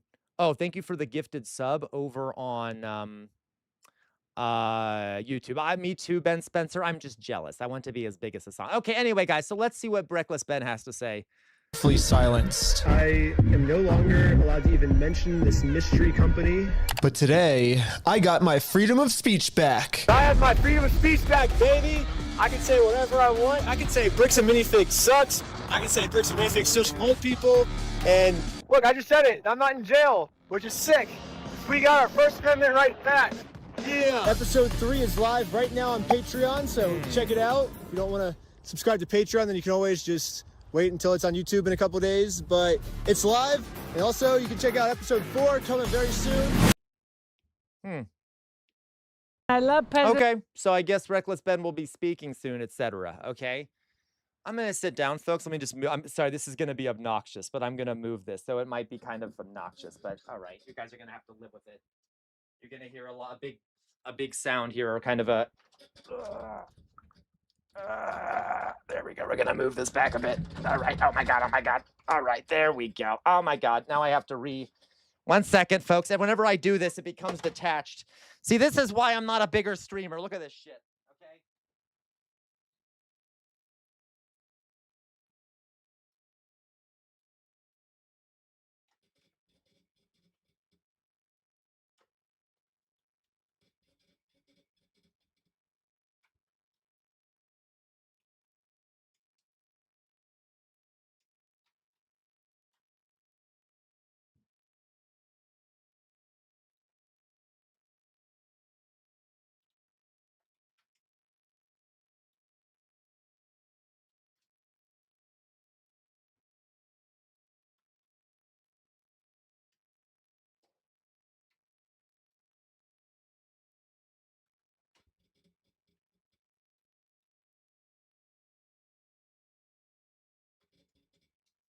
Ugh. 1 second, folks. Ugh. Okay. So, guys, forgive me. There's something wrong with one of my computer screens. I'm just trying to fix it. Anyway. La da da da da da da da da da. Give me a second.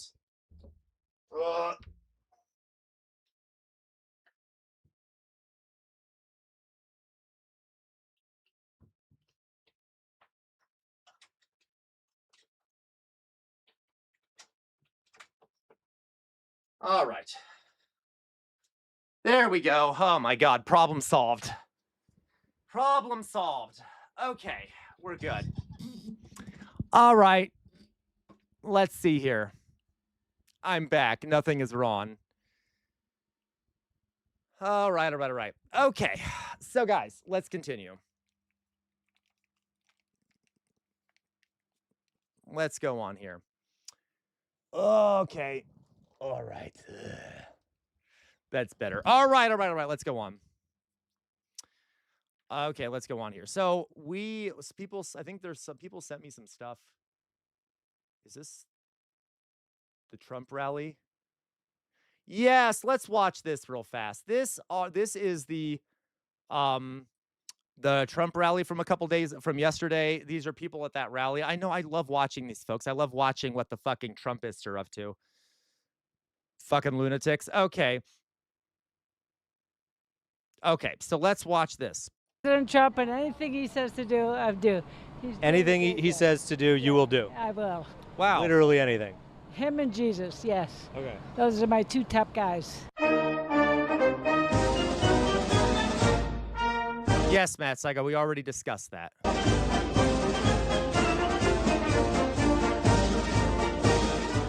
We are here in Washington, D.C. on July 4th, America's 250th birthday. Really an exciting time to be alive, DeBram. It is. It is the hottest July 4th on record ever in Washington, D.C.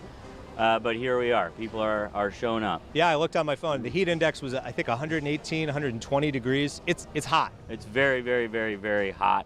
Sometimes it feels like we're just a bunch of frogs in a pot of water waiting for it to boil. Yes, yes. I mean, maybe Great. that's what the world is at this point. Yeah. Who knows? Who knows? But we are so glad Yay, to be joined right now by Uncle Jam. Apparently, you don't go by Uncle Jam anymore. Oh, I still do, but when you said Uncle Jam, you know, that goes way back. So you knew you're an old schooler. That's all. Oh, we are old on top of that as well. Uncle Sam. I've been Uncle Sam for 250 years, but Uncle Jam is my stage name because I perform patriotic songs. And so, Uncle Jam. Okay, well, I'm sorry, guys. I'm reading through the chats here because I got a bunch of comments while I was trying to fix the computer. I watched episode 3. There really wasn't any new info. Basically, the police believe the CEO of Bricks and Minifigs over and over without. Oh, great. Of course. Well, that sounds pretty obvious. Okay. My acrophobia is activated.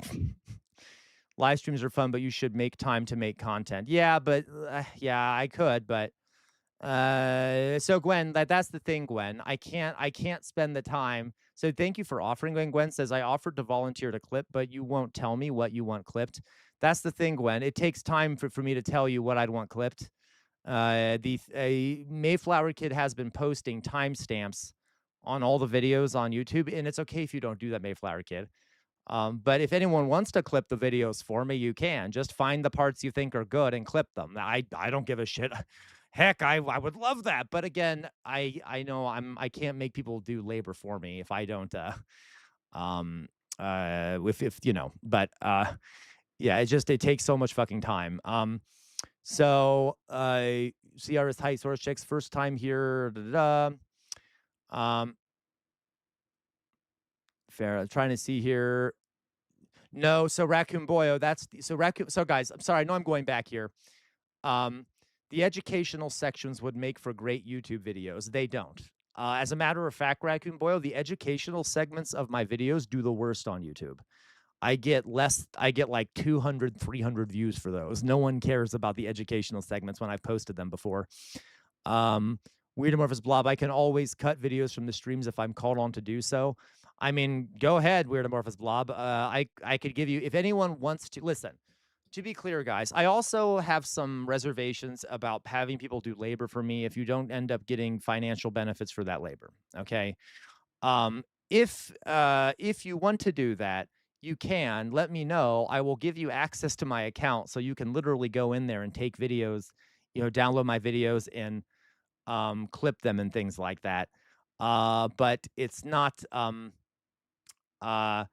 but but just be aware, like, I also feel bad about that. Like, I've actually, for those who don't know, I'm always offering to pay people. Okay, go ahead, Weird Amorphous Blob. Like, if you guys want to, I will literally just tell me, I will give you access to the things, okay? Because honestly, any help would be great. I know, Gwen, but listen, Gwen, it is exploitative of me, though, to do that. I'm going to be honest with you. I'm the one who is profiting off the streams. So, like, anyway, that sounds very much like a capitalist thing to do, doesn't it? More of a slavery thing, but okay, whatever. But regardless, if you do want to help, it's fine. Okay, it's fine. I support that. What about battle? Okay, Jonas, what about history battles education? I imagine the battles at Blair Mountain would hit. Yes, but okay.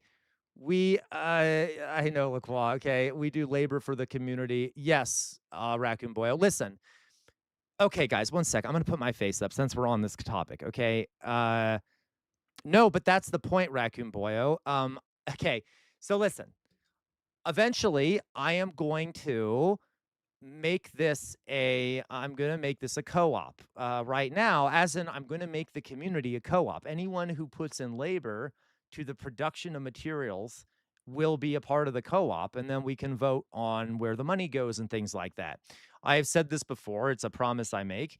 Of course, I am a bit selfish because I am waiting until I am making enough money to live decently and not have to, you know, live in my parents' basement, essentially. So eventually, so yeah, for now, I am being a bit selfish. Eventually, it will be that we will make it a co-op once there's enough money coming in. Now then, uh, what was I going to say here? Yes. So Raccoon Boyo says we do labor for the community, not for you. And yes, I agree. In the Discord, right? In the Discord, you guys do labor for the community, right? You do labor for the community. And listen, but it is a matter of sort of, I just want people to be clear. If you do stuff for me, you are doing labor for someone who is making money off your labor, okay? Because now I'm not making tons of money off of it. I'm barely surviving, but you see my point, and that kind of bothers me. You can do it if you want. I'm just being open and honest about the nature of that economic relationship, right? You see what I mean? Okay. And yes, and that is true, Philly cheese. I will say there is also uh I know there is a portion where it's almost like labor in kind because I produce content for you guys, and then I guess some of you could view it as doing labor in compensation.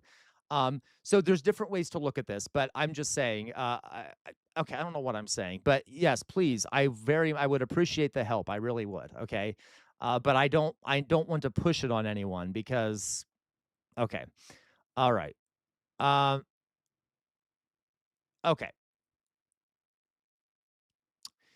Can you live on $2K a month? It's been 20 years since I lived in Columbus, but even then it would have been rough. Oh, SoCal. Listen, so guys, okay, listen. We might as we're Weirdomorphous Blob, right? Funny you say that, SoCal. I don't make $2K a month. I make half of that. I make about $1,000 a month. Which for those who are in the community, you know this. If you go to like the announcements channel every week, which is about, listen, this, I don't know why I'm talking about this, whatever, I'm too honest.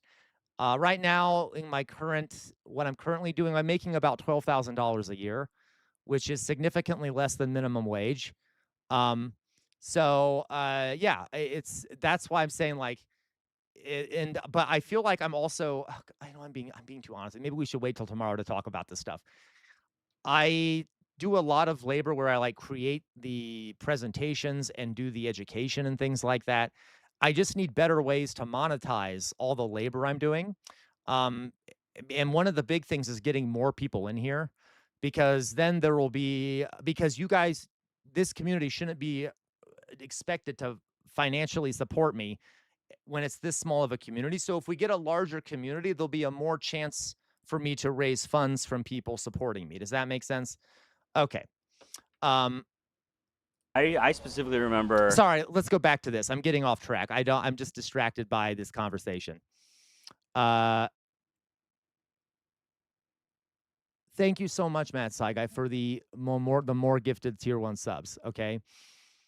Yeah, exactly. Algorithm. I'm sorry, Oxpecker. You're correct. You get it, Oxpecker. So that's one of the issues with my channel. It's complicated. Okay.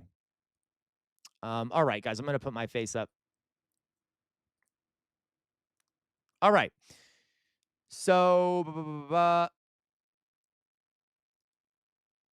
again, though, Burn Jobby, the labor Burn Jobby says you should try uploading the lectures as clips. The labor I put into cutting out the lectures, it does not have a payoff.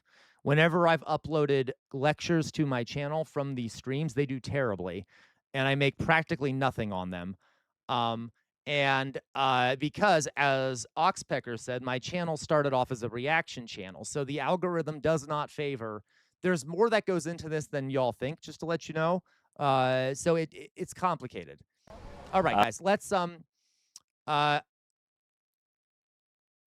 it's complicated, but Raccoon Boy, I disagree. I am not being exploited. Okay, trust me. Okay.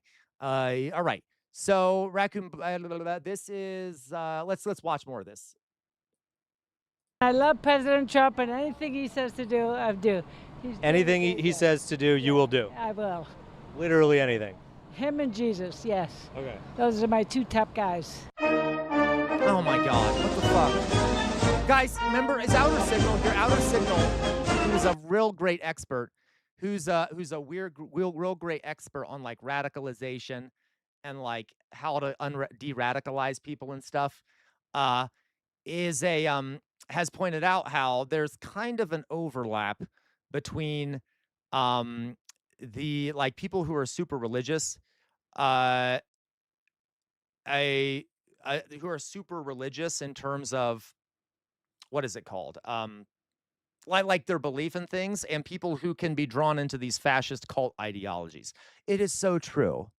If you're taught your whole life to blindly believe what some cleric says, like some priest or something, and to not question it, and to have faith in some ambiguous figure, it's going to be easier to trick you into things. Okay, that is. All right.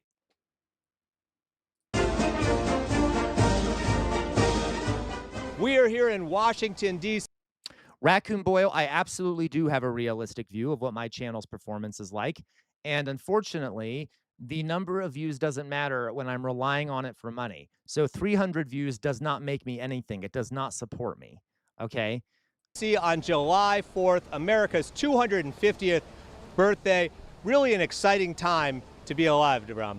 It is. It is the hottest July 4th on record ever in Washington, D.C., but here we are. People are showing up. Yeah, I looked on my phone. The heat index was, I think, 118, 120 degrees. It's hot. It's very, very, very, very hot. Sometimes it feels like we're just a bunch of frogs in a pot of water waiting for it to boil. Yes, yes. I mean, maybe that's what the world is at this point. Yeah. Who knows? Who knows? But we are so glad to be joined right now by Uncle Jam. Apparently, you don't go by Uncle Jam anymore. Oh, I still do, but when you said Uncle Jam, you know, that goes way back. So you knew you're an old schooler. That's all.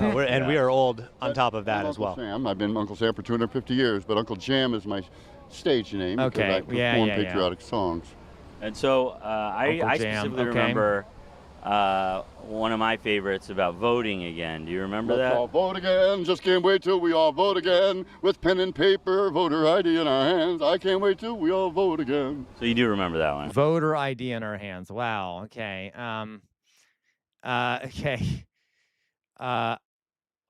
Right. Okay. Squish got honestly Susan Collins exceptionally popular, so Jackson takes pretty much an auto win. Yeah, probably Squish. Hello, the Squisho gods. Yeah. Okay, that's very possible. Yeah. Why do you like Donald Trump? Your comment here about honestly Susan Collins is exceptionally unpopular, so Jackson probably would win. Right? So much. Because he's making America better, and he's doing what the Constitution calls for. And Donald Trump is doing what the Constitution calls for? Is this a joke? It's these judges in the further lands out that are just not taking seriously what the Constitution says. How did you feel about the Supreme Court ruling on birthright citizenship? You know, we've been somewhere else. What did it say? It said that it is fine.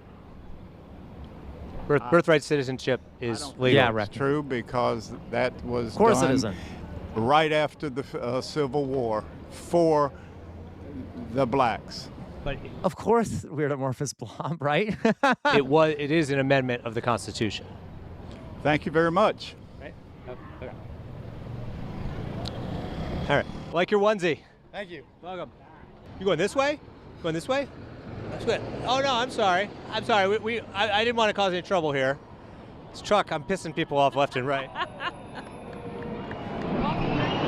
Whoa! Look at that. I'm sorry, guys. I know. Listen. I love visiting the Air Force Museum in Dayton, Ohio, as much as any bloke. Okay, it's great fun. It makes my masculinity. Makes me erect. You know how it is. If you're a man, you know how it is, right? You go see the fighter jets. You're like, oh, cool. I can blow people up. Whatever. Okay, you know how it goes. It's fun. Fighter jets are great. Never, it's fine. Go do that privately in a museum. Okay, go enjoy your big war machines privately in a museum. Okay, thank you, Lacroix. Not a big fan of the flyovers. Okay, not a big fan of the flyovers. Kind of fucking weird. Okay, kind of fucking weird. Like it's just, I just want to remind you, what is the context of a flyover for almost anyone else in the world? Okay, with you hear an American jet flying overhead, you're going to be screaming and running for a shelter, okay? Or your family's going to be blown to pieces, or the neighbor's going to be blown to pieces, or the local girls' school's going to be blown to pieces. So I don't know. I've always thought that I've never been a fan of flyovers myself. I know a lot of people get off to it and like think it's this really cool thing. Okay, go to a museum. All right, go to an air show. We don't need to have this weird patriotic display of like fighter enthusiasm, okay? Like, yeah, well, of course, Jonas, it means freedom is on its way. Freedom bombs will soon be delivered to your doorstep. All right? Okay. The local girls' school is being saved from the Taliban, right, Raccoon Boyo? All right. So just a note there. Not a big fan of that, okay? Oh my God! Look at the plane. So why do you think the country's so divided right now? You know, it's sad. I mean, I'm definitely a Trump supporter. I like his policies. I'm so sorry, Weird Amorphous Blob. Listen, okay? It's probably best, okay, that you didn't experience that. All right. I'm just sorry. He's very arrogant. He's very arrogant, you said? Very arrogant. Because the Squish Gods, the Republicans are fascists. So Squish God says the SAVE Act is genuinely the thing I'm worried about, but I'm most worried about, but it'll probably fail. So what's up with the Republicans deliberately trying? Because they're fascists. They don't care about the Constitution. You know, it's too bad that, he can't sometimes think before he speaks. Oh, fuck, is it hot.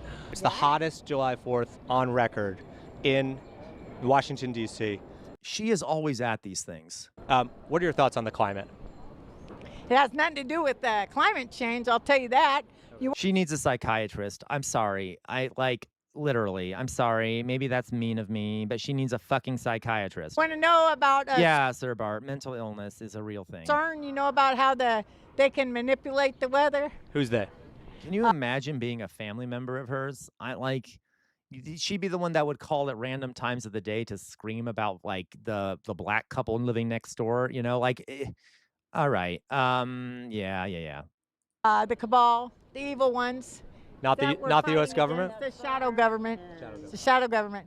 So did you just hear that? Can Trump manipulate the weather? Gwen Garnett. I can imagine he could, but I don't believe. I think we're in a shadow government war. This is a war against the deep state, the swamp monsters, and so I think they wanted to shut down. They think if it's hot enough, people won't come out here. Look what they did. They shut down the parade. You had people come from all over the country to be part of that parade. Kids that came, a lot of money. So you think they? Oh, for sure, Jonas. She's definitely made several calls to her neighbors, the ice about her neighbors, right? Right. Manipulated the weather to make it hotter so the parade got canceled? Yes. Oh, of course she is. I think they wanted an excuse to shut down the parade. The parade today. I love how these people think that guys, come on. Why do they think that there's conspiracies surrounding stupid, performative displays of patriotism? You imagine that. They think that, a patriotic parade is such an important thing that it must have a massive conspiracy behind it. Because to them, the aesthetics of the nation, because they're fascist, are all that matters. So a big public performance like a parade is super important to them because it makes them feel good and makes them feel she gets a girl boner from it. I learned that phrase recently. Like, so like, but it's like, who the fuck cares? It's like, it's not that significant of a thing, right? It's like, but to them, it's super important, these displays of patriotism, because they're all about aesthetics. Material reality doesn't fucking matter. It was canceled because of the heat. What were your thoughts on the parade being canceled? No, I'm not girl boner. Lady boner? Is it lady boner? Whatever it is. Lady boner. I don't know what the fucking... Whatever. I hate you, LaQual. I tried to use a term I used recently. Because I guess... Whatever. I hate all of you. I thought that probably George Soros got his weather changers up there and brought the heat down to try to stop Well, see, that sounds gross. Girl... Oh, God. Okay, you're right. I'm sorry. Lady boner. Whatever. people, but the people aren't going to be stopped. We're going to parade in the streets. We'll do whatever to party, and we're not going to stop. Do you actually think that George Soros did that? No, but you said this was stand-up. Okay. Well, sometimes I've heard that in earnest from people at Trump rallies. Just wanted to make sure you believe that or not. I'm not conspiracy theory. Wait, I'm sorry. Did she, Gwen? She said that weather machines were used to make it too hot for the parade. So you think they manipulated the weather to make it hotter so the parade got canceled? Whatever. Yes. Vacuum boy.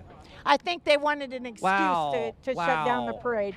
The parade today was canceled because of the heat. Wow. Okay, I love that. What were your I love that. That's cute. thoughts on the parade being Listen, why the fuck? It's fine. Never mind. canceled? I thought that probably George Soros got his weather changers. Oh, of course. There it is, Raccoon Boyo. There's the Jew. Okay, they always have to blame a Jewish person, obviously. So, of course, George Soros, who's Jewish, by the way. Everything is George Soros's fault. Changers up there and brought the heat down to try to stop the people, but the people aren't going to be stopped. We're going to parade in the streets. We'll do whatever to party, and we're not going to stop. Do you actually think that George Soros did that? No, but you said this was Oh, stand-up. thank you, the Squish Gods, for the $2 donation. Really, thank you very much, okay? Okay. Well, sometimes I've heard that in earnest Yeah, from people at Trump rallies. Just wanted to make sure you believe that or not. I'm not conspiracy theorist in the old sense, but in the new sense. No, you literally are. You literally are a conspiracy theorist. You literally just said that. You know what? I don't even, whatever. It's where there really are people conspiring, and they're evil people. I wouldn't put it past George Soros to change something here if he could, but I don't know about the weather, you know. Okay. And I love President Trump, and anything he says to do, I do. Anything he says to do, you will do. I will. Literally anything. Him and Jesus, yes. Okay. Those are my two top guys. If he told you to that an election was stolen, would you believe him? Yes. If he told you that his political enemy... Literally, I swear it's her kind of person are the reasons why the Lemmings game was created. Because she would follow him off a fucking cliff, wouldn't she? enemies deserve to get arrested, would you believe him? Yes. If he told you that all Democrats are scum, would you believe him? Yes, Democrats. Democrats. Yeah. That's his phrase. You're saying it as well. Yeah, I watch everything he does. I watch it all day long. You would literally do anything he told you. Yes. I want to volunteer. I want to be a nurse for him. You know. You want to be a nurse for him? Yeah. What do you mean? Like I mean, he needs a nurse. change his bedpan? Ew. Yes. No problem. You'd have no problem. I'm sorry, literally. Why would you want to deal with Donald Trump's genitals and his like poop and his urine and his vomit and his blood and like she's like, please, Mr. Trump, I want to be the one that handles your manure. I want to be the one that handles your genitals and your like but no, she is a nurse, but why does she specifically want to handle you know, why does she want to whatever, it's fine. Okay, Raccoon Boy, oh, hey, CR, this isn't my story to tell, but I know a couple of lady boners that you've caused. Oh, thank you, Raccoon Boyo. All right. Okay, Jesus. Okay, he pays me. Of course he does, Sir Bart. Who doesn't? You're the chairman. Someone has to change his diaper. But, like, why specifically does she want to be the one? All right, it's fine. Okay, she has a sexy nurse costume. Right, probably. The Squish Gods, have y'all realized the right is fueled by the outrage pipeline, which results in miserable people as they undergo Karenification or become infected with old man syndrome? Yeah, of course. It's a distraction, the Squish Gods. It's a distraction. Social issues are a distraction from economic issues. So they scream about trans people and immigrants to hide the fact that the economy is run by a group of elite billionaires who basically control everything, or at least a class of people, the wealthy, who have lots of power. And so they use the media to radicalize people into scapegoating minorities instead of focusing on them as the reason for people's struggles. Okay. I agree, Jonas. I think she might be a little bit, there might be something going on with her. Let's put it that way. Changing Trump's bedpan. No, he doesn't need it, but when he does, I'll be there. And you don't have to pay me, you know. You do to change his bedpan Wow. for free. Yes. Ew, why? As I mentioned several times today, the heat I is agree, excessive. Gwen. I agree with that, Gwen, because trans people are superior to cis people. So I agree. Gwen says there should be a new law that only trans people can be corporate officers. I buy that. I buy that. I don't care. You know what? If that's the case, I want to keep capitalism. If capitalism is ruled by trans CEOs, then I'm no longer a socialist. I'm a diehard capitalist. Let's literally, I'm going to go full anarcho capitalist, but only on the exception that all corporate CEOs have to be trans. Yeah, I'm a tran cap. That's it. I'm tran cap now. I've changed my political ideology. I want to live in that world. Okay, I would love to be. I'm an anarcho trans capitalist. That didn't sound right. Okay, that's my new goal. Okay. Anyway, yeah, tran cap. Thank you for that. I have to give credit to Oxpecker for inventing that. All right. No, I don't want to have more of us go that route. Weird amorphous blob, let it happen. Let your superiority shine, okay? I want to be stepped on by the bourgeois class of trans CEOs, okay? Please, mommy, daddy, and MB. Please, trans mommy and daddy, just step all over me. I am but a slug, okay?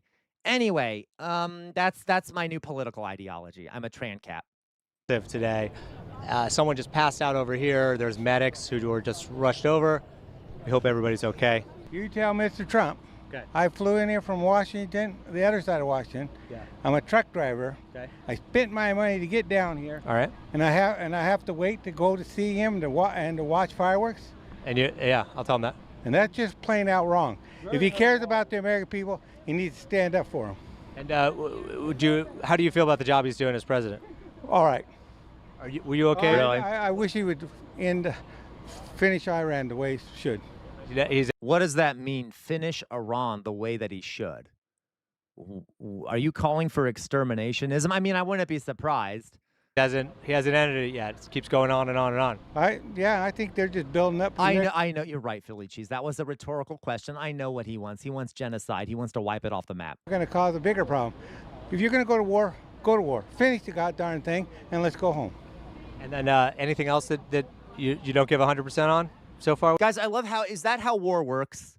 You just got to finish the darn thing. Like when the Vietnam War, you remember when Nixon was like, we just got to finish the darn thing. And then magically he was able to finish it. I love this stupidity. This is like classic American exceptionalism. Like, well, if we go to war, we have to win, obviously. So we just got to win it. Just have it happen. Just have it win. Well, how? Because do you think he hasn't been trying to win up until this point? It is weird amorphous blob. Do you think that we started the war and we're like, you know what? We're not going to try to win. No, it's that we can't win. We literally can't win. We've been defeated. All right, you fucking idiot. Jesus Christ. With Trump? No, everything else. I like his Texas and stuff. He's a good president. But I know, Druzilla. You got it. And Sir Bart is working on that for us, Druzilla. Druzilla says, I'm sorry to say this, but the U.S. needs to be occupied to learn how horrifying it is to live with. Yeah, hey, don't worry. Sir Bart's working on helping us with that. He doesn't seem, when it's like this, you should never have this out here at 100 degrees. Hard to find water most of the time. People are passing out. It's just wrong. If you're going to have an event, make it. And actually, if we do get occupied, I would like Canada to install a tran-cap government here that can be a puppet to Canada. The trans people in Canada can puppet the trans-cap leaders of the United States. See, look, oh my God, I'm becoming up I'm coming up with a whole casual revolt political theory. I love this. I'm gonna write a mind transconf. No, that sounds bad. I'm gonna write a political manifesto outlining my goals for a TransCap America. Okay. Open to all the people. Go through one security, not 10,000. We're not out here to hurt or do anything. It's ridiculous. I never seen anything like it. And I'll tell you one thing, I'm not waiting this long for any man, because I'll serve God and he would get me through there if I had to. The hottest July 4th in Washington, D.C. on record. What are your thoughts on the heat? Oh my God, it's not easy. I'm 70 years old. It hasn't been easy. We walked 17,000 steps. She needs to drink some water. I'm starting to think that she might be a little dehydrated, which is why she's kind of has an unclear way of speaking. Every day, and oh, it's not easy, but we're doing it, you know. I'll do anything for this country, you know. Even go to a Trump rally in the hot. I went to inauguration. Where did I go? I went to the first inauguration. That's true, Gwen. You did. Forgive me, Gwen. I give you credit. And Mar-a-Lago. Then I went to Mar-a-Lago. Then I went to Coachella in California. What? And it was so hot. It was this hot. Okay, guys. I'm ignorant. Which one is Coachella? Is Coachella like is that just like pop artists? Coachella's like the one with pop artists, right? And isn't it Coachella, not Coachello? I don't know, but it's Coachello? Isn't it Coachella? Am I wrong?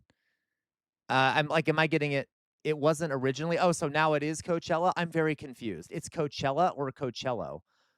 I thought it was Coachella. Okay, you know what? Fuck all of you. So is it like a pop thing? Okay.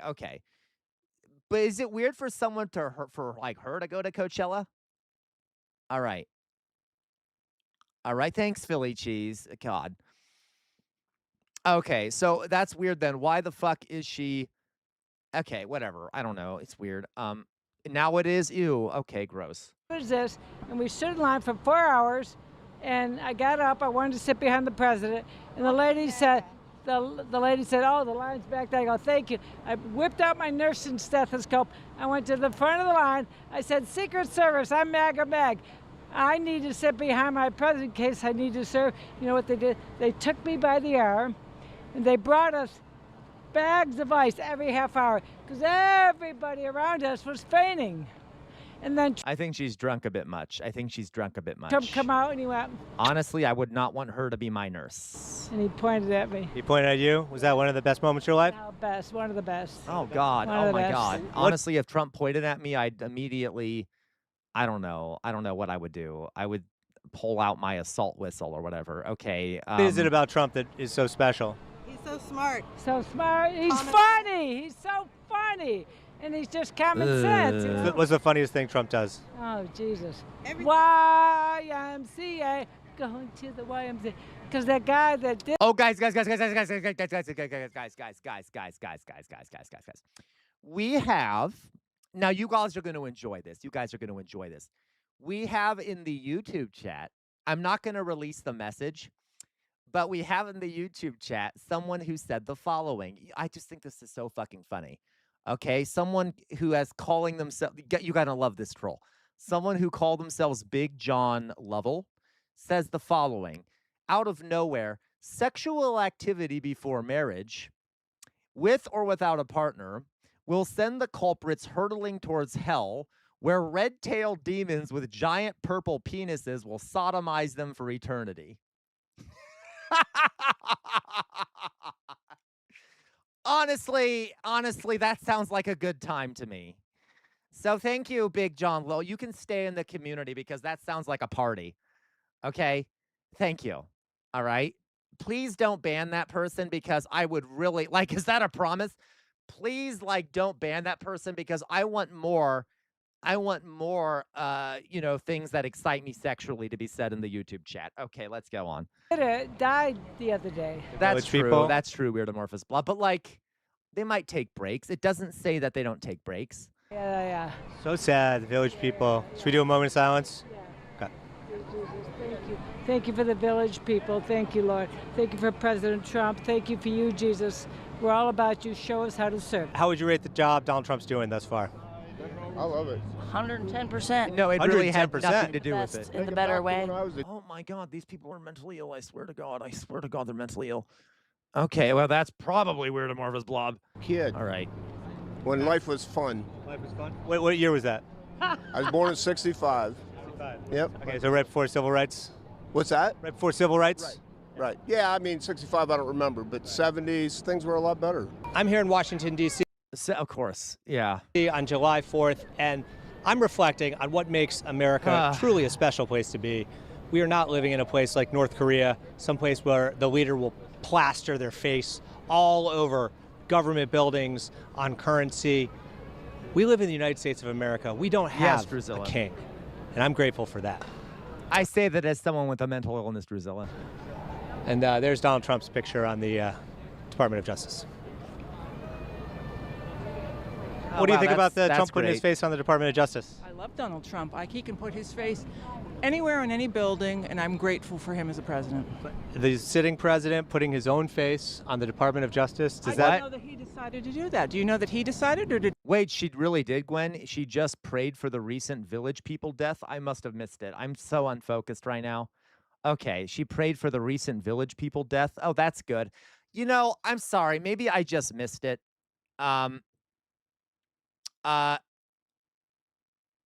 Like, maybe I just missed it, but that's anti-gay shit, obviously. That's like, we kill the gays, right? Let them die. That's classic right-wing behavior. On the Department of Justice, I don't know that he decided to do that. Do you know that he decided, or did someone else do that for him? I know that he liked it. Well, of course he would like it, but does that mean it was his decision? But do you think the Treasury Secretary's decision to put his face on bills? It wasn't his decision. But that is such bullshit. It's not true. It's not true. I hear libs say this too. When Democrat presidents do things, they will say, "Well, that was a secretary's decision." Yeah, where does the buck stop? The president allows these things. They can stop them if they want to. Would I like it if the Treasury Secretary said, my face should go on bills? Sure, why not? It's an honor. He deserves every honor we give him. Okay. All right. Make America great again. When was America great? I think America has always been great, and we're just making it good again. It doesn't matter what president we've had. America's always been a great country. Even during slavery? Good question. I was about to ask the exact same question. Jonas, well done. Well hit. Right in the face, Jonas. Good job. Good job. Literally, though, guys, that's what I was about to say. When was it fucking great? Was it during slavery? What about segregation? What about when we were doing imperialism in the Spanish-American War? What about when we were attacking Iraq and Afghanistan? Which part? Which part was great? What about when we were slaughtering the natives? I mean, come on. They fit very well in the DPRK. On a second thought, they might maybe not, given they hate socialists. But that's true, Matt Sci guy, right? All right. No, obviously slavery was a mistake, but it's a mistake that's been rectified. Oh my God, who could possibly fucking believe that slavery has been rectified? Don't worry, guys. The effects of slavery are completely gone. It's no problems there anymore. Everything's fine, right? Oh my God. And during Jim Crow, was America great then? Of course not, but yes, America was still great. Make America great again. When was America great? When you didn't have all this conflict. Yes, and less technology. Less technology? Companies didn't take over. That's Jonas, an excellent point. Jonas says, I think it was great prior to Columbus arriving.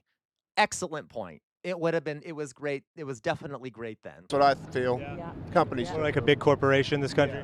Yes. The working man, it's hard to be a working man anymore. Have you ever talked to Democratic Socialists before? I don't want to talk to them. They're saying some of the same things is what I'm saying. Yeah, I don't want to. You don't Wow.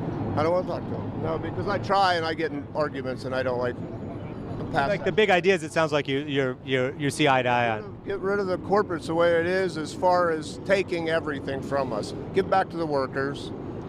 What? See, this guys, this is the weird fucking thing about fascism and all this shit. Remember how Mussolini in his party program put 8-day work week, 8-hour work day, and union representation in the government.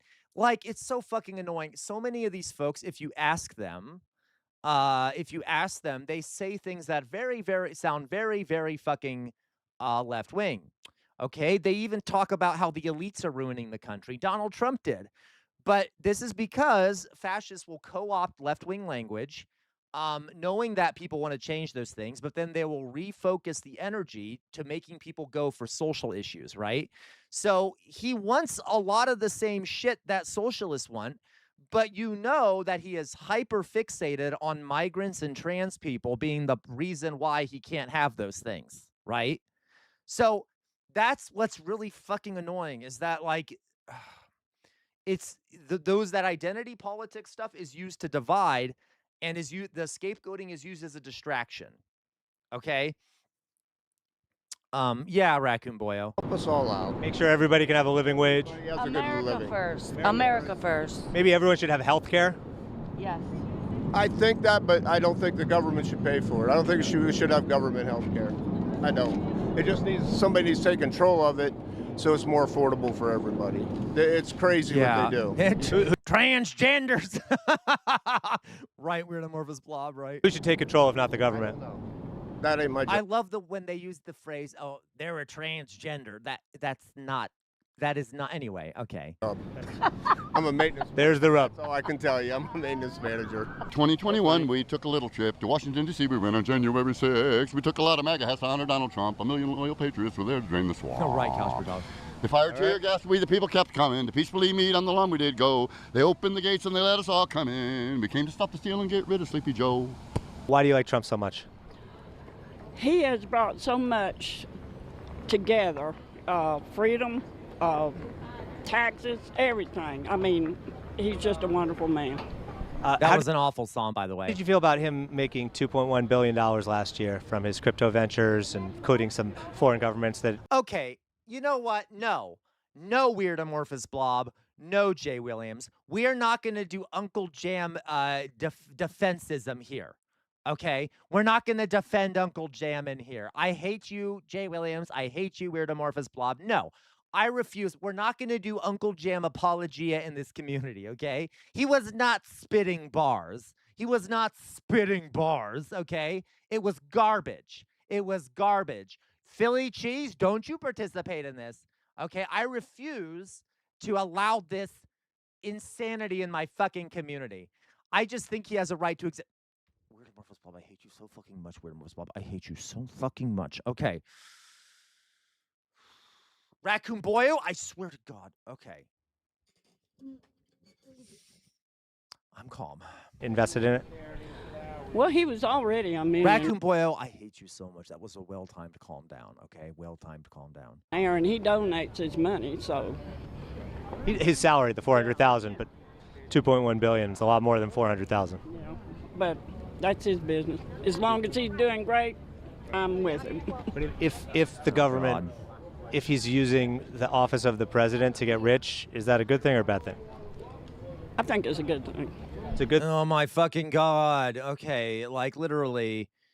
Can we? At what point, guys, does appeal? Listen, I'm gonna sound like a Lincoln. I don't know something. At what point, folks, do the divisions internal to a nation, a country, become so vast and unbridgeable that one part of that country really ought to declare independence and or suppress the other part of the country because the ideological divides are so vast and unbridgeable, and only one of the those ideologies can win out because they can't compromise, that there really ought to be a break or a forcible repression of the half that is bad. You see what I mean? Like, I do not know how the fuck to bridge the gap with these people. I don't get it. Like, I feel like I'm on the anti-slavery side during the pro-slavery arguments before the Civil War, because our fucking the ideals that we in here have and the views of the world we have in here are so different and like so contrary to my worldview and my moral system that it's like unreconcilable. Like, I don't know how to reconcile these differences. You see what I mean? Like, how she is talking is so unreconcilable to me. And I don't know how to bridge that gap. Okay. Anyway. So, Groove Holmes, perhaps Uncle James could help? No. No, Groove Holmes. I hate Uncle James. Philly cheese, how dare you, okay? Welcome, Groove Holmes. You're wrong, but welcome, okay? Thing for a president to use the presidency to enrich themselves? Yeah. I mean, they all did. And why I think America's great? Because I'm sorry, you're right, Weird Amorphous Blob. Irreconcilable. How dare you, Weird Amorphous Blob, correct me correctly. we have the freedom nobody else has. No, literally, we do, like, we don't have, there are other countries that have the rights that we have. We do know America has, like, some freedom, has, like, the same amount of freedom of a lot of other places, if not less, okay? No, we don't have a lot of freedom here. That's the opposite of being true. By almost every measure imaginable, even by liberal organizations, they show America's lower down on the list of free countries. So, like, what the fuck is she talking about? I'm, like, so sick of this. Such a boomer take. Most younger people would agree America isn't the freest place on earth, okay? Absolutely, Drusilla. It's absolutely much less freedom than other countries. As a matter of fact, you know what America does have freedom for? It has a lot of freedom for corporations and the owners of companies, right? Yeah, not even the highest on an economic freedom index, right? Like, it even isn't like, it has a lot of freedom for big companies and shit, but, like, that's not average people. There you go, Philly cheese. But I have the freedom of choice between extra strength and super strength toilet paper. Oh my God, I hate it. Okay, it's so true though. Like, I hate this take. I'm so sick of it too. And it's one of those, like, as the fascist would say, national spiritual beliefs, right? That people have in this country. But okay. So we've been all over the world, and our freedom it's priceless. You hear that? Let's see if we see it. Let's see if we see it. I don't see it. Did you see it? There it is. There it is. There's the plane. There's the plane. By the way, that plane is a Raptor, or what is it, an F-22 Raptor or whatever. It was one of the most expensive planes to develop. Let me look up the price it took to develop the fourth generation plane, Raptor jet, just to show you how much money we spent on it. That's right, the Lockheed Martin F-22 Raptor. It cost F-22 Raptor development cost $32.4 billion. And when combined with procurement and construction, the total program acquisition cost reached roughly $67.3 billion. Not only that, every individual aircraft costs $334 million to produce. All right. So listen, not only that, after it was developed, we immediately kind of stopped developing it, even though we hadn't made that many, and we've already moved on to the next jet to produce. So imagine if we had taken that fucking money and put it back into the country. We had put $67.3 billion back into the economy. All right? That would have been nice. That would have been nice. I want to quickly see here. I thought it was more than that. I thought it was like almost a...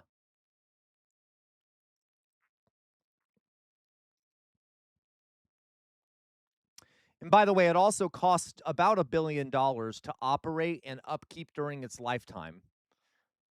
I know, right? But anyway, it's just so fucking stupid. I just Get the plane and went right by. So there goes your tax. Hey guys, don't worry. Your tax dollars paid for that plane to fly over.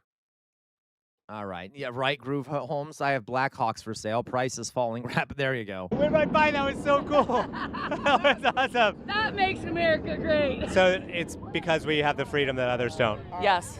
Yes. Well, you're talking about the principalities and powers that run this world. Is Donald Trump one of those?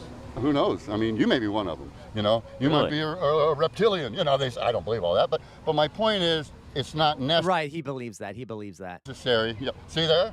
What? I like him. No, you didn't see it, but some of us know. You What guys happened? know out there. Nothing happened. Nothing? No. And he Okay. just lit something in front of you. So, like I say, my opinion is, but as Uncle Sam, as 250 Philly years cheese. of being here, What was it? I've seen America come up and down, and I look at the long. Wait a minute. He just called himself Uncle Sam. He's a bad actor, guys. Is he Uncle Jam or Uncle Sam? He needs to make up his mind, okay? I'm always a jester, guys. I'm never, fake jester or whatever. So is he Uncle Jam or Uncle Sam? He needs to stick to his character. Game, and I believe the people still have. Pisses me off. It's worse than those kids we watched that were bad actors. It's hot, right? It's about as hot as it fucking gets. Pretty much. It's hot as all fucking bullshit. Right, Jonas. Really divided time, United States of America. Do you have a message of unity you'd like to share? Look, as I said, President Trump didn't even have to get out of what he was doing to become president. He's trying to make America a good There you place. go, Wrecking Boo. So if you don't like America, there's Philly Cheese, I fucking hate you. Philly Cheese says the only thing keeping us a civilized country is Uncle Jam. Philly Cheese, I swear to God. Go to a fucking neurologist, Philly Cheese. I swear to God. other places you can go. But if America falls, this is the last stand. So, yeah, I think people should. I don't know if that was necessarily a message of unity, but is there a message of unity you want to share? Well, like I said, love America. If you want to be here, love America, love what America is about. Have an opportunity to be a. Guys, I'm not joking. We've been talking about fascism. Love the idea of what America is about. What does that mean? Does that really have meaning? He is referring to some transcendent spiritual value, right? Some like notion of American culture and identity, right? Like exactly Weirdomorphous Blob. Weirdomorphous Blob said it right. Unconditional love for the American state is the basis for unity. What does that sound like? That sounds like fucking Gentile. That's like Gentile shit. Now, he doesn't mean to be doing Gentile shit, okay? But doesn't that sound like Gentile? Like, you better love our values. You better be obedient to our national spiritual values. And by that, I mean be obedient to the state, because under Trump, because Trump is the leader who represents the national spiritual values and will overcome all internal divisions, right? Okay. Capitalist, have an opportunity to be a pig. You can do whatever you want, but at the same time, you get to live here. And so let's make it a great place. Message of unity. Guns too, Groove Holmes. Don't forget, guys, you need a shootout happening in every school because we're living in the fucking Wild West, apparently. America, love it or leave it? I guess. Yeah, Chairman Bart. YMCA, ba ba ba. YMCA, ba ba ba. YMCA. President Trump, make America great again. It got hotter, right? Yeah, Jonas. I'm not imagining this. It got a little hotter. No, it seems to be getting hotter as the sun goes down, and I'm not sure why. Maybe this is a bizarro day. It is. It was like Ugh. Makes you just really question everything, right? Yeah. Just don't know what's going on anymore. You don't know what the hell you're doing with your life. Weirdomorphous Blob, I was about to steal what you said, and then I'm like, wait a minute, no, that was what Weirdomorphous Blob said. Weirdomorphous Blob said, I have opportunity to be a pig. Glad to see that he included the cops. Right. That's, at least, guys, that the cops had their DEI moment. At least we got to hear some talk about the cops in reference to pigs. Okay. At least for us non-Americans. Okay, yeah, but I would like to provide a counter-argument. The idea of America is about freedom from a colonizer, at least for us non-Americans. You mean, I'm not sure what you mean, Raccoon Boy. Do you mean, like, freedom from American imperialism and colonialism? Can you clarify? I'm just curious.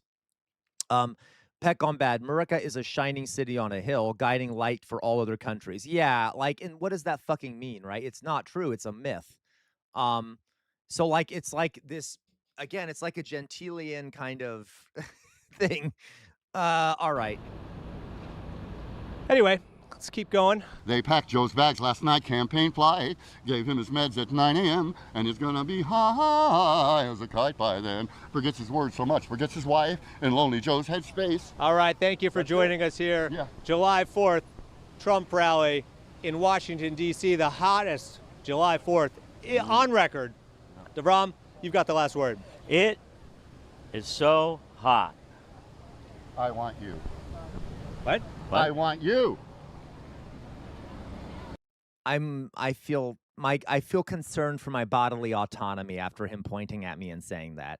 I mean, some people are into that, the age play stuff. I'm not. Okay, so guys, I guess so, right? Ugh. Yeah, Uncle Jam. Hi, please don't. He can go jam somewhere else. I don't want him to jam anyway. Okay. Yeah, guys, no, literally, that is like, folks, to be clear, yes, I know a lot of people around the world have heard that about America, that we're the country that loves freedom and imperialism and shit like that, okay? I'm saying that internally, amongst the right wing, you notice how similar those ideas are, that notion of like, you have to be part of the American spirit or whatever, even though that's not a thing. What the fuck does that mean? Okay, that's a very fascist idea. Okay, our founders wanted America to be that shining city on a hill. Yeah, it did not. That's a fair way to put it, Peck on bad. Yeah, it definitely didn't work out. Okay, all right, but like, and listen. Yep, Sir Bart, exactly. Remember, Sir Bart, you're a genius. Remember that famous phrase? Was it Jefferson who famously said he wanted America to be an empire of liberty? Now, there's two funny things about that, guys. One, that is like not a thing. That's a contradiction. What do you mean to be like the idea of like a an empire of liberty? Those things don't go together. Anyway, so it's kind of funny. All I'm saying is blood and soil crap. Yeah, very much so. And that idea has changed over time. Admittedly, guys, and I'm saying this as a historian. I am not a fan of America. Okay.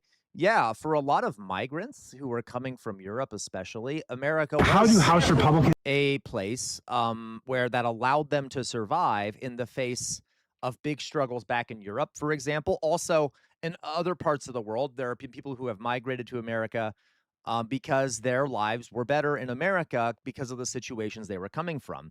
I can give you examples of this. A lot of Irish folks moved to America out of necessity because of British colonialism and imperialism and famine caused famines.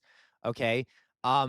So yeah, when you're in a very bad suffering situation and you come to America, it can definitely be a place for some people that is viewed as a place of liberation. And I am not saying that that is true fundamentally. I can guarantee you there's a member of our community. I can guarantee you that there's a member of our community that moved to Thailand and feels much better living in Thailand than in America, right? So it's an economic thing. So there are different ideas about America, but overall, right? Like they're myths. America isn't like especially a land of freedom or anything like that. Okay, there were times where depending on where you're coming from, it could be viewed that way. But okay, you guys get my point. And we should also point out that it was built on the death of millions of native peoples. So it was also a colonial state and a slave state. But anyway, okay. So let's go on. Let's see what else we have here.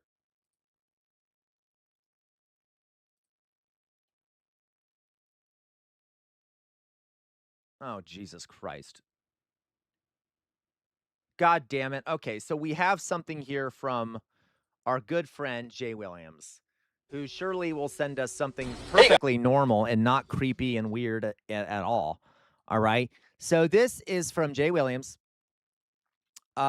Exactly, Louise. Yes, it is an idea, Louise, of like 1950s America, where women were like in the home and black people were oppressed. I agree, Louise. Okay. All right. So, yay. So this was sent to us by Jay Kirst Williams, who always is a little, I guess, palate cleanser. This is from 1985. Now, there is something deeply wrong with Jay Williams, and I have no fucking idea how he finds this shit. Regardless, this is like we always watch these clips from like the 1980s and 90s because Jay Williams is a goddamn lunatic, and I will keep saying it. And I don't give a fuck. Okay, so let's see here. How dare you, Philly cheese? So let's see here what god awful content that Jay Williams has sent us to watch. It absolutely was LaCroix. It was. Okay, let's watch. Hey guys and gals, get hip with a new craze. Register today for your very own personal 666 barcode implant. No more need to carry cash or credit cards. The price of the goods you buy is now automatically subtracted from your bank account by the computer terminal at the checkout stand. It's fast. It's easy.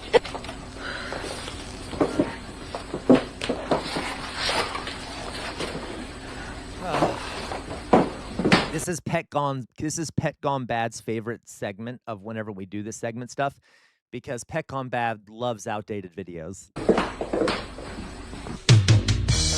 go, Kathy, don't go. Don't go, please, don't go. Don't go, Kathy, don't go. Don't go, please, don't go. Kathy, don't go to the supermarket today. What? Guys, what the fuck is happening? Is there like a shooting going on at the supermarket? It is America. That might be a day where I wouldn't want to go to the supermarket, because any other day, who knows who's shooting up the supermarket. But that was my first thought, was literally, oh, there must be a shooting going on at the supermarket or someone with a gun. But anyway, all right. Kathy, don't go to the supermarket today. Why? There's a very strange man at the checkout stand, and there's a laser scanner where you put your hand. Kathy, don't go to... What? What the fuck is this? There's a very strange man at the checkout stand, and he... What? Yeah, Kathy might... You're totally Groove Holmes. The supermarket today. Don't go. Raccoon Boyo, please send them to me. I would love to see them.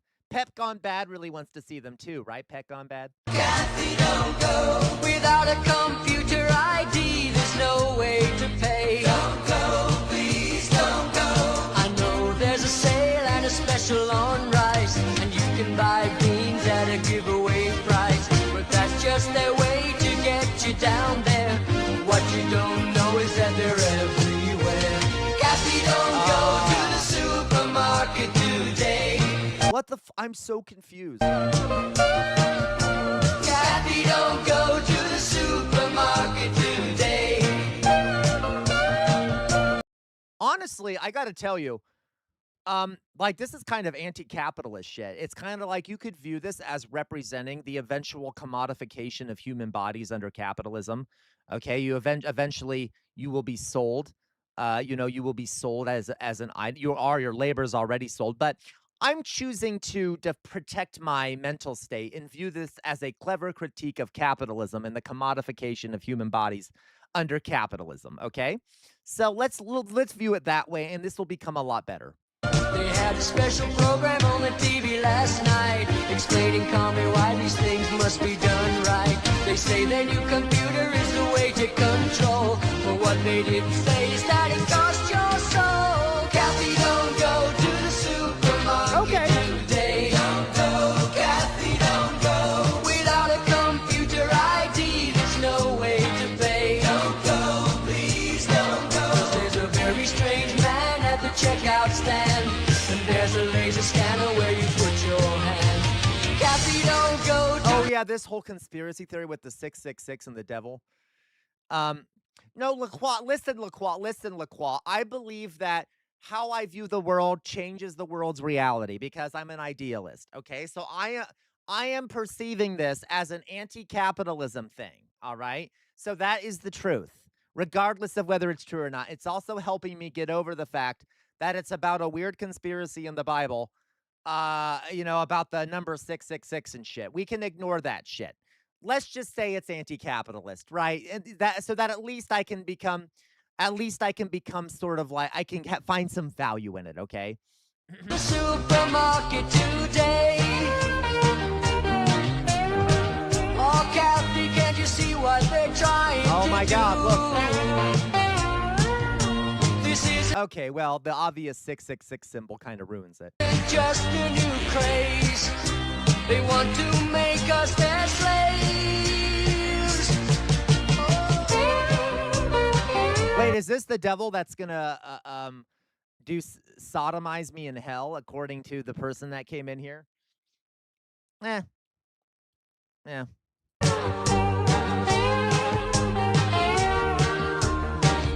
Can I choose the one that does it? Because I don't know if I want that one. Sorry, I'm being disgusting. I apologize. Kathy,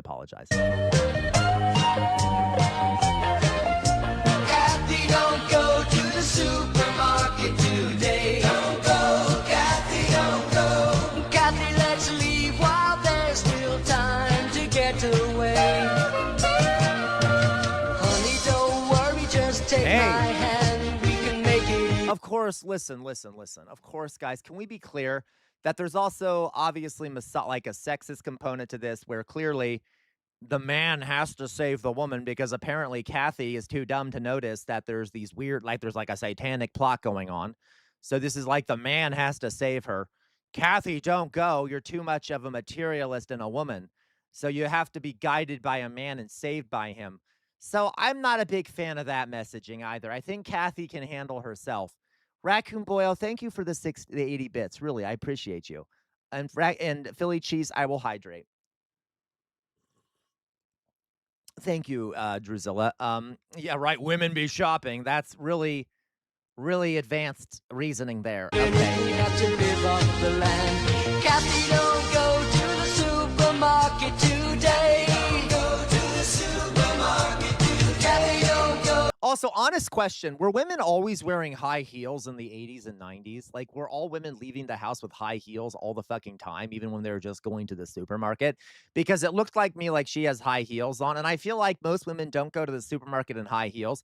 So I think that's also kind of a funny thing where they always make women wear high heels and this shit. Like, I don't think high heels aren't exactly comfortable. Like, unless you're going to work or something. I think a lot of women wouldn't be wearing high heels out and about all the time, but it's good for the camera because, it feminizes the legs or whatever, according to people. So they want the women to look a way that they want men to look at. Anyway, like, I'm just saying, I just noticed this shit. Okay. Yeah, Peck.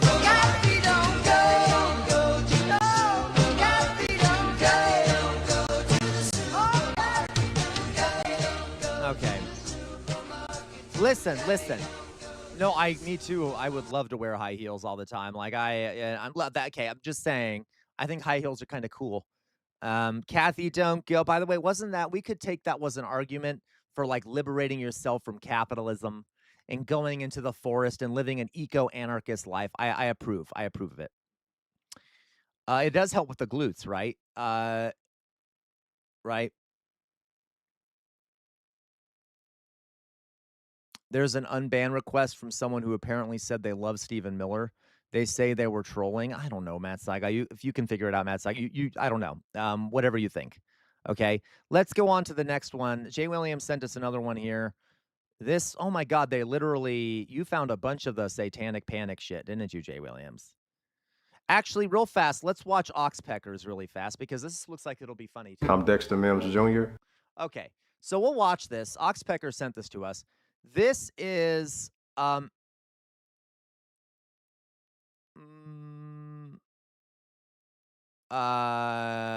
this is, what is this called? Oxpecker sent this. Air humping, my strange addiction. Oh my goodness. Okay, so there is a show on TLC.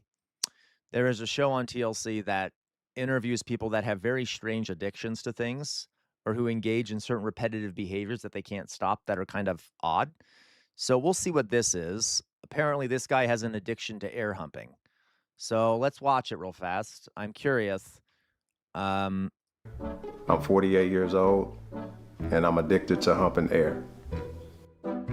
It just sends me to a level of intoxication where some people have their thing, they drink and all of that. And at 48 years old, Dexter has So listen. Okay, I'll wait. struggled with his addiction majority of his life, though he himself does not see it as much of a burden as the people around him. I don't need a woman. I don't need another human being to interact in that sense because Mother Nature provides what I need. One girlfriend in almost a half-century on this earth, and he sees no issues. It didn't go the way I wanted it to. Dude. Really, LaCroix? Wait a minute. So did we ban someone that was actually a lefty? This is why we need to be nicer to people. If they make us start, we need to make sure if I may have banned it, I may have banned him. I don't know if I did. But if they're making a joke like jokes like, I like Stephen Miller, but I didn't ban them. Okay. We just need to make sure that if people are whether people are being sarcastic or not. That's why I also will always ask, you say this, what do you mean by that? Are you joking? Okay. Because sometimes they are joking. Apparently this person was in another lefty community and was saying very lefty things. So I don't know what's true or not. I remember that year, and they had multiple times to say that, oh, they didn't, Sir Bar. Okay, well, that makes sense. Then it's their fault. Okay, never mind. All right. He started hating as soon as you rated Very Nice TV. Started hating on me? What do you mean? Started hating on Stephen Miller? What do you mean? He started hating on what? Started hating on whatever. I don't know. Okay. Okay, we'll continue watching this. Due to the fact that Mother Nature is my woman, and everything else comes second. Well, my name is Alicia Scott, and I'm from Knoxville, Tennessee. And I've dated Dexter Mims for, say, about 3.5 years on and off. I called it off, but it's because he's addicted to humping the air. Like, look at me. Like, how dare you hump the air? And I just can't get over it. I'm sorry. It's a big deal breaker for me. Hopefully he can get over it someday. I don't know. But yeah, it's too much. The woman at the time couldn't understand that. And while I was thrusting the air, they just didn't work out too well. I figured that they would have an understanding. So honestly, I feel bad for the guy. The brain is very complex. It almost looks like a compulsion that he can't help, right? The brain is very complex. No, but seriously though, Sir Bart, like it's possible, it's real. There are people who have very unique behaviors that are that can't really be explained. No, listen. So it's possible it's fake, but let me just.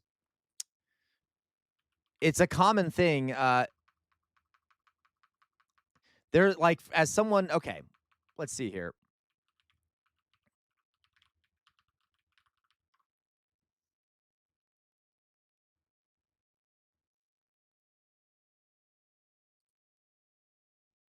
Yeah. So I'm trying to find.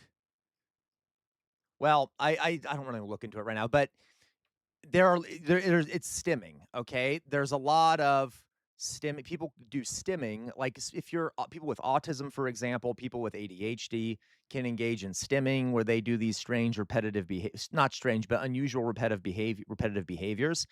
The reason I suspect that it is real is I've met people who do things kind of like this that aren't exactly this, but might be smaller. I've had students who do repetitive behaviors, okay?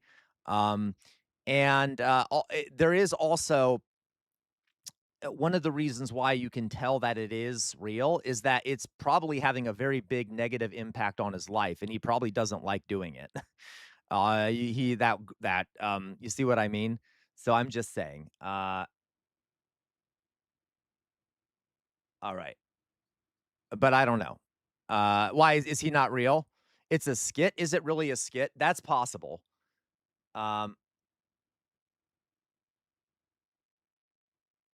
Comedy parody. Oh, okay. It is a skit. See, look, this is what I was wrong. But I will say, guys, there are people that have very unique repetitive behaviors. So That's why, like, I'm kind of unsure whether like, that's why I'm not even laughing, because I'm like, I mean, it's possible. Some people have strange repetitive behaviors.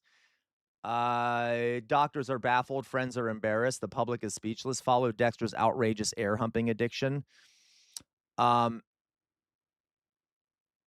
listen. I don't really like that. I just don't. I've had students who have very strange repetitive behaviors.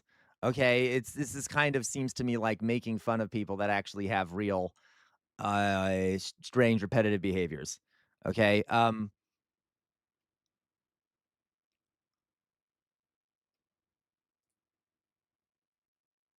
Yeah. Okay. So he's just bullshit. All right.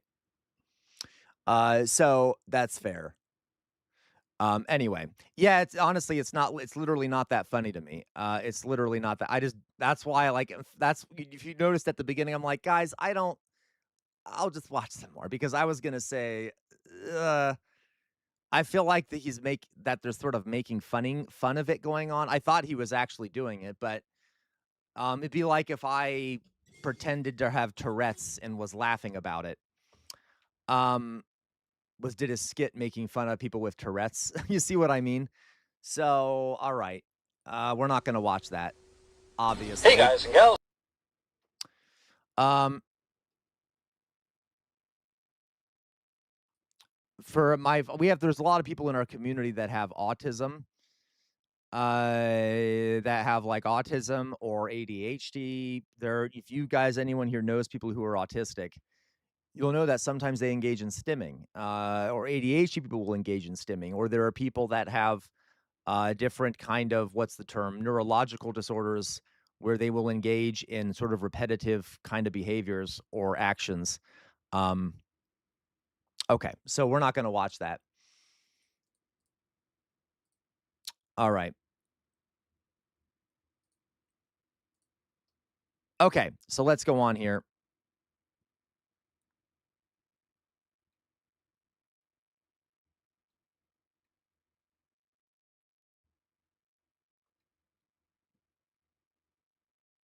All right.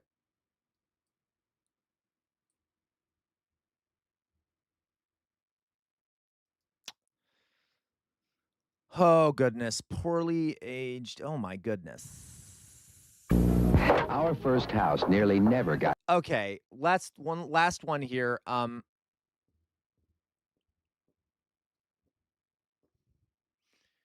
So you say, Drizilla, you said,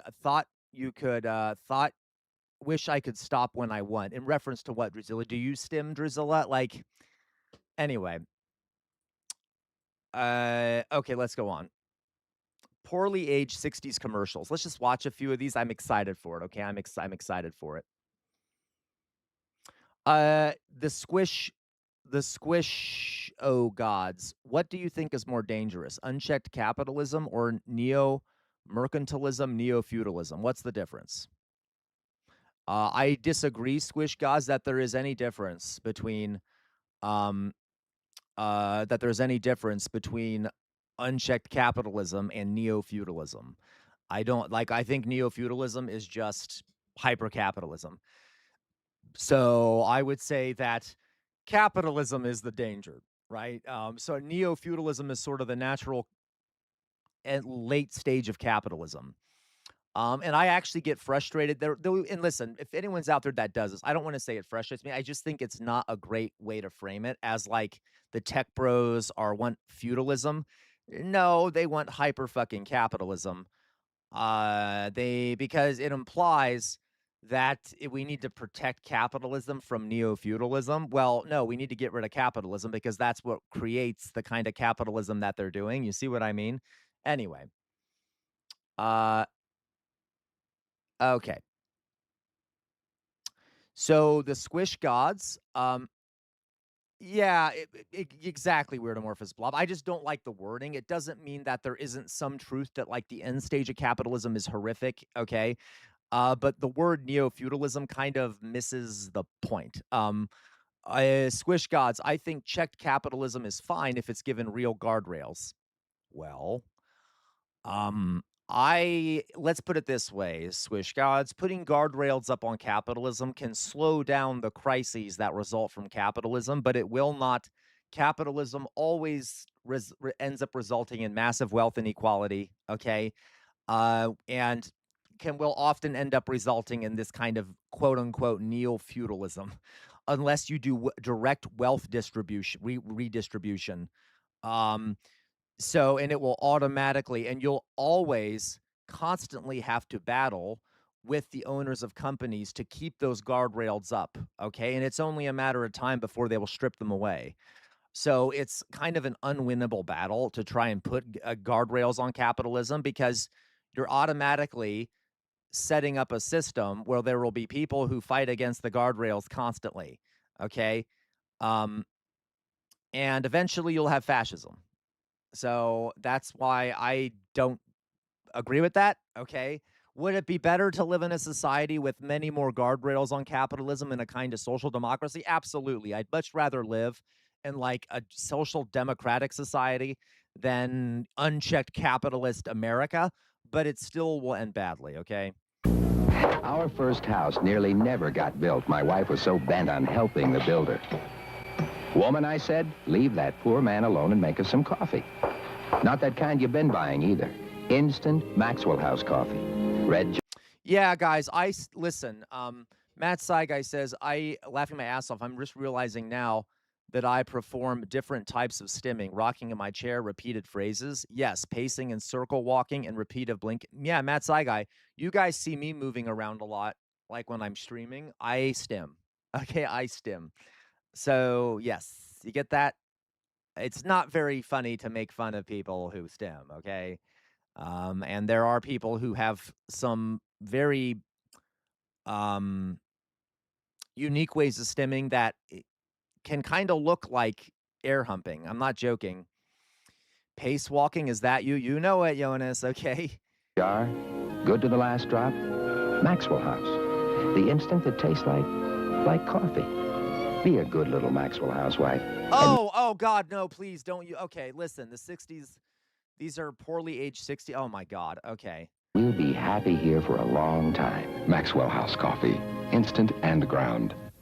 Smart woman. She's putting a new floor down by herself. Wise woman. She's using Kentile vinyl asbestos tile. Easiest God. flooring to install. Oh, great.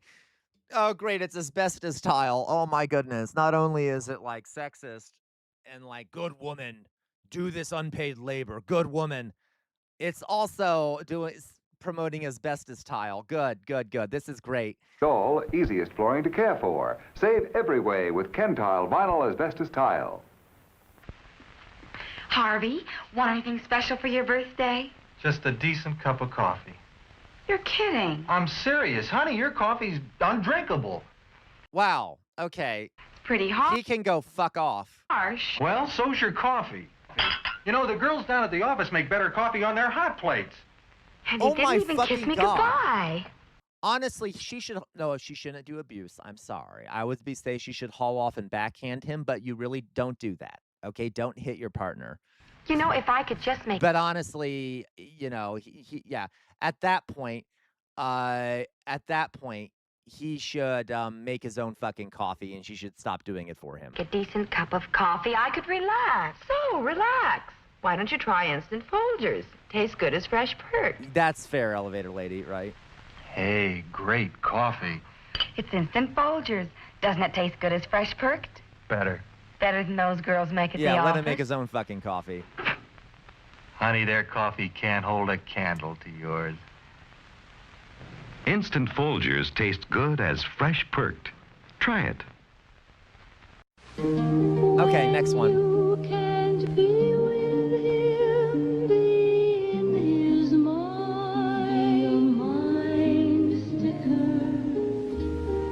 When you can't be... No, Drusilla, we're not watching this because it's funny. We're watching it because it's horrific, okay?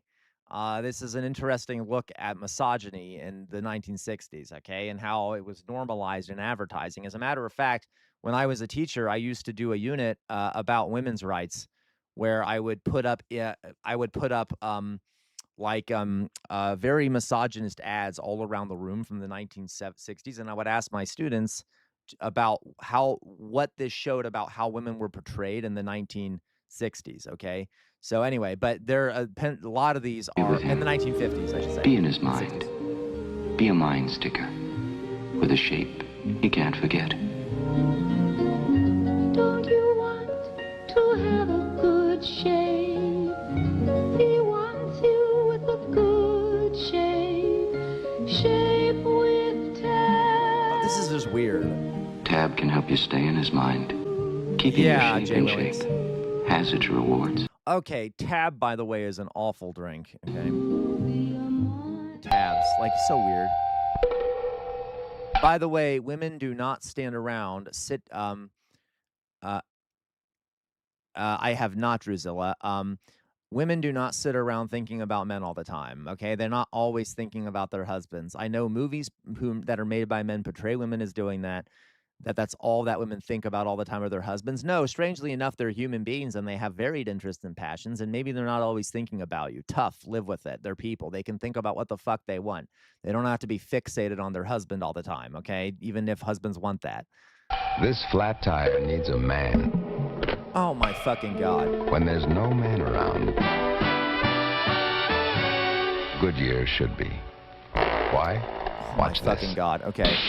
Yeah, Goodyear Company, the company that funded, the company that fucking funded, what's the term? Funded like, what is it? Was it Liberia? Why am I having a mind blank? Funded like right-wing coups in places like Liberia so that they could preserve the rubber production for their tires. Literally, hello, Dolly Boy. So that's funny. Love Goodyear. New Goodyear Double Eagle carries its own spare inside. Lifeguard safety spare. A tire in a tire. Keeps on going.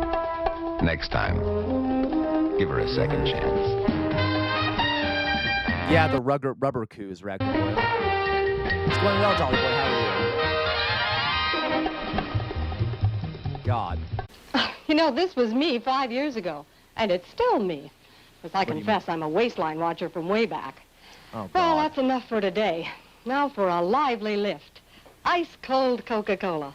There's no waistline worry with Coke, you know. Wait, what is she saying was her a few years ago? Actually, this individual-sized bottle has no more calories than half a grapefruit. Okay. That has to be bullshit. Another thing, the cold... That's bullshit, right? That is bullshit. Right? The crisp taste of Coke is so satisfying, it keeps me from eating something else that might really add those pounds. Coke's a natural, wholesome blending of pure... Okay, great. Food flavors. Great, let's make women ashamed about their bodies. I guess that's why everyone likes the refreshing new feeling you get, only from not-too-sweet Coca-Cola. And no wonder. Well, I think, Groove Holmes, that caffeine can also suppress hunger. But I do know that Coke at the time did actually have, like, some cocaine going on in it. A very small amount, but like there's all caffeine also can suppress hunger, but okay. Lively, lifty Coca-Cola provides a welcome bit of quick energy between meals. Makes for a pleasant pause in a busy day. Oh, and remember, Coke is low in calories too. Say now, don't you get any thinner? God. Okay. Yay, eating disorders. Great. Love that. I bought the fresh stick, just as you told me. You're absolutely right. It's neat and quick, and it goes on dry. It did make me feel cool and sweet, just as you said. I did everything you said, but my boss still hasn't asked me to lunch. Unlike some... Oh, no. Oh, my God, no. Oh, my God, this is horrific. Oh, this is horrific. Okay. deodorants, Fresh doesn't guarantee you'll get ahead in business. All Fresh does is... Oh, my God, please. Oh, my God. Okay, that is awful.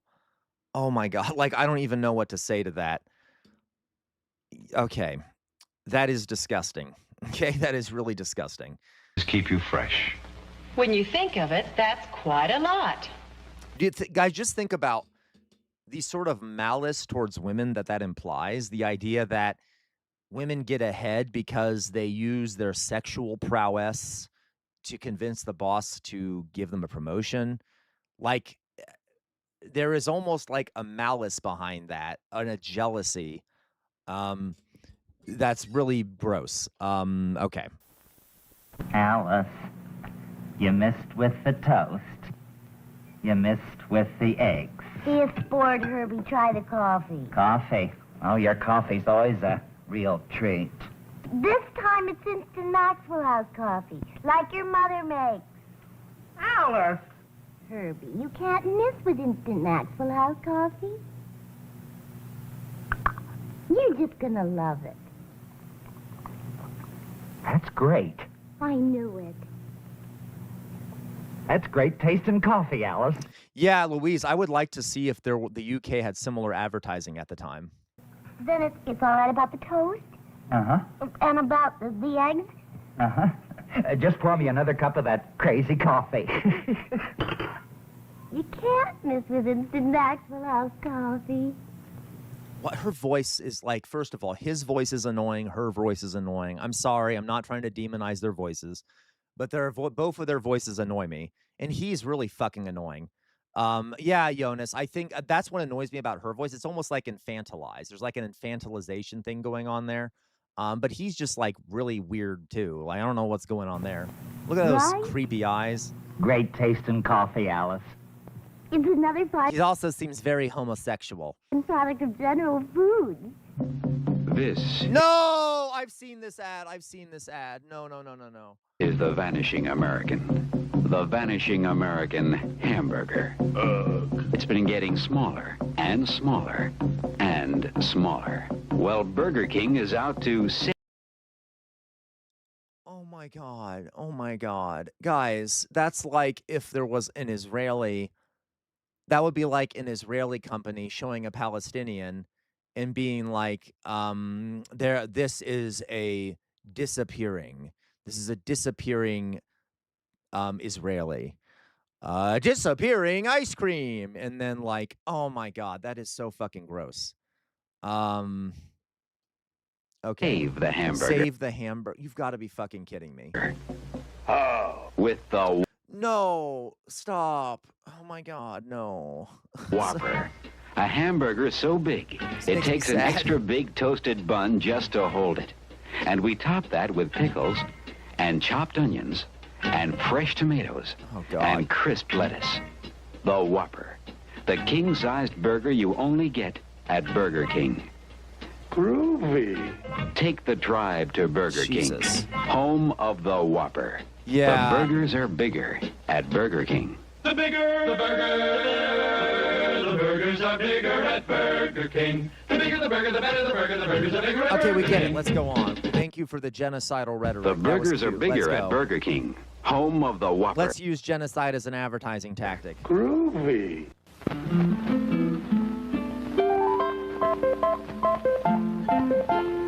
Don't worry. She'll take care of the new Camaro.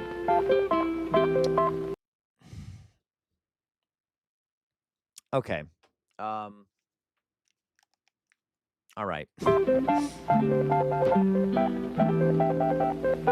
He's literally watching her drive off.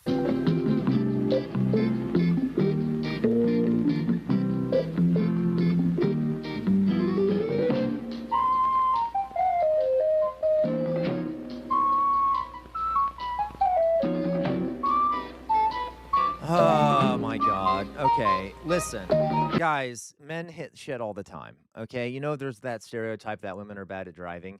Men are bad at driving, but men, you know, I think men hit shit as much as women do, but that men don't talk about it because they're deeply embarrassed, and women are more honest.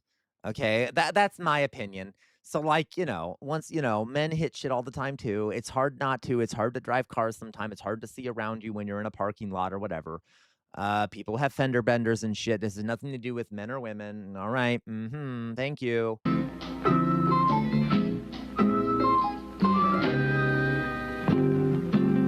Relax. You ordered Camaro's new resilient bumper.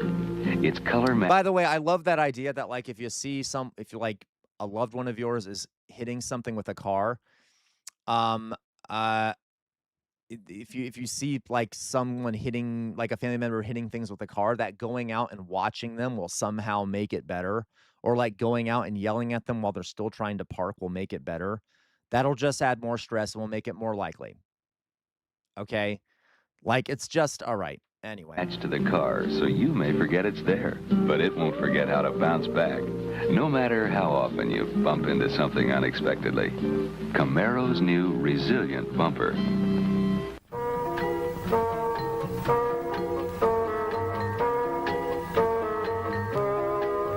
If your wife won't let you buy a Volvo, let her drive one. That'll really do the job. Hey, at least this one, for the time, is progressive because at least the woman is able to decide what he buys. Because at this time, women weren't allowed to have credit cards, literally. So it's kind of funny that, at least, I guess in a weird way, this is progressive because it's saying that the woman can decide to buy the car. Once she gets the feel of it, she might like knowing you're getting a car that in most cases lasts long enough to get people out of new car payments and into new furniture payments, or swimming pool payments, or fur coat payments. Of course, if she still seems to have some doubts, let her drive a Volvo with automatic transmission. She'll feel right at home in Yay, that. Jolly Boy.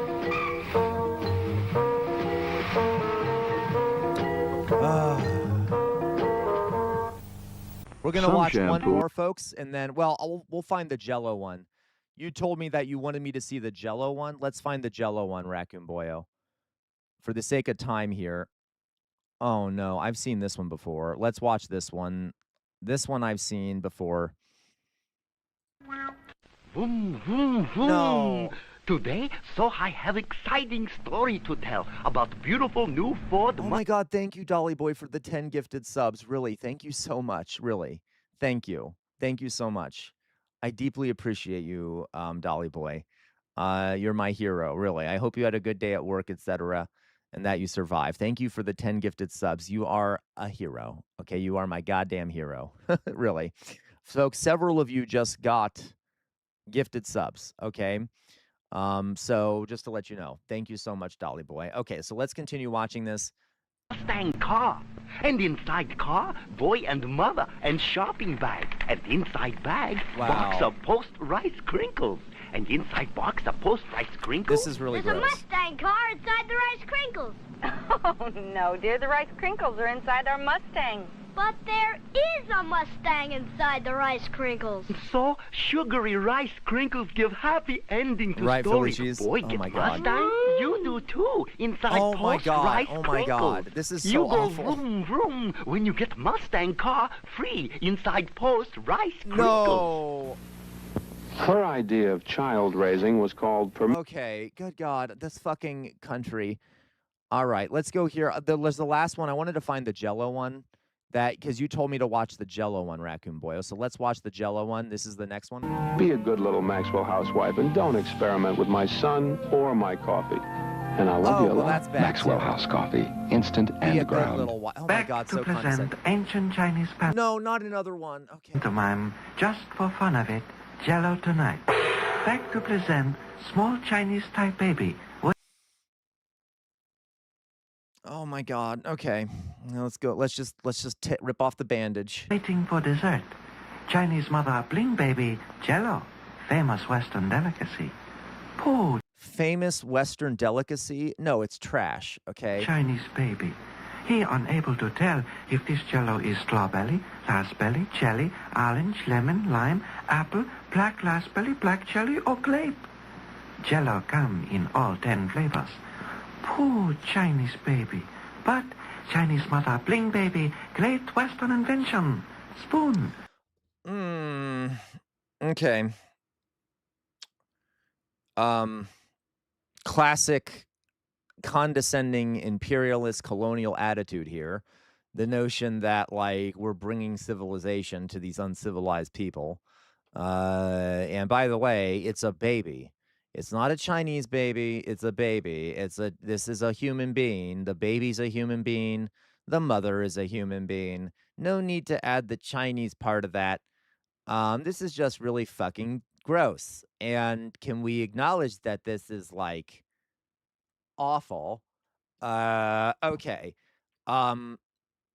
So Tater Tot, some of my coworkers would not have a problem with these commercials. I believe it, Tater Tot. This is awful. Okay. Spoon was invented for eating Jell-O. Baby fine, this is grape Jell-O. Deep, dark, delicious new flavor. Chinese baby, very happy. It's so gross to like dehumanize a baby this way. Like, also, like Chinese baby. It's just a fucking baby, okay? Like, why the fuck do you have to add that modifier? And ancient Chinese pantomime is pretty good. No, it's commercial. terrible, right, No? Rack? Mr. Ding. Okay, well, we'll stop there. That was awful. Jesus Christ. Oh my God, that was rough. Thank you guys for suffering through all that with me. Thank you, Raccoon Boyo, for sending that. That was very educational in some ways. We got to see how folks were, you know, what they were showed in the media all the time. Okay.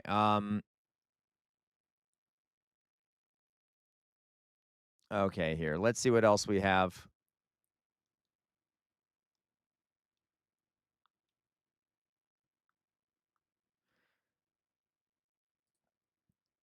So what's your take? This was sent to us by Fetty Spaghetti.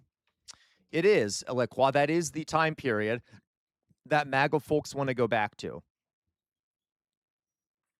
Yeah, Couch Potato, and yet for nature shows, they say shit like the baby elephant, baby comes first for that. Yeah, of course, right? Interesting, right, Couch Potato? All right. Mwah. Oh, thank you, Dolly Boy. Thank you. Thank you for the kiss. I really appreciate all those donations, Dolly Boy. Really. You help keeping me going. Sylvia, I basically got called too woke for pointing out to a buddy that a video of someone in a wheelchair doing a stunt with the audio. Time from South. Oh, yeah, not that funny. Sylvie, I gotta tell you, not that funny. Okay, good call there. Okay, so this is called "Gay People Should Have to Wear Badges," and it is a I don't know what it is. A subway takes. I guess this guy interviews people on the subway. So, oh my God. Gay people should have to wear badges. 100% disagree. See, the reason you're saying that is because you don't know I'm gay. But if I had a badge, you'd know and this wouldn't keep happening. You don't give gay, I'll I say don't that much. give gay! I need a badge, Kareem. That's Give me why a when badge. you said that, I was actually a little alarmed. You And I was were. like, what the f are we doing? If I have a badge, you're like, okay, he's part of the community. Some gay people do have a badge. It's they do the gay voice. But this is just campness, it's not gay. True. Like, also, straight men have never been gayer. Yeah, I agree with that. You could just be a liberal straight guy. It's like, do you like, or do you just believe Palestine has a right to exist? like I can't tell. I'm trying to gay up. I can't get a septum piercing. It'll get infected. Is the badge so that other gay people know you're gay, or is it for me to know you're gay? Because I personally don't care if you're gay or not. Sure, but I do.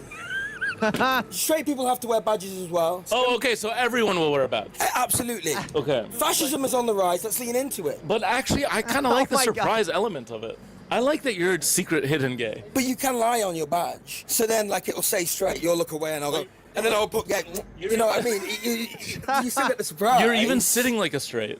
I'm sitting like a gay. Exactly, you're the gay out of the two. Cross legs, nice posture. The only thing that's gay about me is that I have sex with men, and I don't even do that because no one knows I'm gay.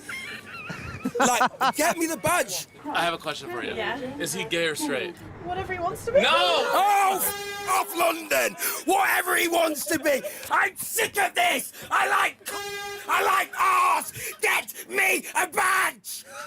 Or, at the very least, build me a gaydar. Get me like a machine that I power up. Like a little spaceship. People like Dan's horny, he's booting up the gaydar and they're beep, beep, beep, beep, beep, beep, beep. Straight, but likes the look, you know? It'd be very useful. There's a bit of space where you could put other things on there as well. Peanut allergy. That would be important. Don't like hugging.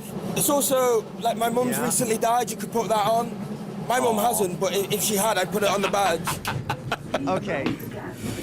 Oh, baby. Oh, now you look a little gayer. Do I? Yeah, because you took the glasses off. Really? You have gay eyes. No badge needed. Look at the They're camera. He has gay eyes. They're very deep. Do you know what I mean?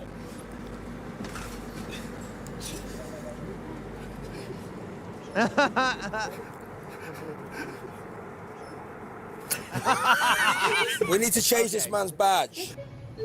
Okay, that's funny. All right, yeah. Literally, though, guys, that has actually been a trend in queer history, like the need to be able to identify other people who are gay or bi or whatever it is, because, you don't know. And they're a minority, so it's oftentimes hard to meet other people who are queer unless you know who's queer. And there's also a danger element in that if you don't know who's queer and you approach the wrong person, okay, you might get in trouble. So I can give you some examples. There for a while, wearing um, a earring in your right ear was kind of a subtle sign of being gay or being queer. Having a star tattoo somewhere on your body was often a sign that was used to other people that you might be queer. There's lots of having certain colors of handkerchief. I'm not going to go into that, but having certain colors of handkerchief in one of your back jean pockets would be, depending on the color, would send a signal to other people that you were gay or whatever it may be. So there have been lots of attempts to do that in the queer community. So he's kind of like, yeah, maybe Jonas, yeah. There have been there and or even the kind of the voice. The voice is an interesting thing, like sort of the gay voice, which does exist, okay? And it is a sort of a social construct, but it also is partially a way of signaling, okay? It's a way of signaling that is sort of developed naturally. Okay.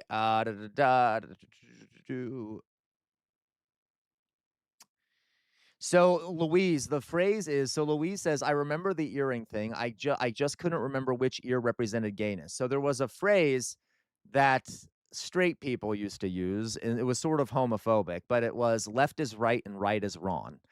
So wearing an earring in the right ear would be a sign you're gay. So left is right and right is wrong was a way for straight people to be like, make sure you don't wear the earring in the right ear because then people will think you're gay. So putting it in the right ear would typically be the way to show you're gay. Having one earring in your right ear. Having a star tattoo as well.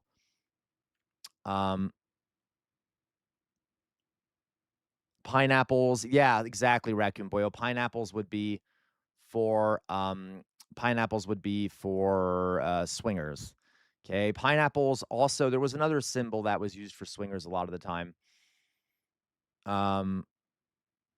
Okay, so yeah. Okay, so there's been a lot of symbols and shit like that used throughout history. Symbol one. So Dolly Boy, was the earring, yes, it actually was a thing, Dolly Boy. Now, it didn't last for that long as far as I know, but having an earring in one of your ears was in fact used by some communities of queer folks to show that you were queer. It became a homophobic thing because it became used as a stereotype to judge anyone who had earrings, like an earring. Does that make sense? Okay. Um yeah. Yeah, it was the '80s, correct, Roof Holmes. There's other things too, guys. The pink triangle is often used as a symbol now, which was sort of as a taking of the symbol. The Nazis used a pink triangle. They would put pink triangle on what they called homosexuals when they put them in concentration camps. The queer community has reclaimed that symbol, and oftentimes, so a pink triangle will be used to show that you're gay or you're queer or whatever it may be. There's also the pride flag, which which can be used it can also be used to show allyship or support. You guys know all this. You guys know some of these things, okay? Right. There are also, by the way, interesting, Jonas. Really, I've found that men that wear like necklaces are often viewed as super masculine. Like wearing a silver necklace or wearing like a golden necklace can be viewed as super masculine. But that's interesting, Jonas. I guess it's different cultural things, right? Um, exactly, Sylvie. That was a bit too revealed. The not in Islam. I got you, Jonas. I got you. Interesting. So it is just a different belief. Okay, interesting. Okay, so let's see what else we have here.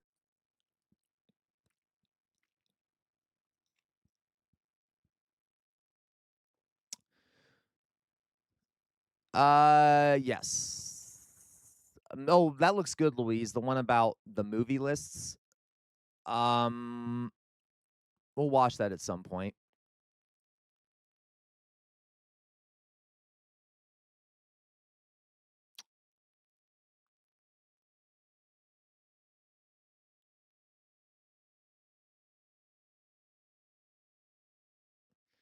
This was sent to us by... Wait, I'm sorry. Oh my God, this was sent to us by Jay Williams. Okay, let's watch this one. So pride is in... This is called Crashing a MAGA. Speaking of LGBTQ folks,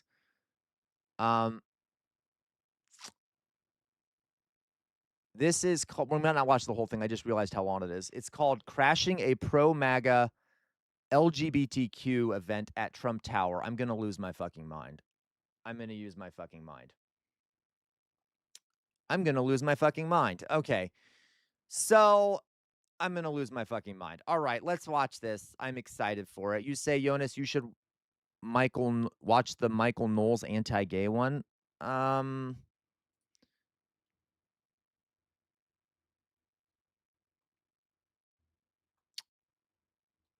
I'll look for it again. I don't see it right now. I may have gone by it.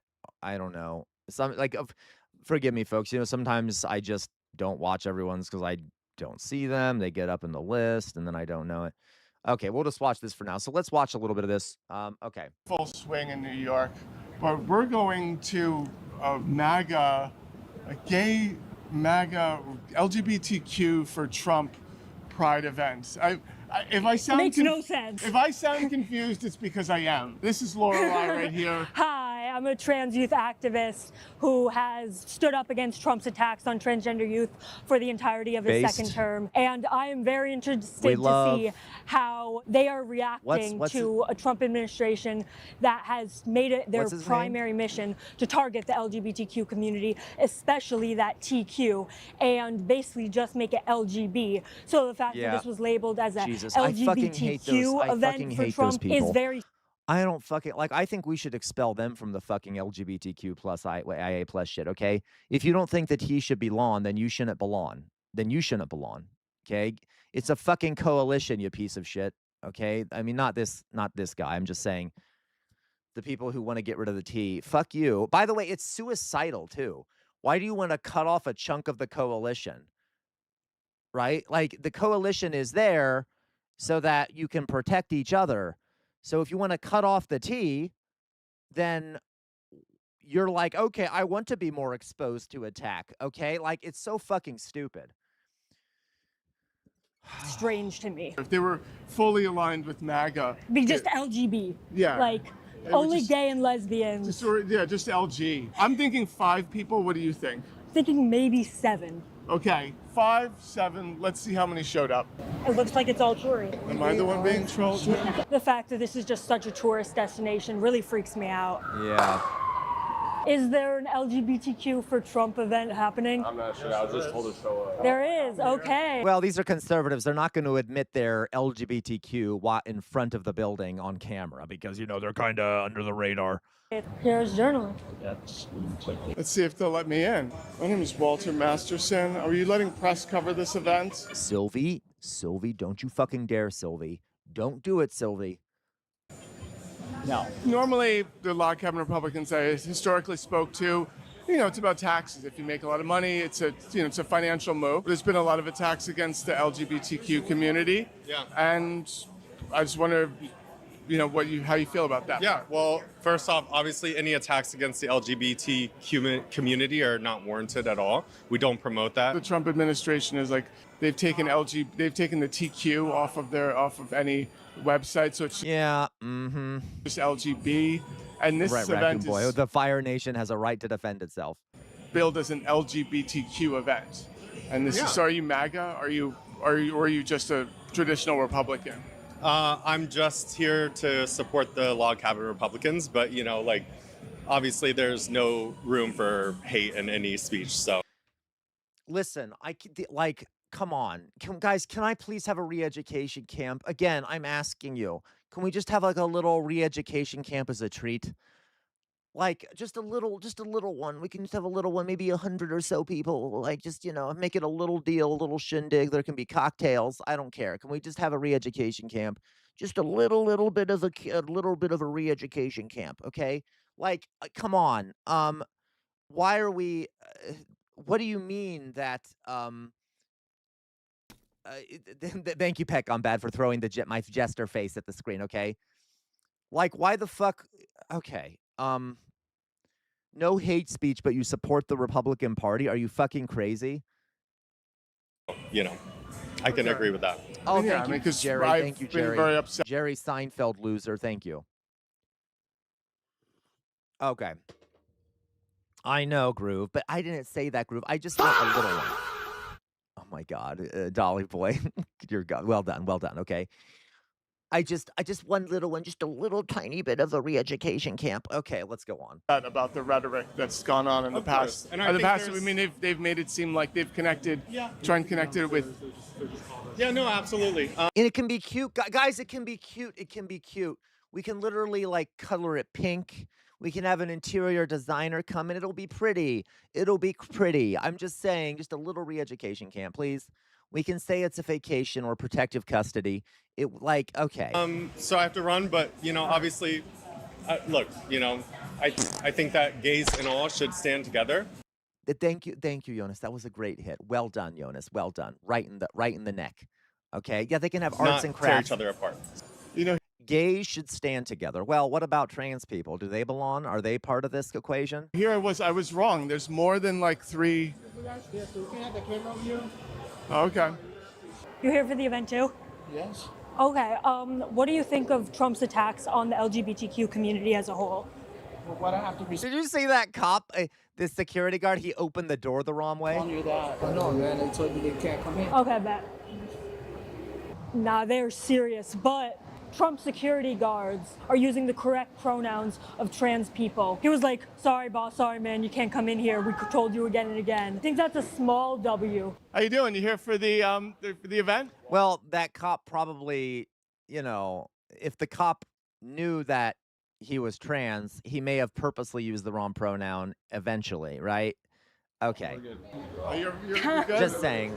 Okay. Let's not compliment the security guards, okay? They know you. They're good. You here for the LGBTQ event? Oh my God. So let's talk. You don't want to talk about? Wait. Trump administration is taking away your rights. Okay. I'm the one that's messed Two up. lesbians going into Trump Tower. I guess they don't like big cameras and people actually questioning why they support someone who's attacking their rights. If you're going to support a total bigot that's stripping your rights away, at least have your talking points ready. He's taking. Yeah, Dolly boy, it's just depressing that these people are trying to erase the T from the group when the only reason this all happened is because of a black trans person. You know what, Dolly boy? You're spitting facts. You are spitting facts. Correct. Okay. Away everyone's rights. What rights? The rights of LGBTQ. He's the rights in your brain that are missing. He's even stripped TQ from the rights in your. I swear to God. Trump's from the government websites, and this is. We're the crazy ones.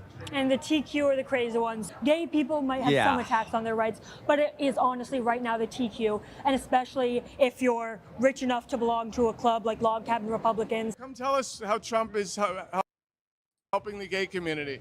This guy's a fun one. So interview all the gay people who support Trump in there. It's not just me. There's a ton of gay people in there that love this man. That's what I'm trying to figure out. Yeah, you're fucking crazy. This is why we need a re-education camp. Okay. Marsha P. Johnson, Jonas. Jonas is asking, who's the famous trans person? And I need to do a stream, okay, on this person. Let's see here, Marsha P. Johnson. So this is Marsha P. Johnson, who was a massive figure in organizing after the Stonewall riots, during the Stonewall riots, and she was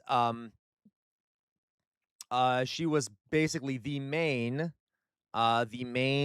leading figure for gay rights. Like, she was really like not the only figure, but one of the big figures. Yes, Sylvia Rivera too. There were a lot of especially trans black women who were majorly responsible for advocating for LGBTQ rights. Sylvia Rivera too. So that would be Marsha P. Johnson. That was a big one. Sylvia Rivera. Like trans folks are like that's okay, Dolly Boy. Trans folks were some of the biggest advocates for the rights for all queer people. Okay. And yet now you have the fucking gay, lesbians, bi, conservative people trying to exclude them from the coalition, which is such treachery. It infuriates me, and it's why I want fucking re-education camps. Okay? Anyway, all right.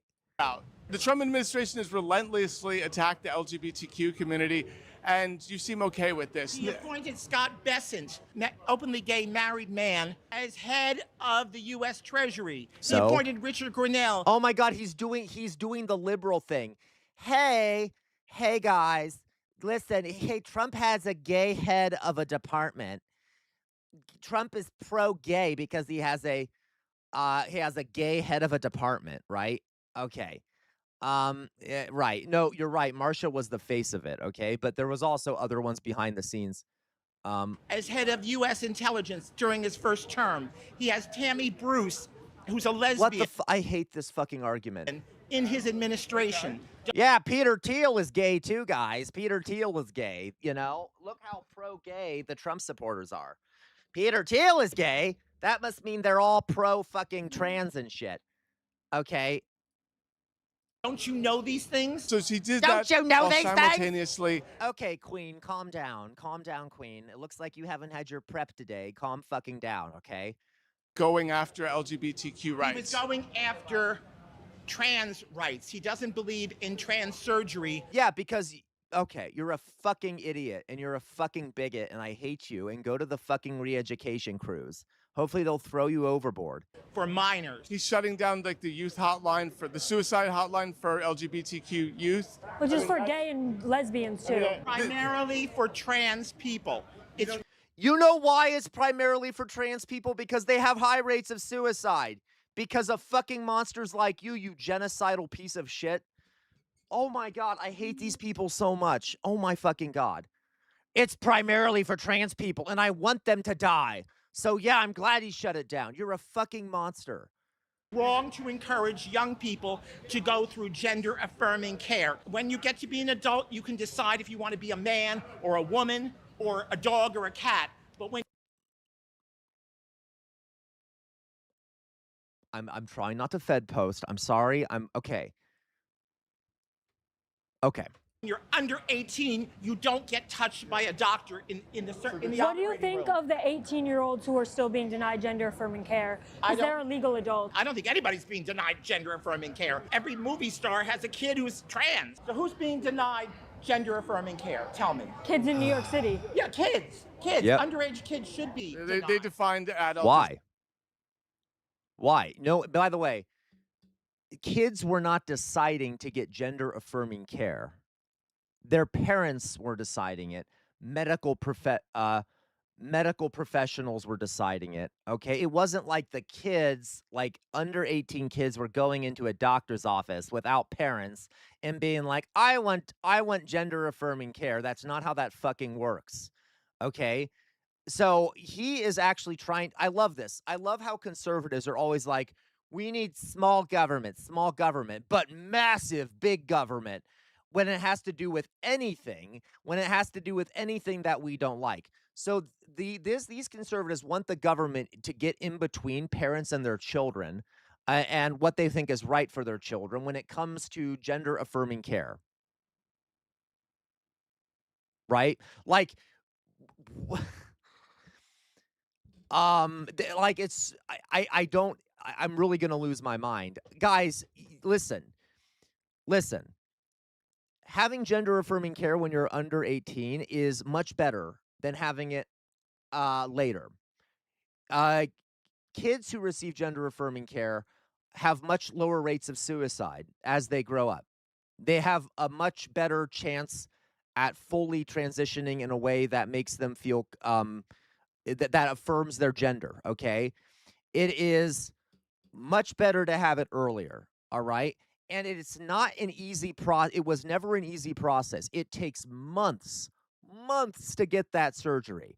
Okay, it's not like the professionals that are doing it are like willy-nilly just being like, let's trans this kid and trans that kid or whatever the fuck it is, okay? Whatever the fuck conservatives think that they say and do, okay? It is a very long process where you meet tons of different professionals,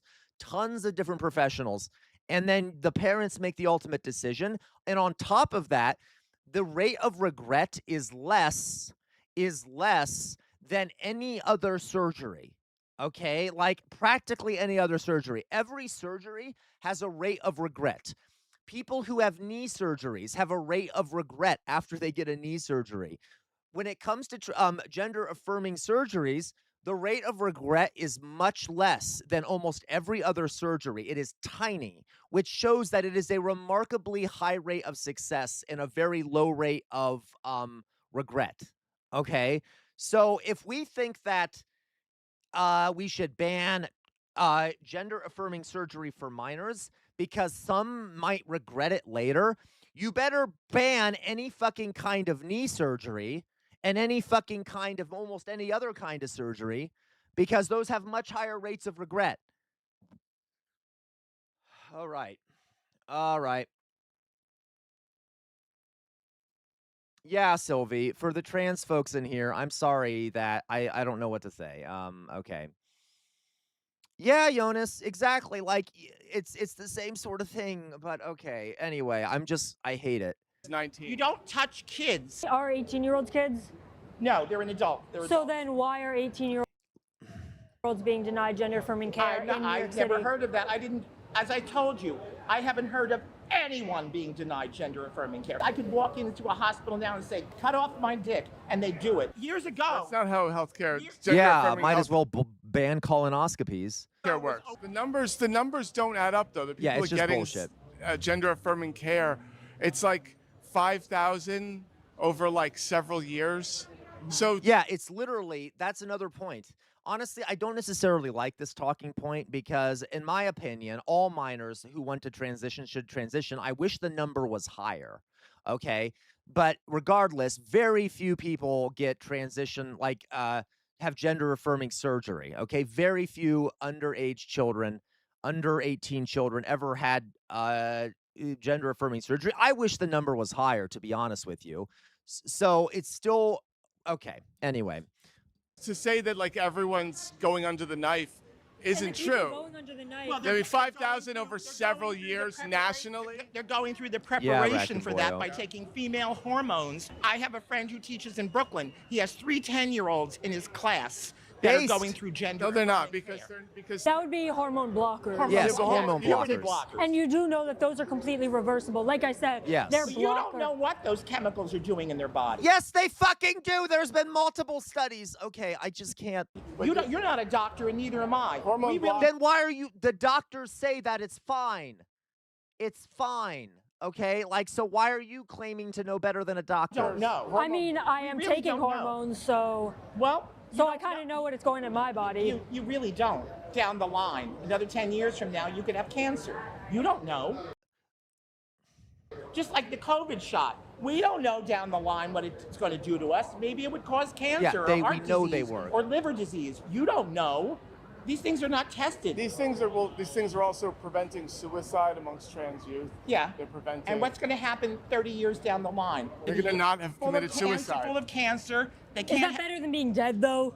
Yeah, exactly, Couch Potato. I can't. This is like so triggering. I Having can't. cancer? Yeah. No. So being alive. I wouldn't want They're cancer. saying, is that better than having committed suicide as a So teenager? is being alive. Not all of them commit suicide. Some of them No, he doesn't, realize that guy. later in life, gee, I'm glad I didn't have the surgery. I think you mentioned. Again, we just talked about that. The rate of regret is so incredibly low. I guess this guy also wants to ban fucking knee surgeries, okay? Minors. Yeah, no, seriously, though, Philly cheese, isn't it funny how, like, okay. Anyway, I'm not even, I'm just Going gonna keep under going. the knife. Right. You know about like top surgery, right? Like that. By the way, to be clear, guys, I know I'm talking primarily about surgery. There's also, you can do gender affirming stuff without surgery too. Okay, like there's multiple ways to do gender affirming care, right? Okay. Yes, Jonas says, reminder, guys, Brent Weinstein went on JRE and claimed he proved the studies on hormone treatment were damning. Yeah, Brent Weinstein is one of the biggest morons in the country. He's hilarious. I lapped up. Yep, he's completely wrong, Jonas. Brett, you know this now, of course, but Brett Weinstein is like one of the biggest fucking liars. And like, he's just a crazy. Okay. That's like boobs getting cut off. What % of minors who get that operation where they're removing the breast tissue from the breast of minors, what % do you think are actually people assigned female at birth? I really don't know the statistics on that. I haven't done the research. Well, but I know even if it's one person. But you know enough. Yet you still feel comfortable, not as a doctor and not knowing the research, to make decisions about other people's bodies. You fucking monster. One too many. 97% are cisgender boys because there is something called basically man boobs, as they call it, and the majority of gender affirming masculinization top surgery is for cisgender boys. Yep. And so the fact. Isn't that fun? That is true, by the way. Most top surgeries are done on cisgender boys who are trying to reduce the appearance of man boobs, okay, in order to affirm their gender. By the way, guys, I think there are so many things that go under the definition of gender affirming care that people do not acknowledge. Like when men try to have hair implants, isn't that kind of gender affirming care? What about when women get their breasts enlarged, get breast implants? Kind of gender-affirming care, right? Kind of that. What about when, there's so many things that are gender-affirming care that if you were to ask a conservative, they wouldn't count as that because the issue is that they hate trans people, okay? They don't give a shit. Most plastic surgery is gender-affirming care. Like increasing the size of your lips, getting Botox injections, okay? Whatever it may be, getting implants in your buttocks. But of course, all right, you guys see what I mean. Bodybuilding is gender affirming care. That you're protesting kids getting put under a knife when it is majority cisgender boys is, I think, kind of hypocritical. This whole thing has been as a way to attack the gay community. The whole trans that's your thing. interpretation of it. That is a way That's not my interpretation. They're always going to be bigots. Well, where are the bigots? What? Where do we find the bigots? We find them everywhere. In the Democratic Party started the Ku Klux Klan, my friend. Oh my God, if I hear one more person say that Republicans are the party of Lincoln and that the Democrats were the racist ones in the South, I'm going to lose my fucking mind. It's such a boring argument. It's such a boring, dumb, historical argument. Because, yeah, they did. The party that was in the South was the Democratic Party, but the parties have shifted. Okay, and to be clear, the Democratic Party isn't great. I'm not saying I like it, but it's such a simplistic, boring argument to say that, okay? Yeah, he's such a fucking moron. I'm sorry, Philly Cheese. I'm sorry that your head hurts, Philly Cheese. Yeah. Let's play that game. So you're right. The Democratic Party, they were the party of the Confederacy. They ran against Abraham Lincoln. Right. There was, Braxton Bragg, General Lee, all that. Right. And then, what happens? Where do you guys? This is literally. It's funny. A lot of times when I see guys like this fucking moron. Okay. Like when I see this fucking moron, I notice that because since I was a teacher for so long, I notice where they have trouble having complex thought. There are some people who have trouble with trains of thought that require more than one or two steps, if you know what I mean. And I can automatically tell you that as this guy is trying to explain that, look, the Democratic Party used to be this way, and then there was a transition, these are way too many steps for the guy he's speaking to understand because he's a moron. All right? Now, listen, I am not trying to demonize people who have trouble thinking deeply. It's not that he couldn't think deeply. It's that he's trained himself not to because he's used to lapping up propaganda slop that requires no critical thought. So it would be exhausting for him to try and think in like more than one step. Okay.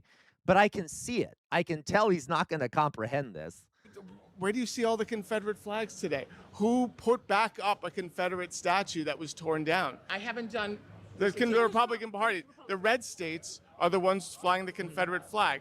There was a Confederate statue torn down in D.C. Yes. Trump brought it back up. The question is, why are the Republicans flying the flag of the quote-unquote Democrats today? I don't know. You'd have to ask them. But I don't see Confederate flags flying around New York City or New Jersey, where I live. Yes, 2 blue states. Those are blue states. Blue states. Yeah, so if you go to red states, what do you see? Blue states that believe in transgender surgery for minors. See, this is too many layers of thought for this guy. And gender-affirming there might be too much lead in his brain. I got to tell you. care for minors. And they ironically, fucking boomer. Too much lead in his brain. He was around I'm sorry. I know I'm being an asshole. I don't give a fuck. Too much fucking lead in his brain, but from before they unleaded gasoline. That's why he can't think well. Don't have the Confederate flag. That's wrong. I don't see Confederate flags in my neighborhood. That's all I can In Jersey. In Jersey, well, yes. No, there are MAGA supporters in Dude, New Jersey. you're so close to the point right now. I really want to commend you Yeah, for see again, guys, he's too dumb. He literally can't comprehend it. I'm like, as a teacher, I really want to reach out and like fix his brain and like get him to start thinking like, now wait, what's the next step in the problem? Now wait, what is the next step in the problem? And like really get him to start learning how to think in steps and like understand, like, okay, all right, whatever. this. You're doing a great job. Oh, thank you. So if you go to the red states, right, you'll see more Confederate flags. So right now you live in a blue state. You don't see any Confederate flags, even though there's some MAGA people there. But you're saying I live in a blue state, but we had Chris Christie as a governor twice. Yes. So we do have Republicans that win. He's an old school style Republican. He actually was famously against Trump. On a personal He note, spoke against Trump. On a personal Yeah, I note, know. I'm not- Totally Dodongo. Like, this guy, speaking of gender affirming care, this guy needs a breast reduction surgery. What the fuck is that? What the fuck is that, Jonas? What'd you do? Oh my fucking God, that's terrifying. Is that Samara from The Ring, Jonas? Oh my fuck, that was terrifying. Thank you, Jonas. That was horrific. Oh my goodness, I was not expecting that. I'm like, what the fuck is that phone? I was like, am I going crazy? Thank you, Jonas. That was pretty horrific. Thank you. Thank you, Dolly Boy. We do need to punch him in the face. But like, Dolly Boy, thank you. Look, we got Samara on him. We got Dolly Boy attacking him. Why? Like, this guy needs a breast reduction surgery, by the way. Like, he probably should be wearing a bra. Anyway, listen. I just can't. All right. Not a supporter of his. I don't support Chris Christie. Yeah. I don't like him. Yes. But he's not liked by the MAGA movement because he spoke out against Trump. Right. Yes. Because So he wanted to be president. He wanted to be big and in charge. He was big and in charge in New Jersey. He don't worry, though. Trump didn't want to be big and in charge, right? didn't do a great job. He did an okay job. In all honesty. Yeah. In all honesty. Yeah, I understand. So I support Trump, and we are Yeah. winning. We are winning with the Supreme Court. 3 rulings came out the other day. Oh, yeah. We're going to be deporting those illegals. That's important. These are That's important. Yeah, no, he just hates illegals so much, or that that's not the word I use.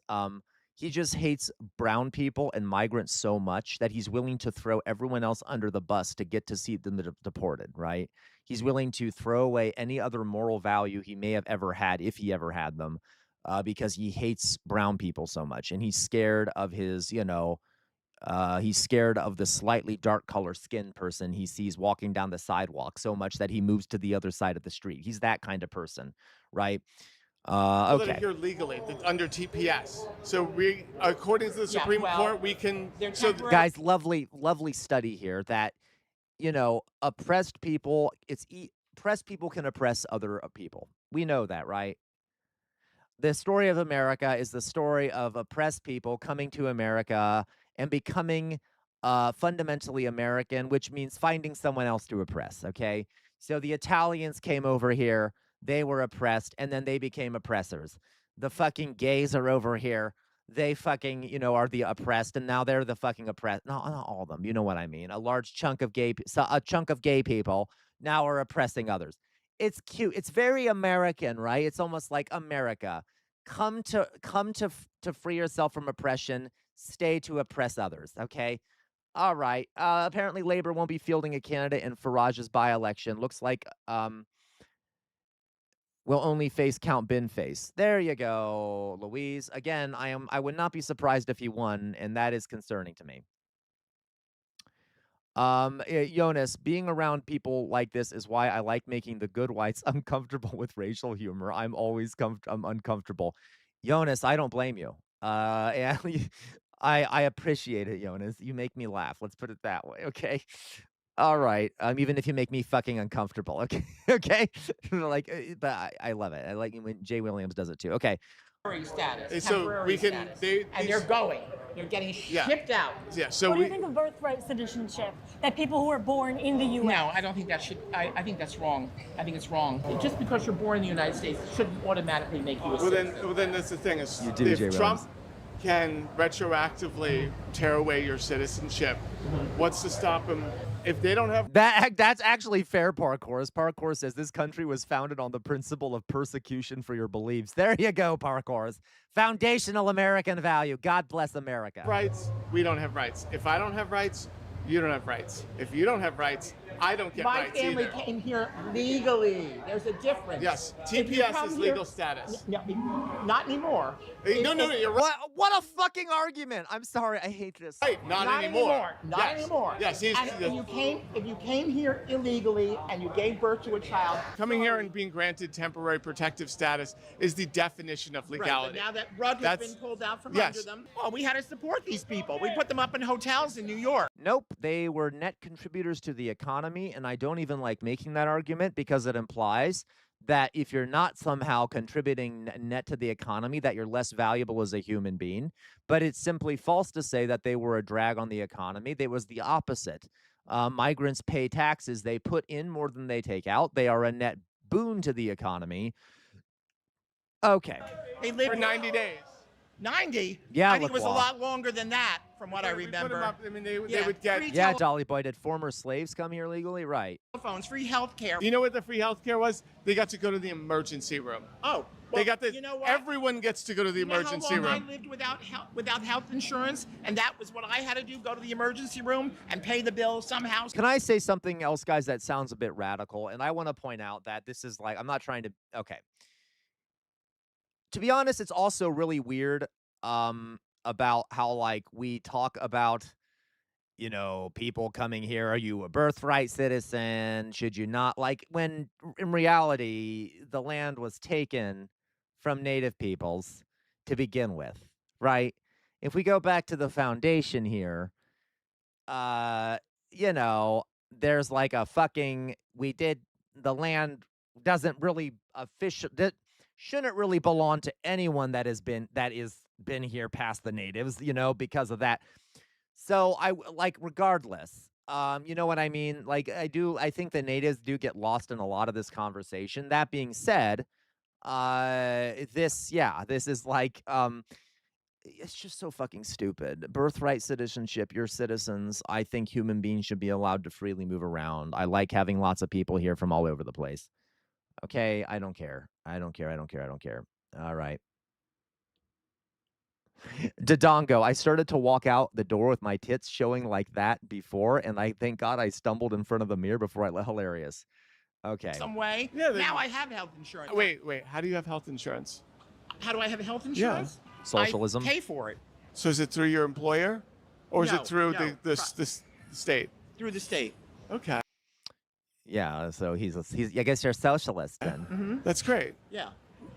The Trump administration wants to defund all of that. Well, I'm also on Medicare. Yeah, The Trump administration wants to defund that. The Trump administration wants to do away with defund. Medicare. Yes. Right. I don't believe it. There's no evidence of that. Well, he did it already. The big beautiful bill defunds Medicare. Oh, really? That's why I'm still on Medicare. Yep, defunded it by $536 million. Yeah, it's gonna defund it after the midterms. Really? Yeah. Okay, we'll see when that happens. Because I'm still paying for the service. I pay for it. It's not Look at his free. face I'm aware. reaction. I mean, But see, guys, this is my point. We've been talking about fascism, right? Do you see how, like, there's like this sort of fascist mindset? And it's not like these are ideological fascists, but they think in a fascist way. Die Welt ist meine Vorstellung. The reality doesn't fucking matter, right? He has some very strong emotions, and the basis of those emotions are fear of brown people, disgust, okay? Like, this sense of, like, I'm losing my empowerment as a white person. I'm losing my empowerment. And so the reality doesn't matter. It's about action for action's sake. He thinks Trump is doing a bunch of great stuff. He's doing shit. He's making me feel proud again. He's putting on the performance of making white people like me proud again. But the material reality does not fucking matter. And there's always an excuse when the material reality is realized. So, like, do you see what I mean? Okay. This is why, like, there's a trend in fascist thought, no matter what time period it's in. Now, this kind of fascist thought is different from Italian fascist thought. The idea of Italy, the kind of national spiritual idea that is based off aesthetics and shit, is different in Italy of that time than in America today. But that trend is there. Do we see it kind of? Do we kind of see it? Okay. And this is my issue, guys, is that a lot of times we think that if we debate these people rationally, that it will convince them. Okay. But when you are rejecting material reality, it doesn't really work to convince people through rational thought. You're not going to convince a fascist that, like what he's trying to do, like, well, but Trump said this and did this.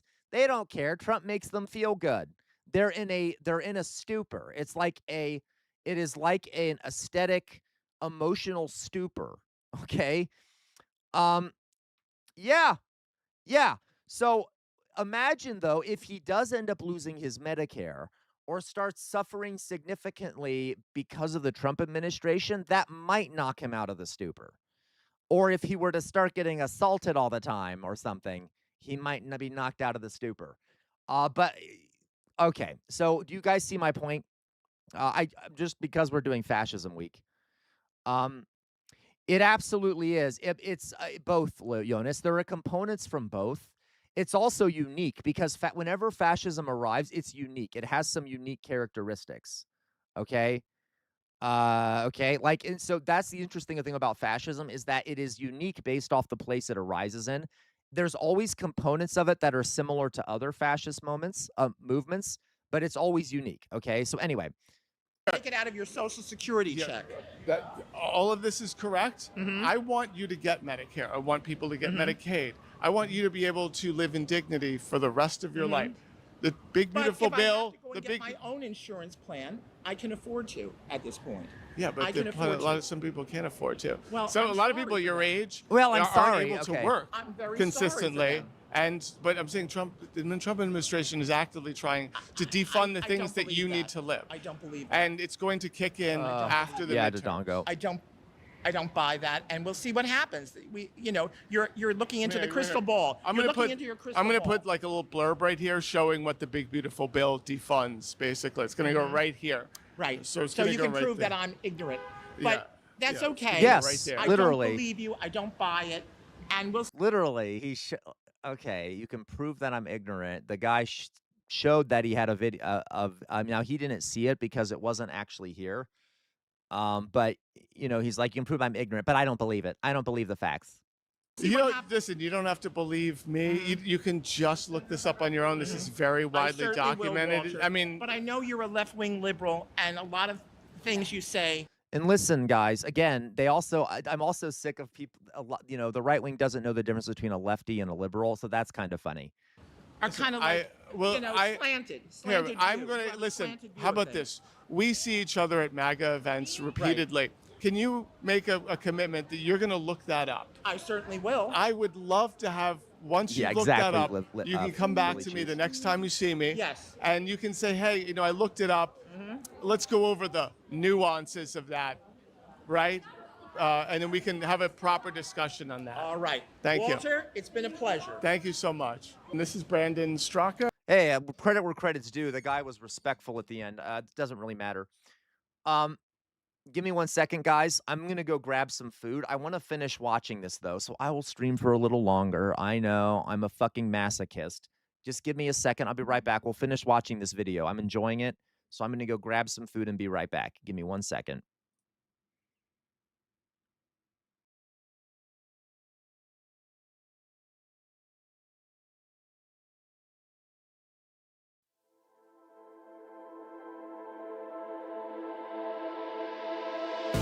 In the dark haze, polarized gaze, trying to find my way to you,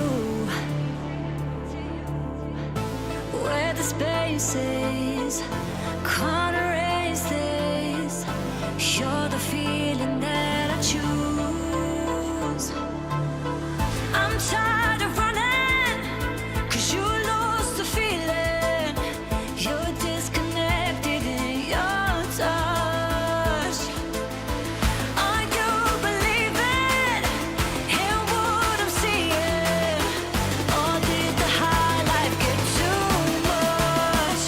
It's all on you now to figure out how.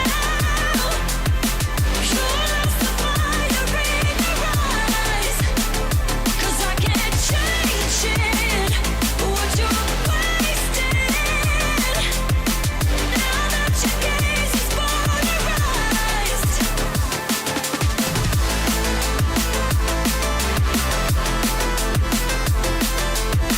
Now that your gaze is polarized.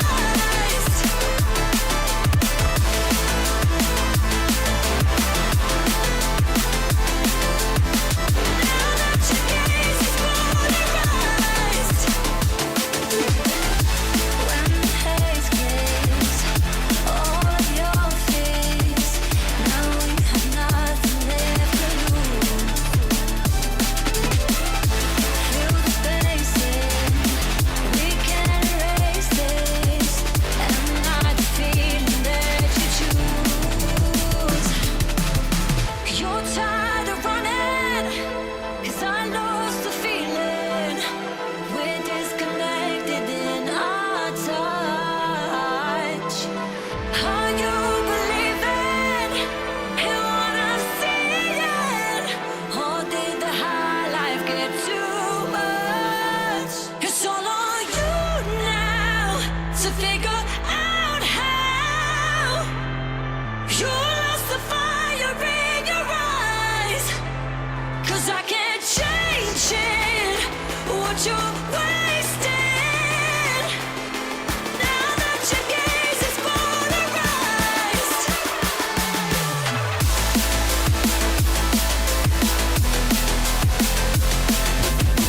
You lost the fire in your eyes. It's all on you.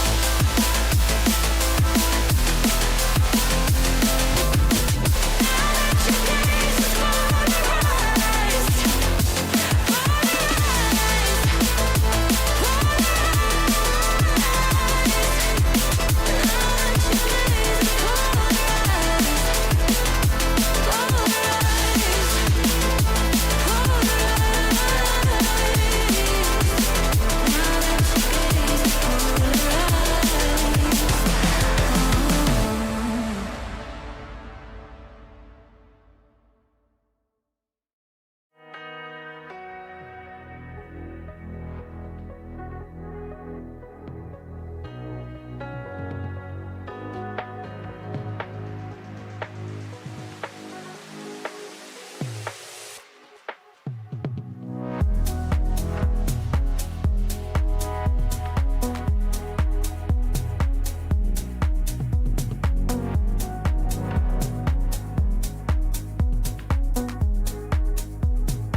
All right, guys, we're back. We're back. Okay. I got some food here.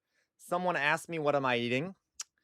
The answer is I'm eating pierogies, so Polish pierogies, which are dumplings that are filled with potato and cheese. Okay. This is kielbasa, which is Polish sausage.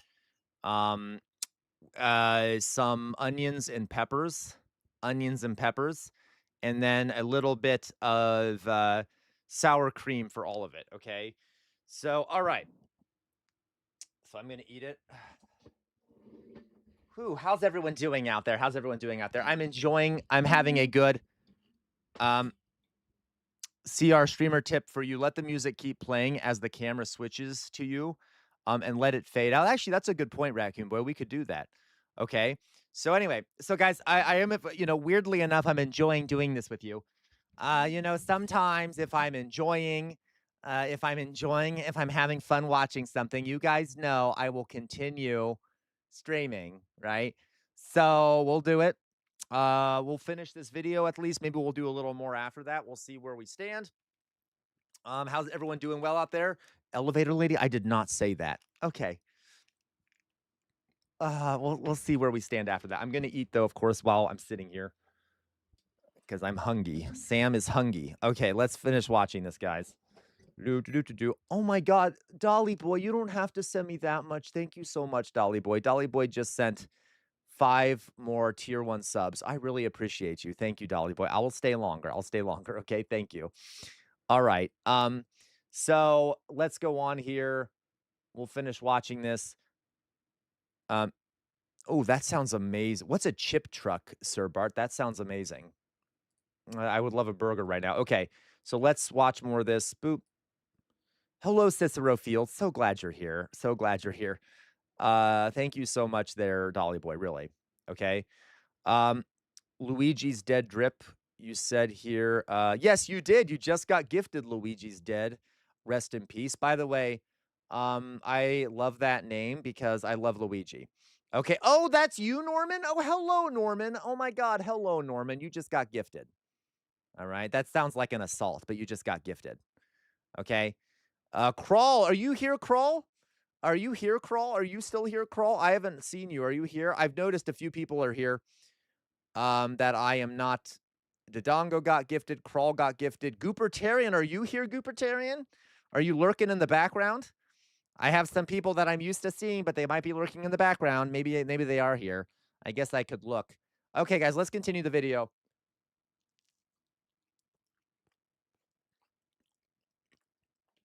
Amazing Luigi's Dead Rip. Okay, let's go on. You're ahead of the quote-unquote walk-away movement, getting LGBTQ people to walk away from the Democratic. It's for everybody. Okay, so it's an inclusive movement. For everybody. Yes. Yeah. You're like a perfect person to talk to because Right, you're media okay. trained, and I can ask you as to why you're supporting the Trump administration, why you're having this event, like when the Trump administration is going after the rights of... To be clear, guys, real fast here. I know earlier I was talking about the needing to get more people in here. We're on a good trajectory. That sounds corporate, but the average number of viewers in the streams has been rising pretty steadily. We're getting to the point where we're having 30 plus people per stream.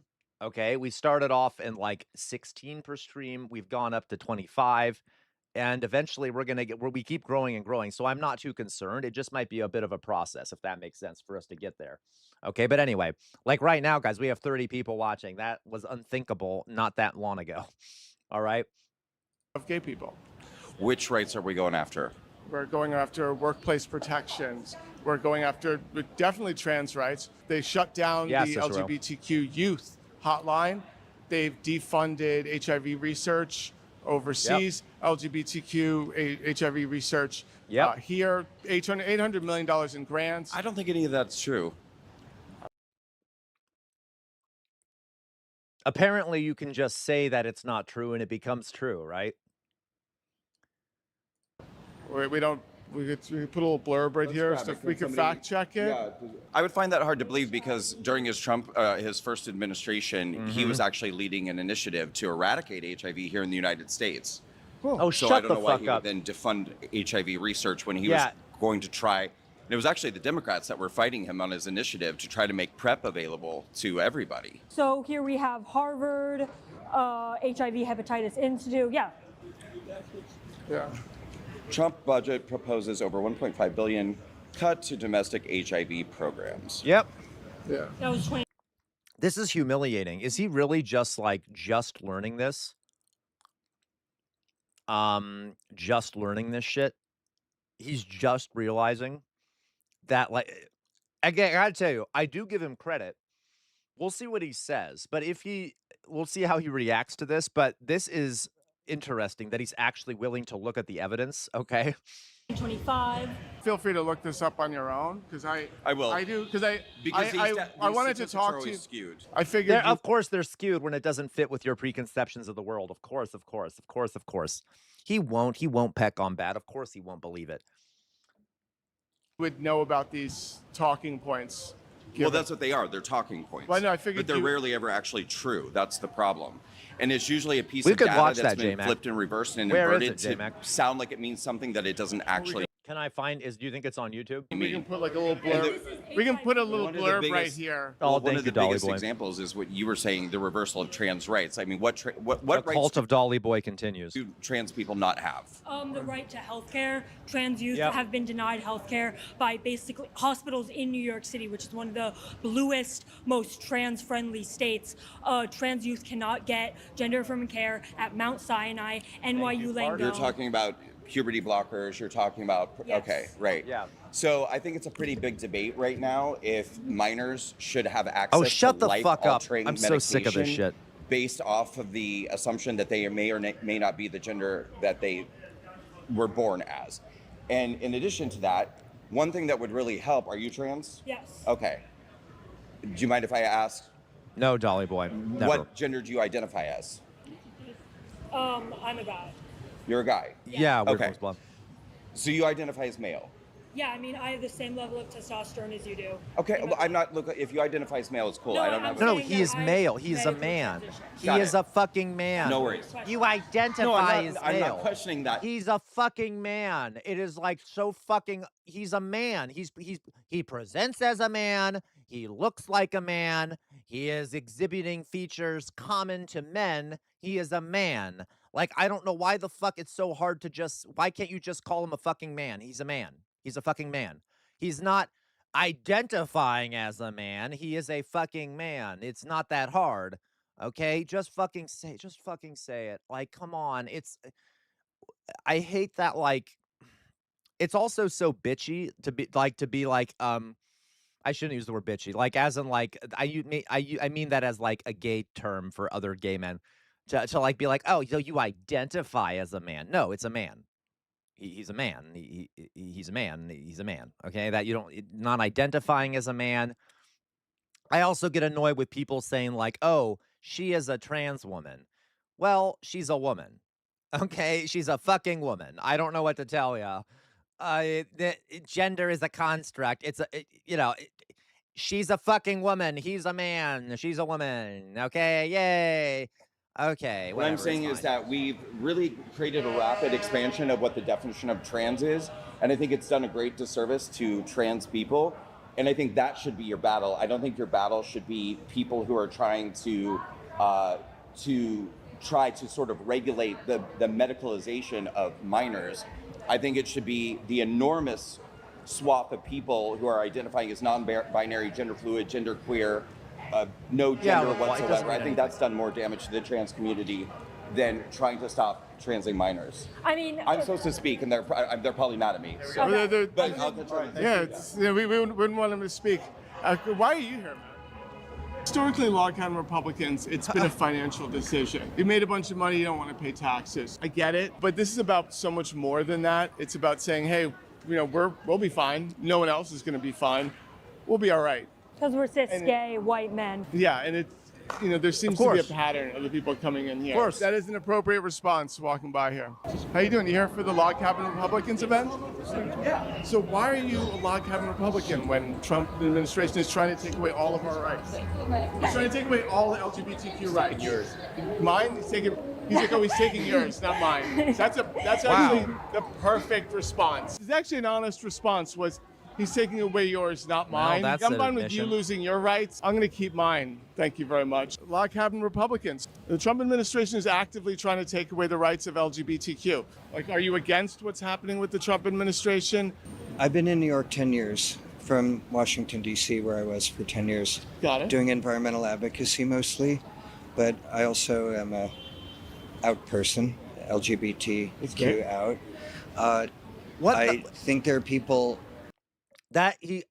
Wow, he doesn't sound like a robot at all. I'm also an out person, an LGBTQ out. What? You mean you're out of the closet? You're out? What does that mean? Like, he can't even use the right terminology. It just sounded like he was randomly throwing words he's heard around. Within the LGBT community that have a variety of views about how this all needs to play out. One is, for me, with the Log Cabin Republicans, they're a really good New York chapter. And Adam, who's the president of the chapter, is doing a really good job reestablishing... Don't worry, guys. The Nazi Party chapter of Berlin is much better than the Nazi Party chapter of Baden-Baden, okay? You know, just to be clear, they have better cocktail parties in Berlin. So yeah, you're right. He's like, no, but listen, the Log Cabin Republicans in New York, they have they're a nice party. They're a nice group of Log Cabin Republicans. Okay. Meaning of that work is about. Because Lincoln, Dolly Boy, who lived in a log cabin, may have been a gay man. It's unclear. I suspect he probably was pan, or liked everyone. So they're trying to link themselves to like the early Republican Party. Yeah. Is the work The work is supporting people who are solid on policy, helping create protections for LGBTQ people. I'm very anti-MAGA. I don't mind saying that. So there's a dividing line. There's a conservative set of values and there's a liberal set of values, and then there's things that blend over and cross over. But when it gets to MAGA, it's just not me. I think that there's a lot of unnecessary divisiveness. So, real fast, unnecessary divisiveness. I hate these people. Okay, Jonas says Lincoln was pan. How do you know? Let's put it this way: the terms for sexuality at the time, it's kind of like if that's why I said pan, bi, might have been gay. I don't know. The terms we have don't really. It's hard to put the words from our generation on back there. That being said, there are some historians who theorize that Lincoln was bisexual, gay. We do have a series of letter from Lincoln that Lincoln sent to a man, and that man responded. That pretty romantic, kind of sexual implications there. And Lincoln was known to have lived with a man in a log cabin. They slept in the same bed for many years. They were in a very close relationship. They were thought to have been roommates. So that's partially where that stereotype comes from. So, and that being said, we also he was probably in love with his wife as well. So that's why, to me, it's possible that he was into men and women. We don't really have enough evidence either way, but there is a large contingent of people who do kind of say, yeah, he was bisexual or pan or gay. Honestly, I'm okay with that. I'm okay with saying he was not heterosexual only. Let's put it that way. Okay. Exactly, Jonas. You read in, but that's the interesting thing about doing gay history or queer history, is that you have to read in between the lines, because it's something that's kind of hidden historically, or kind of concealed underneath the surface. The same thing with a lot of women's history, which isn't written down. You kind of have to infer. So yeah, and sometimes it's more obvious than other times, but yes. Okay. Here's the thing. Labels don't always capture all the nuances. If you're under some kind of umbrella, you're supposed to accept everything under that umbrella, right? So what? Real fast too. One last thing about Lincoln.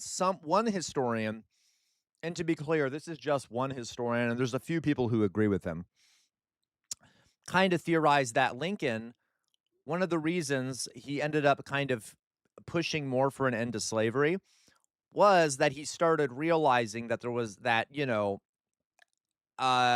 started having issues with his wife, and he probably may have been falling out of love with her and may have wanted to end up being with a man. And that may have prompted him to start being like, hey, I'm an oppressed person, and these enslaved people are oppressed people. So maybe it's a good thing to liberate them.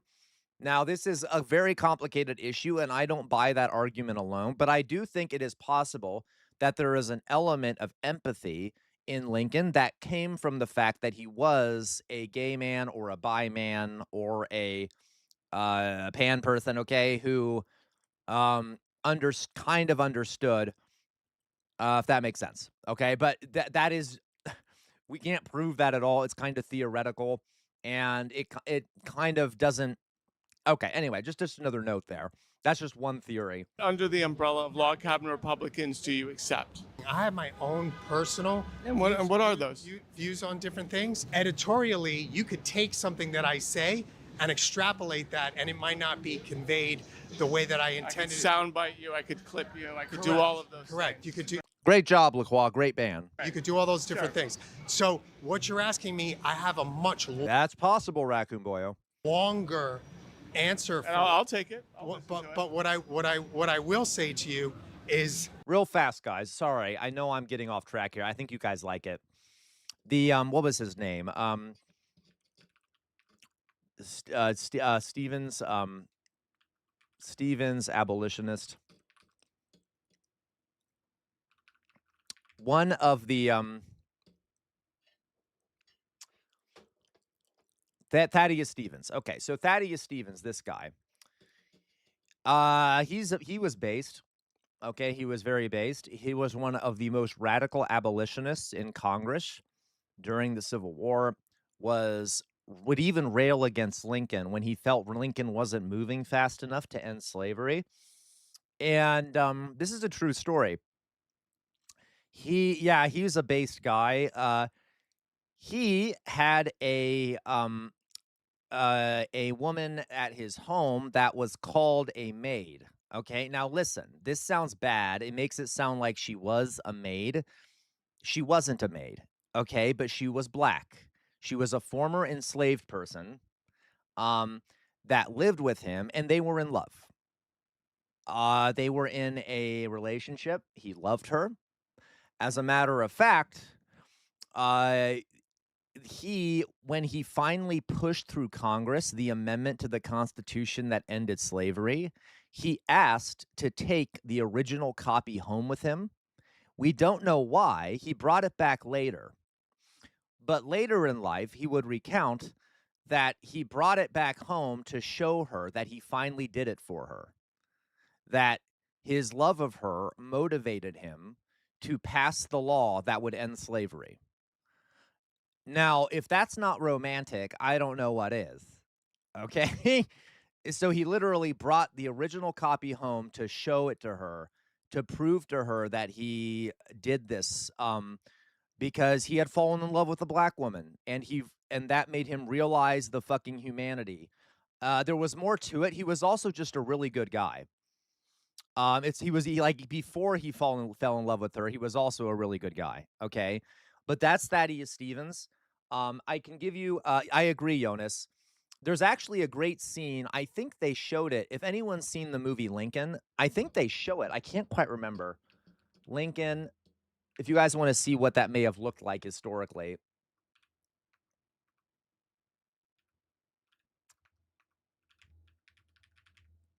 Thaddeus Stevens. I could be wrong, Matty Holmes. Thaddeus Stevens brings home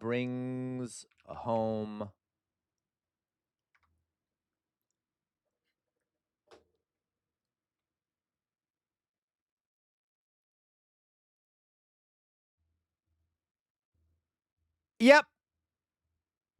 I think this is it. This is not gonna. You can tell it's not a very good. listen, this is not just passed they just passed the amendment to the Constitution that would officially end slavery. An amendment to the Constitution of the United States, Section 1, neither slavery nor involuntary servitude, except as a punishment for crime, whereof the party shall have been... Okay, you guys get the idea here. History can sometimes be better than fiction, okay?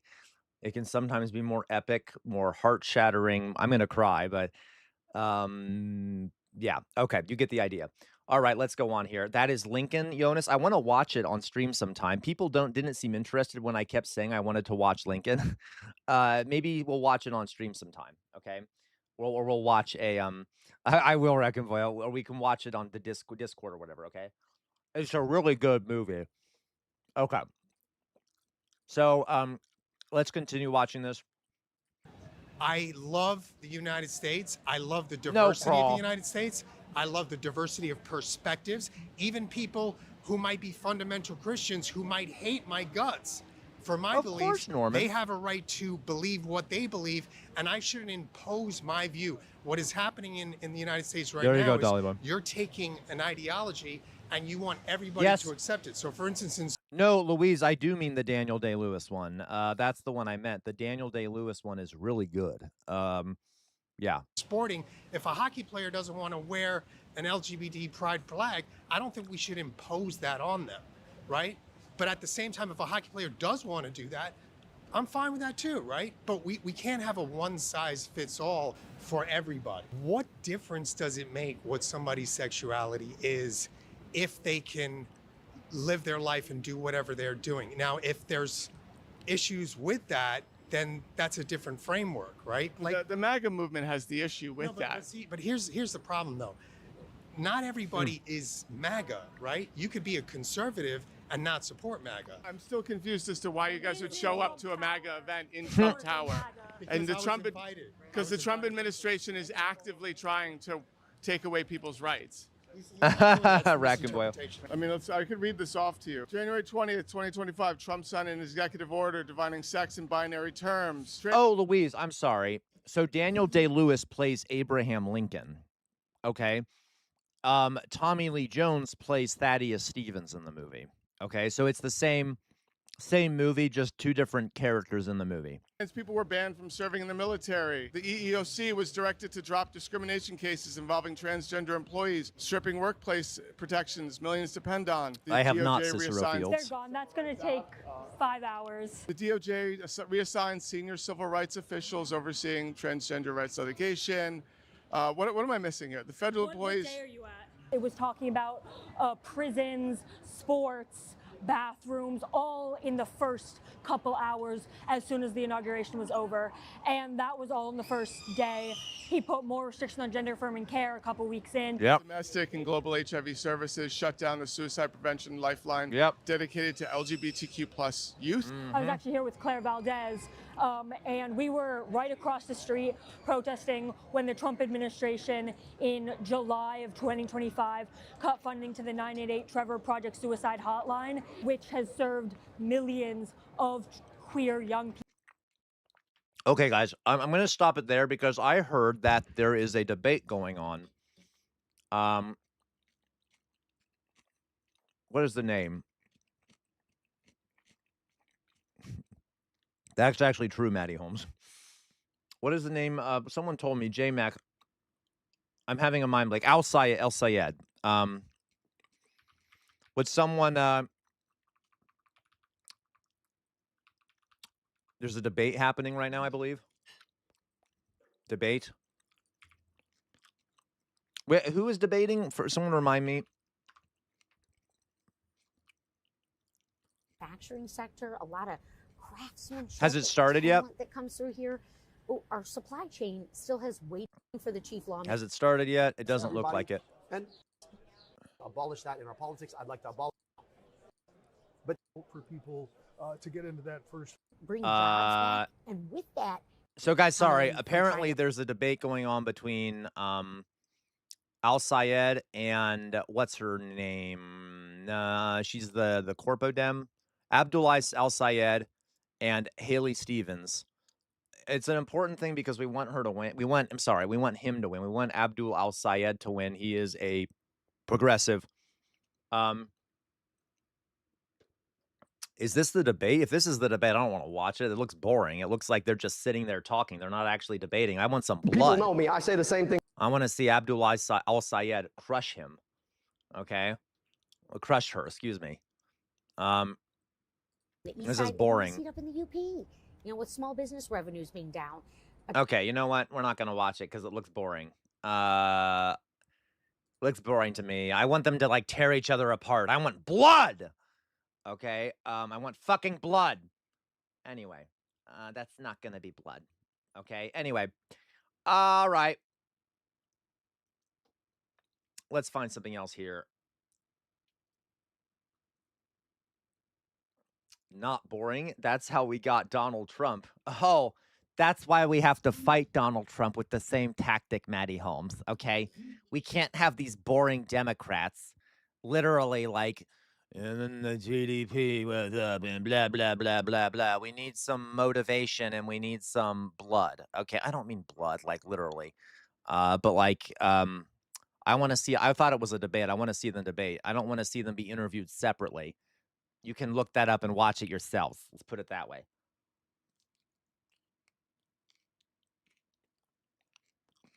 Okay. All right.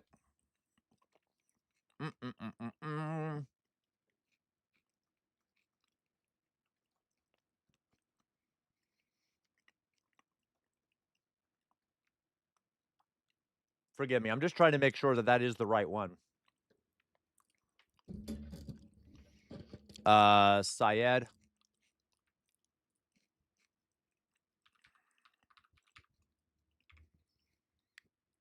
Debate.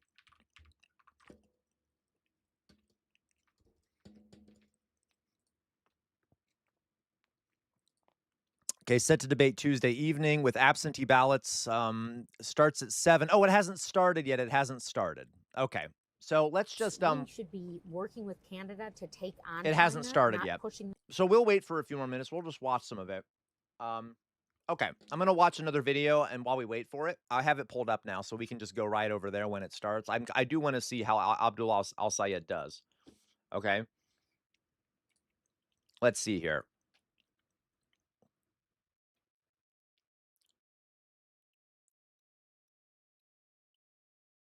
Okay, let's watch this. This was sent to us by Louise. This is called "We Have Been Here a Lot Longer. Native Americans Reflect on the U.S. 250th Anniversary." Woo!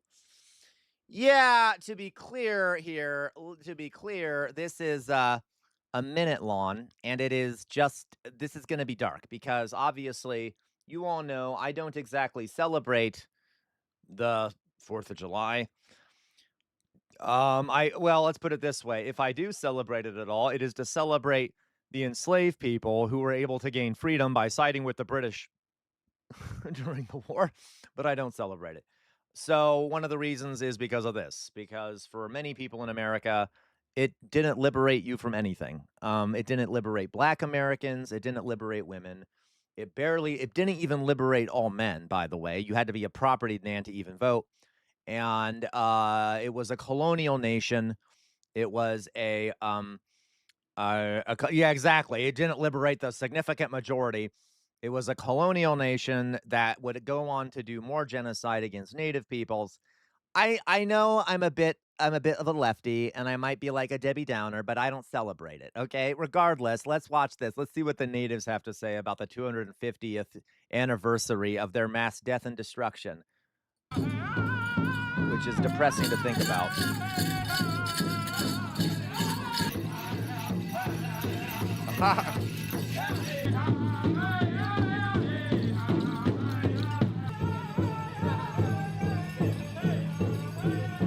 The celebration of the 250-year anniversary of the United States, you know, it's important to America, but in my personal feelings, I feel like we as Native Americans, we've been here a lot longer than 250 years.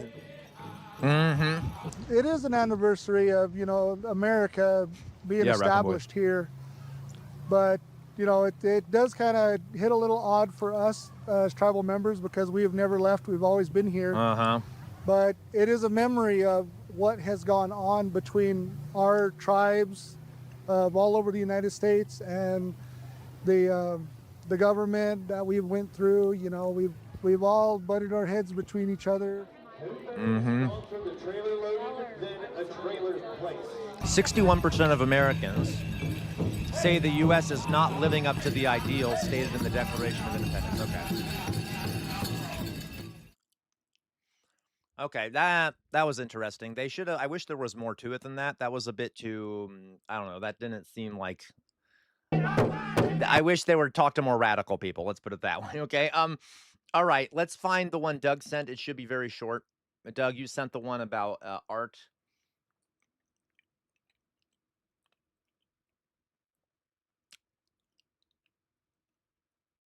Dana Bash? Really? Dana Bash is going to press Netanyahu? Dana Fash?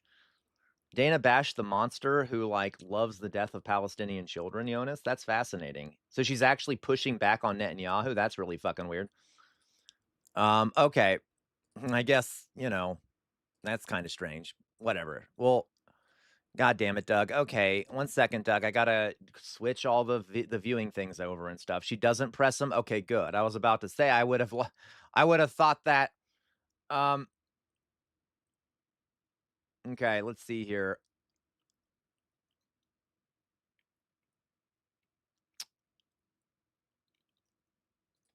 Gotta quickly move everything around to do this. Here we go. All right.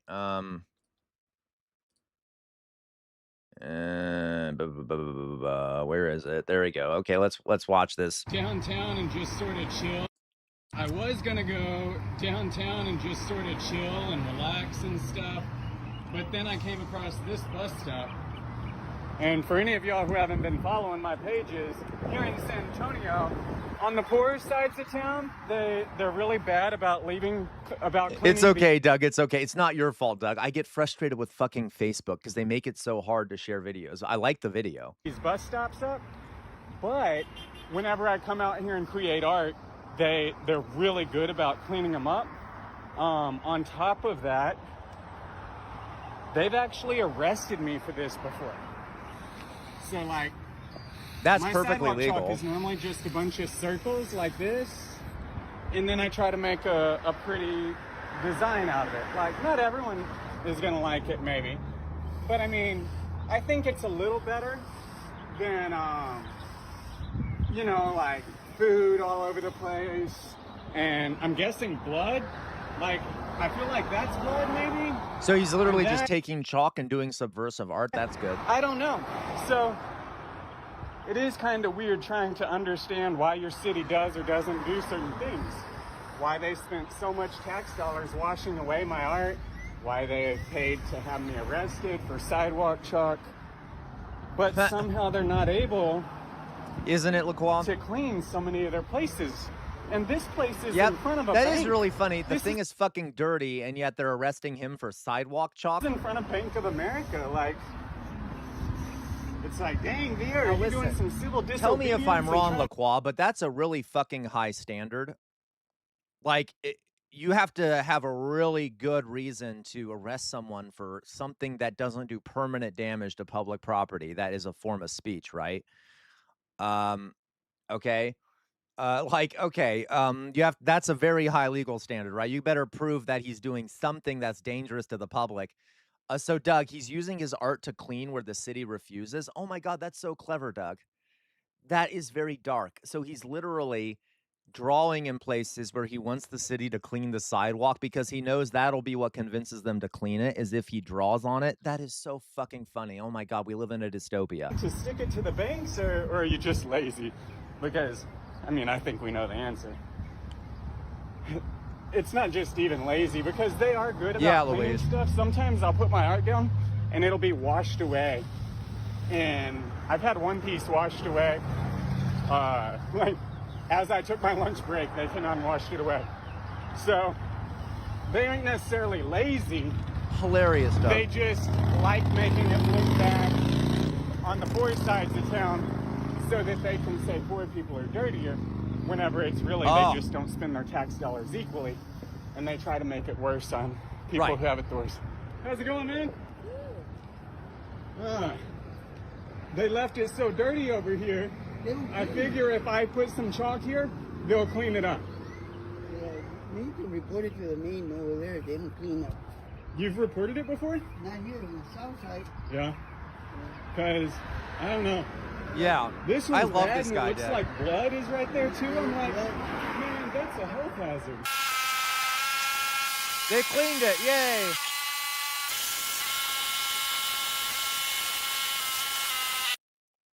Oh my God, that is so dark. You have to, guys, the way to get them to clean the sidewalks is to convince them to do speech suppression, because they're more willing to suppress your speech than they are to have clean sidewalks, okay? Isn't that really fucking funny and dystopian? God, I love this country. God bless America. God bless it. Okay? Great times. Hilarious. Thank you, Doug. That was good. Thank you, Doug. Please, Doug, I feel bad. I'm not mad at you, Doug, when I'm like, God damn it, Doug. It's the fucking Facebook that the Facebook makes it so hard to share shit. I like the shit you share, Doug. Okay.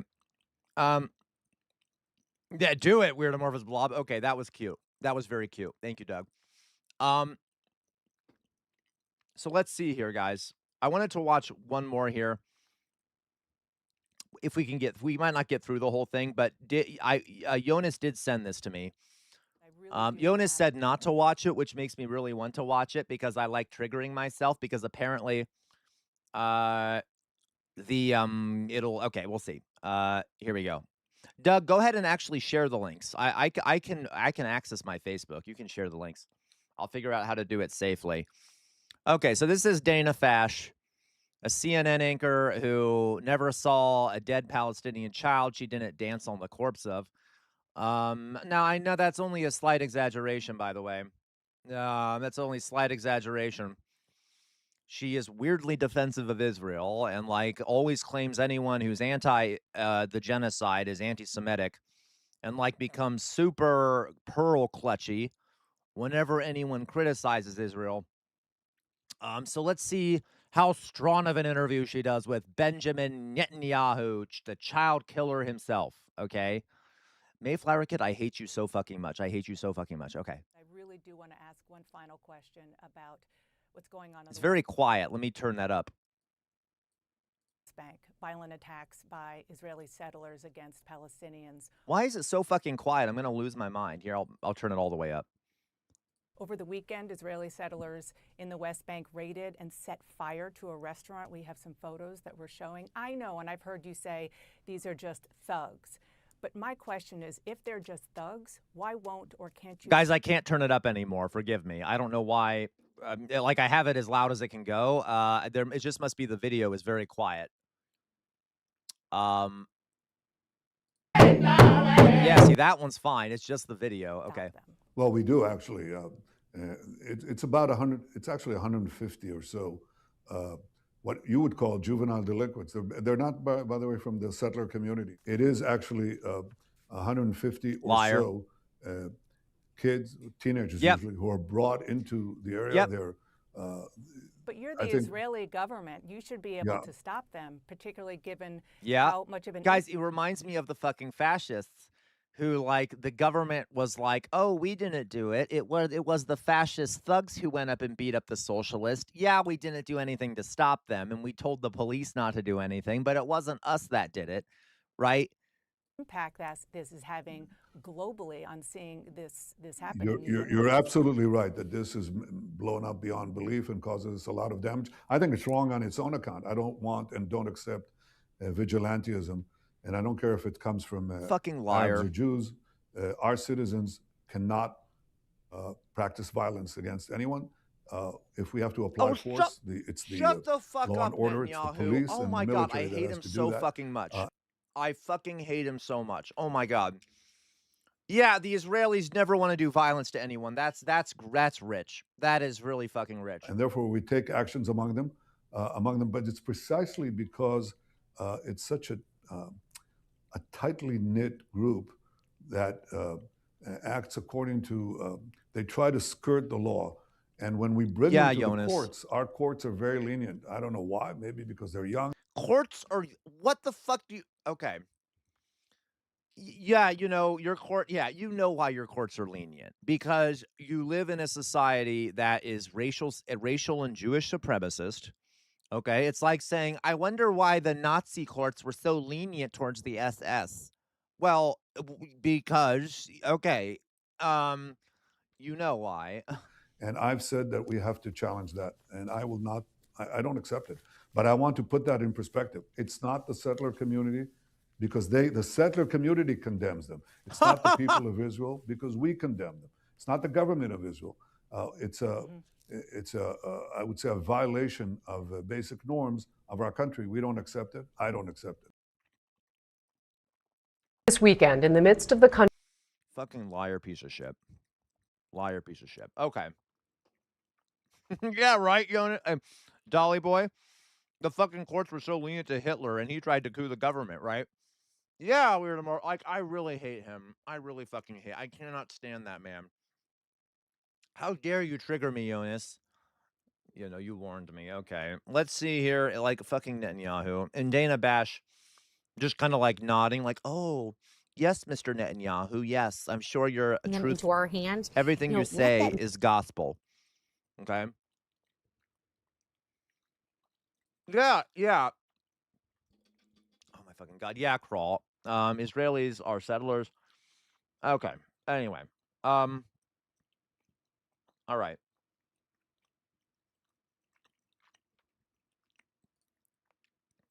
So let's go on here. Okay, we're still waiting for the debate to start. Ah! Perfect timing. Everyone ready for this? Now, guys, we are rooting, at least I'm rooting, for Abdul al-Sayed, okay?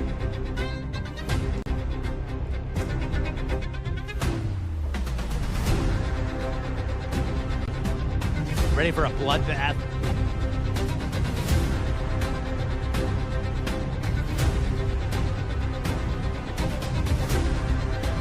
I kind of want an ice cream treat. Yeah, we want blood! Raccoon Boyle, I hate you so much. I hate you so much, Raccoon Boyle. Yeah, Raccoon Boyle, you're rooting against the Muslim. Okay, that's what you're doing, Raccoon Boyo. So you're Islamophobic. I'm not misogynist. You're Islamophobic. Okay, I know, right? That's right. Somebody that's going to serve our local community like Gerald Ford did. I want roads fixed. Working for things that are positive for Michigan.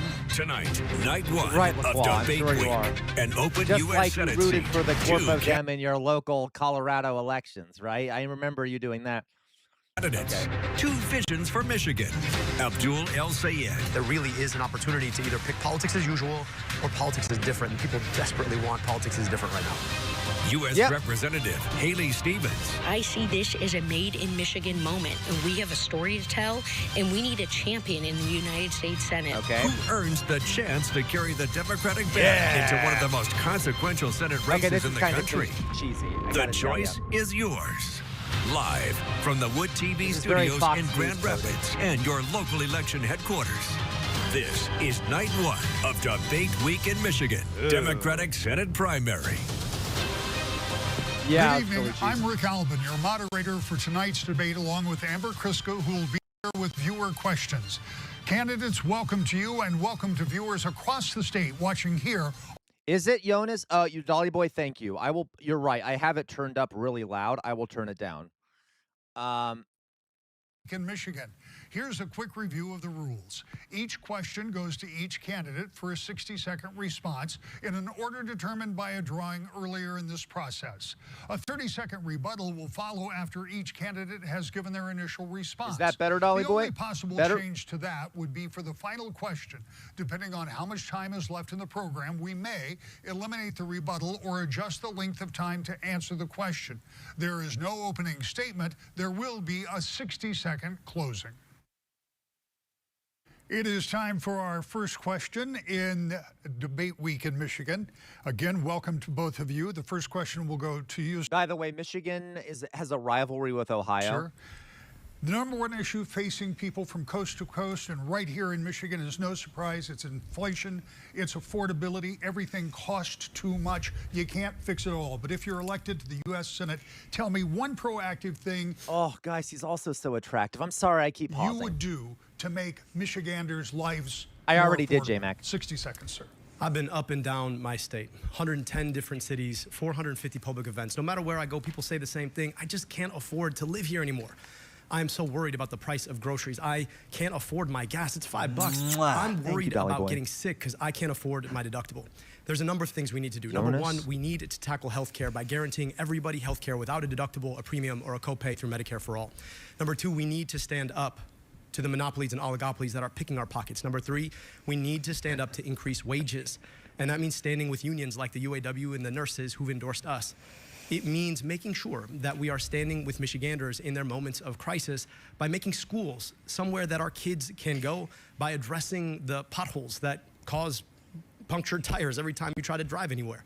But all of this has to happen Is this by way of Sharia getting law? the corruption out of our politics. So long as corporations are buying politicians, we can't actually enact these solutions because they're getting the policies that they signed up for when they pay for their politicians. Congresswoman Stevens, 60 seconds, please. Well, thank you so much, Wood TV, and to everyone across Michigan tuning in tonight. As your next United States Senator, I will run through anyone and anything to lower costs. My no tariff on groceries bill. My bill to lower your utility bill. Look, I'm the only person running for United States Senate in Michigan who is not a millionaire. I am not trying to sell a book or a podcast. I'm the only one on this stage who doesn't have a talent agent trying to pitch me for paid speeches. And unlike my opponent, I'm not running at the first mic or camera I see. Instead, my head is down doing the work for the people of Michigan. And what work who has you need done? The work to be done. We do not need a celebrity senator. We need a workhorse. And as the most effective lawmaker for Michigan in the House of Representatives, if you want a fighter and an effective leader for our state, that's me. We also don't need politicians bought off by corporations.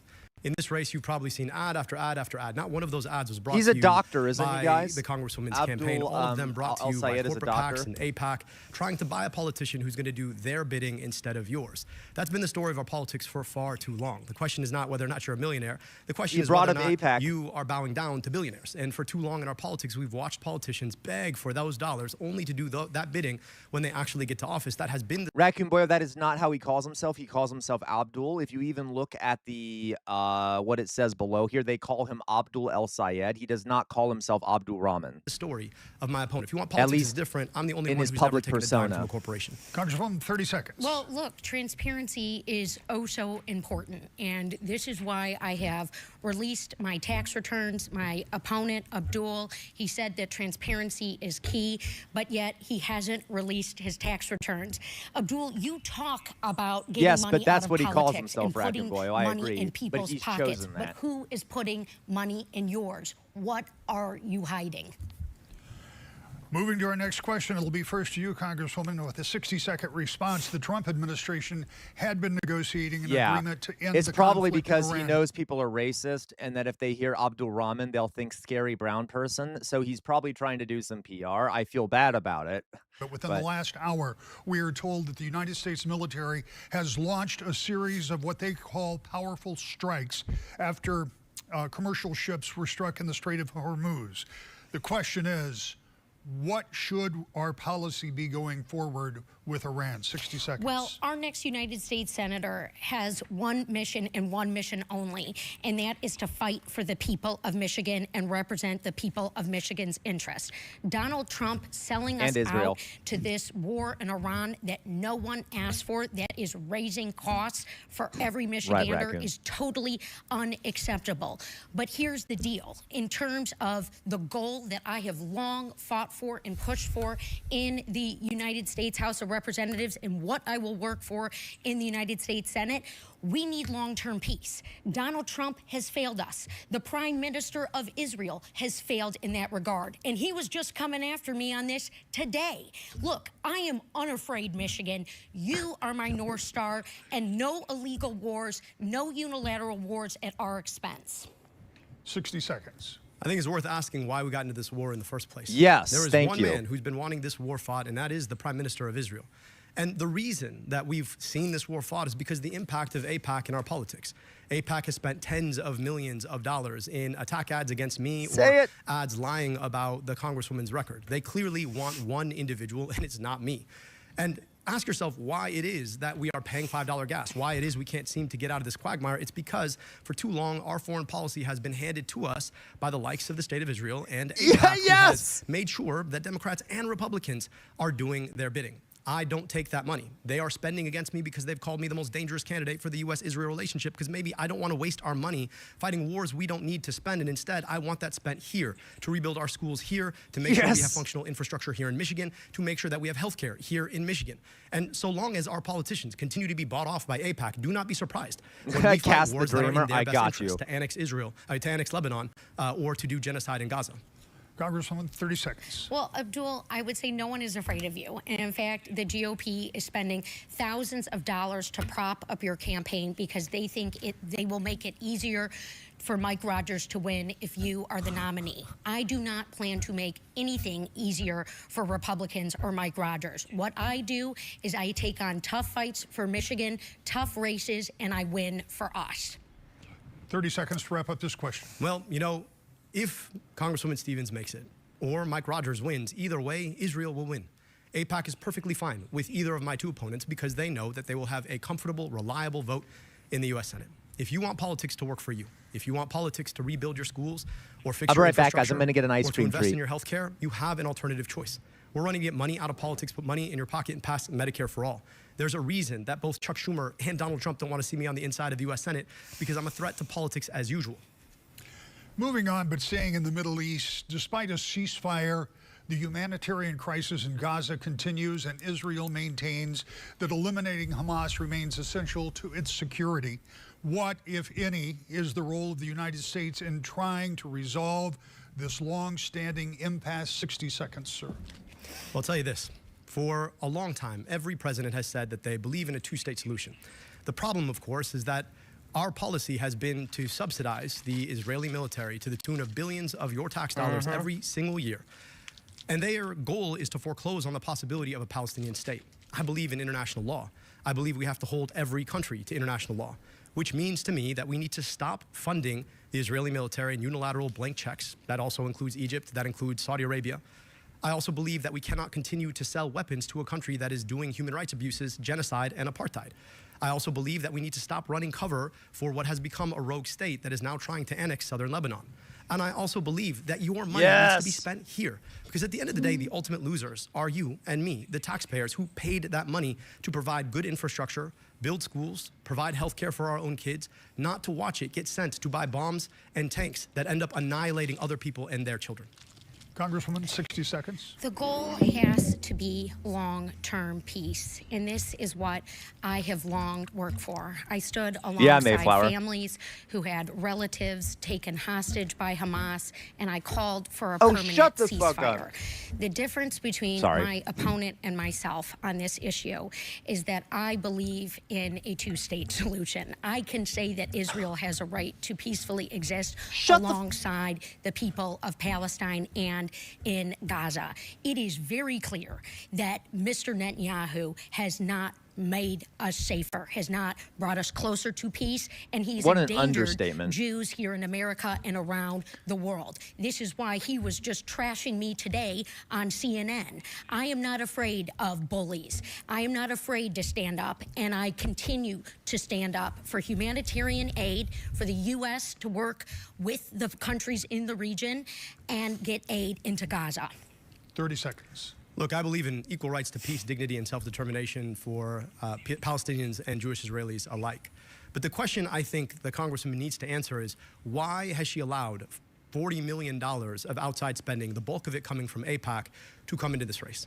I don't think Benjamin Netanyahu is attacking her to actually attack her. I think he's attacking her to try and steer away the stink of how staunchly she stands for their policy. So let's take that opportunity. Explain what you've given away for AIPAC support in this race. 30 seconds to wrap up. No one owns my vote and no one owns my policies. Anyone who is contributing to my Senate campaign is doing so because of my proven record of fighting for Michigan. What I did when I served as chief of staff on the U.S. Auto Rescue, saving 200,000 Michigan jobs, and what I have done to get the CHIPS and Science Act passed and signed into law. What my opponent needs to answer is, why is the GOP spending thousands of dollars to prop up his campaign, saying that he will make Mike Rogers the next U.S. Senator? All right, we're going to move on. As I told you before we started, we have a lot of viewer questions. Amber Kriska is my colleague, and she will be presenting those. You'll be able to see them there. Join the club, Raccoon. Raccoon. In the studio. If for any reason they are not clear, let me know, and I will repeat them. Here is Amber with our first viewer question. A lot of questions on this next topic, bipartisanship. This is from Mark Newman.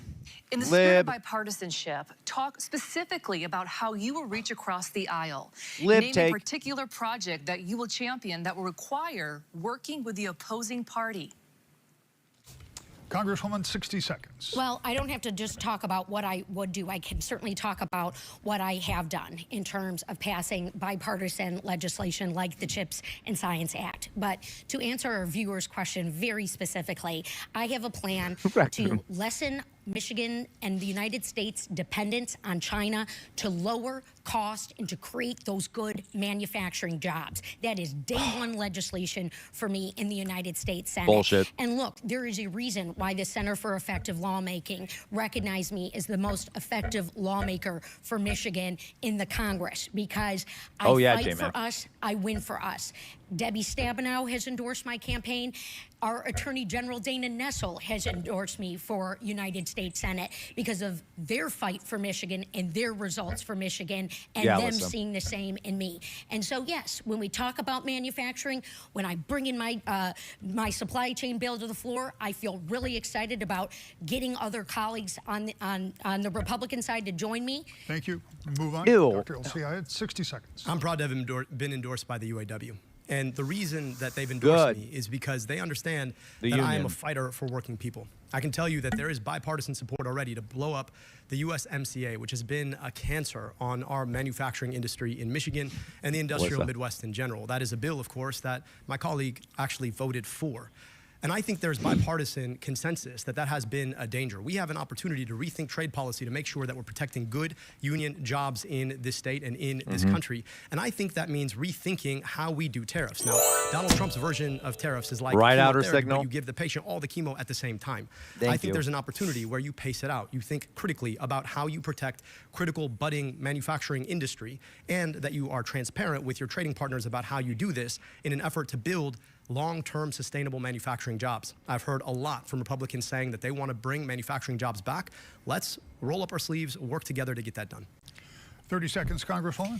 Well, NAFTA was a crap deal, and it hurt a lot of Michiganders. And what is also hurting us right now are Donald Trump's reckless policies that Mike Rogers has said he wants to rubber stamp. There's a reason why the Gordie Howe Bridge isn't open, and Mike Rogers is rubber stamping that. There's a reason why a trade war is going on with Canada. Small businesses all over Michigan losing revenue as a result. I thought he was going to take on China. I've got the bill to do that and to lessen our dependence and grow manufacturing jobs. I've done it once before, and I'll do it again as Michigan's next senator. 30 seconds. And the reason that the big corporations always get their way when it comes to free trade is because they buy off politicians to do their bidding. Everybody knew USMCA was not going to solve the problem. Everybody knew it. And yet, they bought the votes to get their way. And now you can buy a cheap TV, but you can't find a manufacturing job that can actually feed your family. That is the devastation of corporate-bought politics. As the only candidate who's never taken a dime from a corporation, you know I'm going to stand up for you.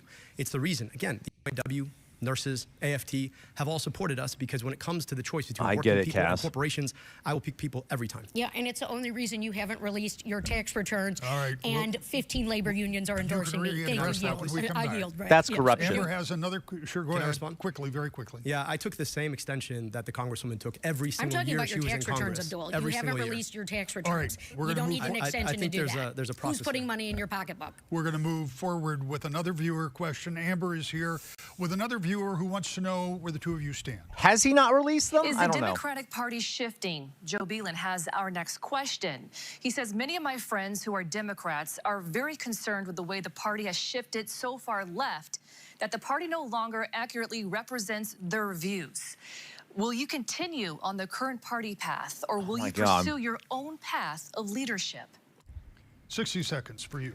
I'll pursue my own path of leadership, educated by the countless days that I spent talking to Michiganders across 110 cities, 450 public events. Now, here's the thing about it. There is no left or right. Most people out there aren't asking, where do I fit on the left-right spectrum? They're asking, can I afford my groceries when I go grocery shopping? What's going to happen if I get sick or my kid gets sick? Why does my kid's school look the same way it did 30 years ago when I went there? And the answer to that question is that for too long, politicians on both sides of the aisle have taken the same corporate corrupting money. I'm the only candidate on this stage. Wow. Frankly, the only candidate running for U.S. Senate who's never taken a dime of that money. Amazing. Which is why the real issue is about the people locking you out of your politics versus the people being locked out. And I will stand always on the side of the folks who are locked out. That is a pathway in our politics that I think all of us can get behind. It's not red, it's not blue, it's not Democrat, it's not Republican, it's American. Government of the people, by the people, and for the people. That is where our politics needs to go. And in the next 250 years, when we get to chart where we go from here, I hope we remember that that's what we need. Beautiful. I will run through anything and anyone to deliver for Michigan. We've Calm got the fuck to down. lower the cost. Look, there are many who want to make this run for U.S. Senate about I agree, Washington, outer D.C. signal. insider deals and what's going on with our party leadership. Friends, this is about the future of Michigan. Who is going to be the workhorse? Look, I've got the Mayflower. receipts. I have passed big pieces of legislation. I passed my first bill to secure STEM grants for our K through 12 schools in my first year in Congress. I am ready. She to seems hit the like she's on her ground back foot, for our folks. She schools, seems desperate. for our educators, Like, and to stand she's up struggling. to the corruption and the abuse of power that we see coming down from Donald Trump. If you want to stop Trump, I'm your gal. The question was about the direction of the party. Is it shifting? Well, I'll tell you 30 this. seconds.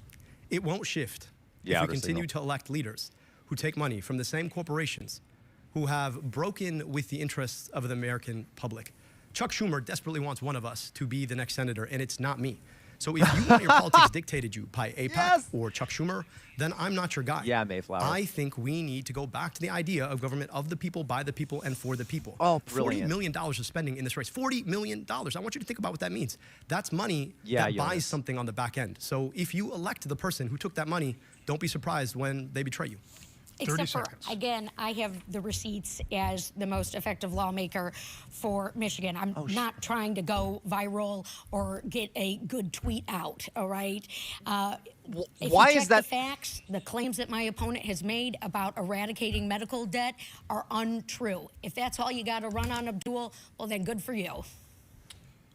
It's worth noting here that over the weekend, a third candidate that was Real fast, like, why is that something you brag about? That you want to beat the Republican, why would you brag? I'm not going to be on the media. I'm not going to put my face out there. I'm not going to present a good campaign against the Republican. I'm going to put my head down and let the Republican win. That's, you see what I mean? That's what it implies. You want someone who's good with the fucking media, right? Like, it's, anyway, it's in all this right. race dropped out. That leaves the two of you. One of you will face Republican Mike Rogers, as you both talked about a little bit here. Congresswoman Stevens, you've been endorsed, as you said, by former Senator Debbie Stabenow, former Governor Jennifer Granholm, and as you said, by the Attorney General. You have, Mr. El Sayed, been endorsed by Bernie Sanders, Congresswoman Alexandria Ocasio-Cortez, and a number of others. I went to both of your websites, long list of endorsements. Is this race not only about control of the U.S. Senate, which it may well come down to, but is this race also for control of the Democratic Party. Is there something else on the line here? 60 seconds. Well, I'm not going to let the pundits or the prognosticators make any such determination.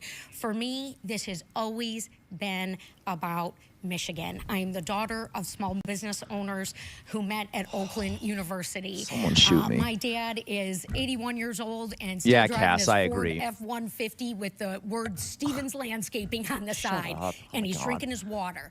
Look, it's that value of hard work, that ethos that I grew up with that has always long motivated my approach to public service. And the reason I have put up my hand to run for U.S. Senate is because of what I'm hearing from Michiganders, because a fully paralyzed veteran reached out to me and asked me if he was still going to get his benefit check because he saw Elon Musk walking around with a chainsaw. I have stood up, I have called these guys out, and I am stopping these abuses of power. And you better believe from the United States And Senate, I love Michigan's Israel. voice will be heard with me. 60 seconds. I never intended to run for office. I want to be a doctor. I want to be a doctor because I could go 15 hours to my family's native Egypt or 15 minutes from where I grew up. I went to medical school only to realize that our healthcare system was, in fact, part of the problem, not part of the solution. I went into public health. We eliminated medical debt. Yes, we eliminated medical debt. We put glasses on kids' faces. We took on corporate polluters. We provided free health insurance.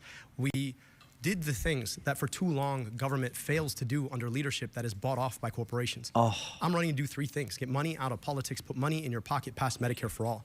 I'm not doing this because of some direction of a party. I'm doing this because of the Michiganders that I've gotten to see. A woman who had cancer 3 times and happened to managed to hold on to her life savings until the 3rd one. A woman who lost her entire life savings because her kid got cancer and died. People who have come and shared their burden with us. If we continue to allow corporations to buy our politicians, do not be surprised when everything gets more expensive and your job gets further out of reach. That is the politics that is corrupting now, and we need different.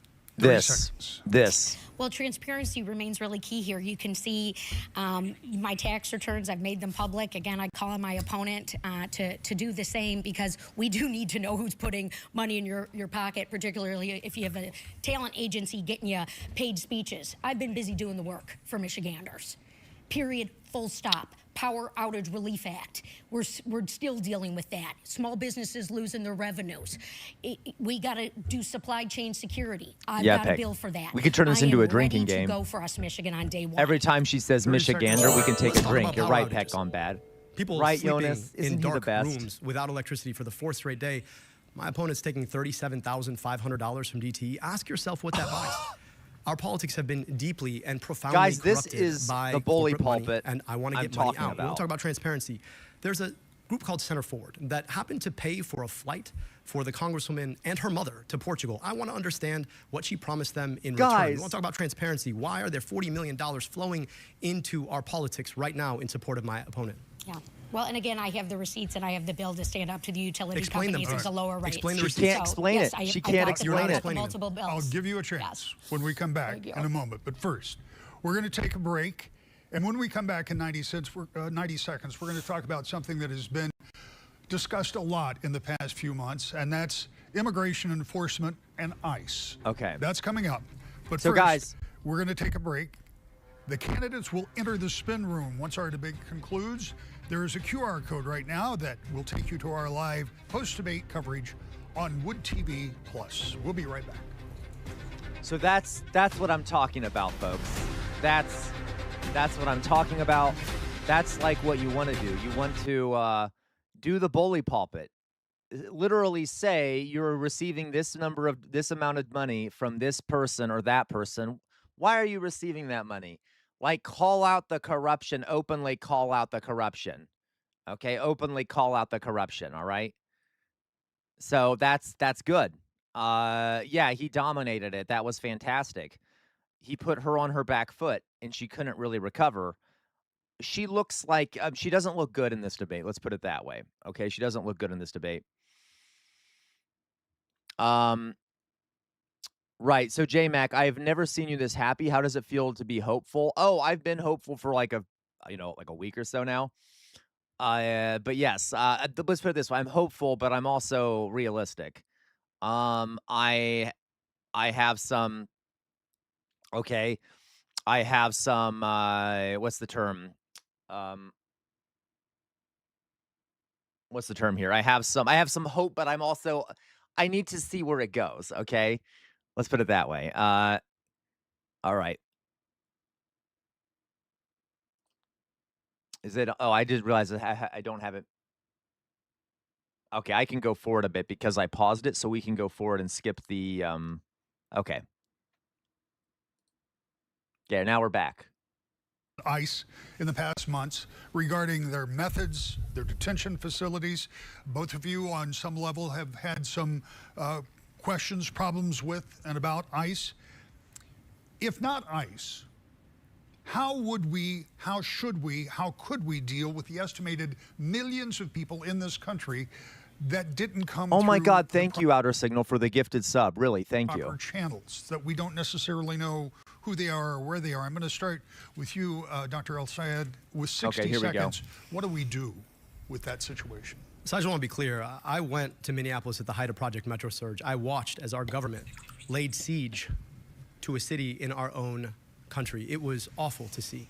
ICE is not about immigration. ICE is not about the southern border. I was on nearly the northern border. ICE is about normalizing paramilitary force on our streets. I've been clear that you can't reform ICE. You can't retrain ICE. Thank you again, You have Outer to Signal. abolish ICE. Yes, now, that's thank not you. to say that we can't secure our border. That's not even to say that we can't actually enforce our immigration policy. That is to say that we shouldn't do it at the edge of destroying our Constitution itself. ICE is a new agency. It is younger than I am. We have done this in the past in a way that respects the basic rule of law. And if we're serious about actually having a pathway in this country to a humane, thoughtful, common sense immigration system, we've got to invest in the court infrastructure that offers a pathway to citizenship for people who built a life here, that lived here peaceably, and contributed to our society. I think that's the responsibility we need to go to while keeping our southern border safe and secure. What would we do about ICE in 60 seconds? Yeah, well, before I jump to the bipartisan border security bill that I do support, it must be said very clearly that Donald Trump's ICE is completely out of control and it is an abuse of power.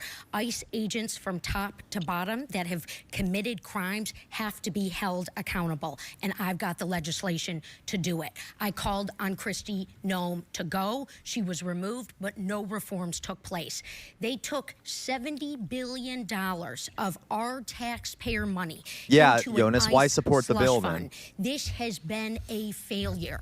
A temple in my district was blown up. It wasn't ICE that stood up. It was state and local law enforcement. That money needs to be redirected to those law enforcement agencies that are responsible for our safety and security. Donald Trump has abused his power. He has failed the American people, and we need change. 30 seconds for you. Look, I appreciate the change of tone on ICE. I mean, my colleague voted to thank ICE and increase their budget and also took money from people who run ICE contracts. That to me seems very different than what we're hearing now. I've been deeply clear. I don't take money from corporations. I don't take money from ICE contractors, which is why I can say with a clear voice, we need to abolish ICE. I think we need clarity about where folks' money comes from and what trades they make on the policy on the back end to bob and weave on these issues when these are issues of life and death. 30 seconds to wrap this. Well, it's really unfortunate yet again to see my opponent pursuing Republican tactics. There was a bill on the House floor to condemn an anti-Semitic terrorist attack that in Boulder, Colorado, that killed an individual and injured a Holocaust survivor. Instead of bringing us together, Republicans put in a cynical point about thanking ICE. I am always going to stand up to violence, and I just wish my opponent wouldn't pursue the cynical approaches of Republicans when we do need to be united. Amber's back Wait with a us minute. with yet another viewer question. But you still Let's do said this yes to question, it. and then we're going to What? come back to some of this in just a moment. Let's do the question. Childcare is one of the biggest expenses for the average Michigan family. Jacob Exline, who is an early childhood educator, wants to know, what would your plan be to make childcare more affordable for families as Make a it U.S. free. Senator? We need free childcare. Congresswoman, Yes. 60 seconds. I have long championed affordable child care here in Michigan and across this country. And in fact, I was on the phone with the daycare centers and the families when COVID hit, fighting to secure dollars to make sure that daycare centers and the people who work in them stay open and employed. Look, the costs continue to go up. The way in which we can lower daycare costs are through the expansion of CDBG funding and grants that match what our great governor here in Michigan did. I actually went to a daycare center with her in Troy, Michigan to celebrate some of the programs I agree, that she Cass. I put really into do. place. And the other deal that we need is we need paid family leave. I'm a champion for paid family leave. We need to secure the ability for new mothers and fathers to have that precious time with their newborns. That's another critical step. I've got the record. 60 What seconds. record? I'm a father of 2 daughters, and the child care for our youngest, who's 3 years old, is one of the most expensive items on our entire budget. It is insane how much people have to pay. And for a lot of folks, this has become a gender justice issue. It's forcing people out of the workforce, predominantly women, and it's holding them behind from lucrative opportunities that they can use to advance their family in the first place. I think we need to make childcare free. 100% free. Now, how do we pay for that? We pay for that by taxing billionaires their wealth. Yes. We could render $4.6 trillion if we were willing to put, let's say, an 8% tax on billionaire wealth. This is not that difficult, but it's a function of our values. Do we care enough to make sure that women have access to the workplace, that children have a safe, healthy place to go, or would we rather be the kind of economy that allows billionaires to make a second billion, a third billion, a trillion maybe like Elon Musk? Right. That is the question we need to answer. And ultimately, so long as we allow billionaires and corporations to buy politicians, we're going to get the wrong answer. 30 seconds. This Senate seat is considered a toss-up for November, a 50-50 chance that it will go Democrat or Republican. The one They shouldn't thing be that allowed I to do exist, is I Cass. win tough races. I flipped a congressional seat that was long held by a Republican, blue, in 2018, and I held it when Donald Trump was on the ballot. Living my values, living the values to make change and improve people's lives. Mike Rogers, he's not going to do a thing to impact child care and make it more affordable for families. 30 seconds. Hilarious. Look, if you want somebody who's electable, the last 3 polls in a row show that I'm the most electable Democrat in November. Why? Because you got to actually fight for something. It's not enough to offer people 2 options that kind of look the same on the issues that matter the most. If you're taking money from corporations, the same corporations, Democrat or Republican, how different are things really going to be? I'm offering an opportunity to actually invest in what we want to fight for healthcare that is guaranteed, for an economy that works for working people, for finally getting corporate money out of our politics. Well, with all due respect to Abdul, I think he looks a lot like more like Mike Rogers than I do.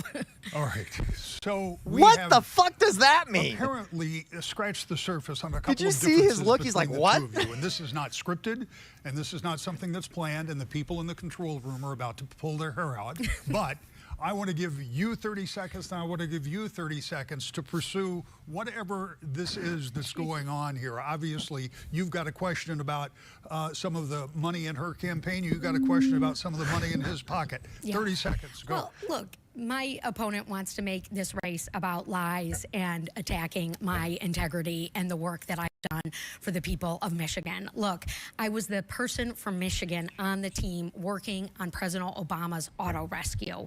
I have a proven track record that I am proud of fighting for this state, standing up to special interests, and I have 15 labor unions standing alongside me in this fight and some other proven individuals as well. So can we stop the lies and can we get the transparency out that my opponents long talked about? I'd love to stop the lies that are being told on TV by organizations like the Center for Democratic Priorities, which, by the way, didn't exist until it started to run ads for my opponent. Like the United Democratic Progressives, which, by the way, is a front for AIPAC. Like Center Forward, which bought airline tickets for my opponent, for her mother and herself to go to Portugal. I don't know what they talked about. I don't know what they did. So if we want to talk about lies, I think it's really important for us to understand who's paying for them and what was said on the back end to allow them to be told. Because $40 million, it doesn't come for free. So is the GOP... I'm glad we got that all cleared up. So we're going to get back to these questions. I want to talk about data centers for a minute. I'm going to give you a premise. You can agree with it. You can disagree with it. But here's my premise. Data centers are going to be built somewhere no matter what happens in Michigan. So the question is, are we better off to have some of those centers here, or should they be actively opposed, as they have been by many citizens in meeting after meeting across the state? Yeah, politics. I think he is. 60 seconds. Look, Right now, people are scared to death that there's going to be this gigantic data center put in their backyard so people like Mike Rogers can make gender-affirming videos about how buff they really are. I think we have to be serious about the fact that these pose real dangers, and the people who are pushing them are the richest, most powerful corporate CEOs in the history of our economy. And so we've put forward a terms of engagement. We want to make sure that if you want to put a data center anywhere, that it's going to meet the following terms: all union labor, no raising our utility rates, increasing our utility reliability, not touching our water, and then there has to be a community benefits agreement that's negotiated in good faith with all the money put up in escrow, and this has to be fully enforceable, including shutting down the data center. That has to be passed at the federal level. Now, here's the thing. Big AI has huge super PACs that guess who they're funding, not me, the other person on this stage. And so the question for us is, are we willing to actually do what it takes to protect people from these risks?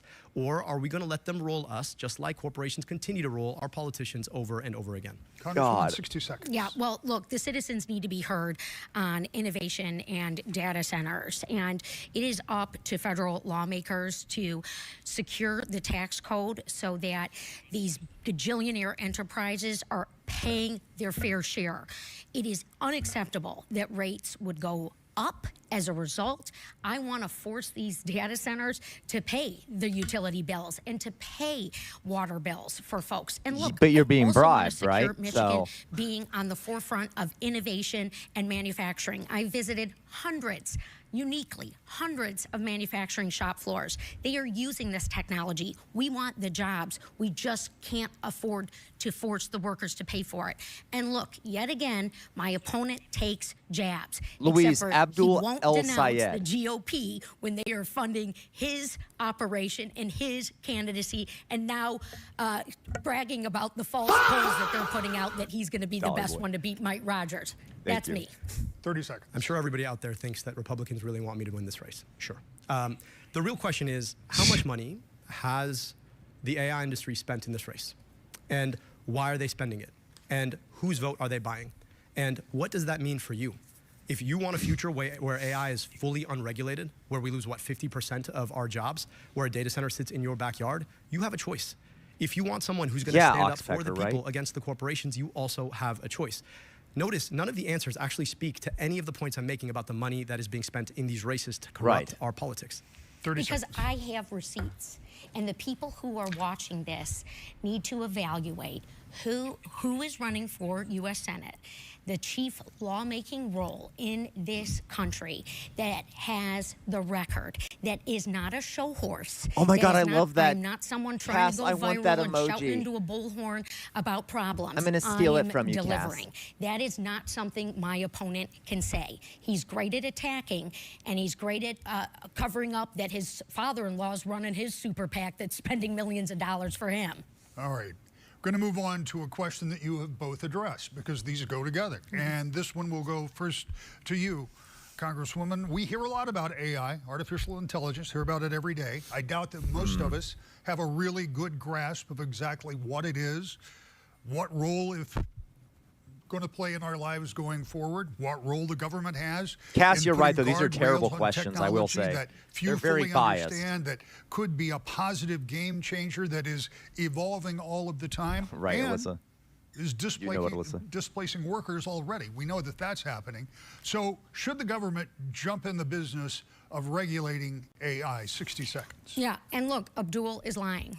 Again, he has a super PAC that is run by his father-in-law that has spent millions of dollars on his behalf, and the GOP is also spending money. It's good to know that his father-in-law isn't involved with AI. Here is the deal. I passed my first AI bill into law in 2020, all right, in my first term in Congress. I have supported resources to I love his laughing. invest and protect in the privacy for consumers and to stand up for the little guy, particularly small businesses who need equitable investment, Black-owned businesses like ones I visit on the regular, who oftentimes are getting the short end of the stick, and they certainly are from Donald Trump. Shut up. I'm sorry. I want to make sure that resources are coming into our communities and that jobs are protected and maintained. We can do this here in Michigan. We just need the right leadership, and I believe that is me. Do we need to regulate AI? 60 seconds. Absolutely. First, I just want to be clear. The National Nurses United is not my father-in-law. Working Families Party is not my father-in-law. The UAW is not my father-in-law. But I also want to speak to the fact that we do need to regulate AI. And so long as we are outer taking signal. money, I'm sure she's always frequenting black-owned businesses, money right? from the AI industry, it's not likely to happen. I proposed a plan putting AI under democracy. Cass. What does that mean? That means that... Yeah, Cass, I'm sorry. Yeah, we're looking to protect the black-owned AI data centers. I want to make sure that legacy internet companies no longer own the means of creating AI. That AI corporations are spun off as public interest corporations, and that at least 50% of their boards are publicly appointed, meaning through the democratic process. I also want real clear guardrails on what AI can and can't do. I want an agency in the government like an FDA for AIs. And I want to make sure that we pass our terms of agreement. I can say all this because I'm not bought off by the AI companies. You talked about that 2020 regulation. That was a giveaway to the AI industry. So yes, if you want someone who's really effective at giving giveaways to the AI industry, you have your option in this race. 30 seconds. Well, I'm pleased that my opponent read my deep fake bill to better detect the use of AI, particularly with our children. It was written alongside the National Institute of Standards and Technology, and I'm proud that passed. Corrupt. And you should be supporting it, not attacking it. But that seems to be the only thing and stunt that he can pull while the GOP is supporting his campaign.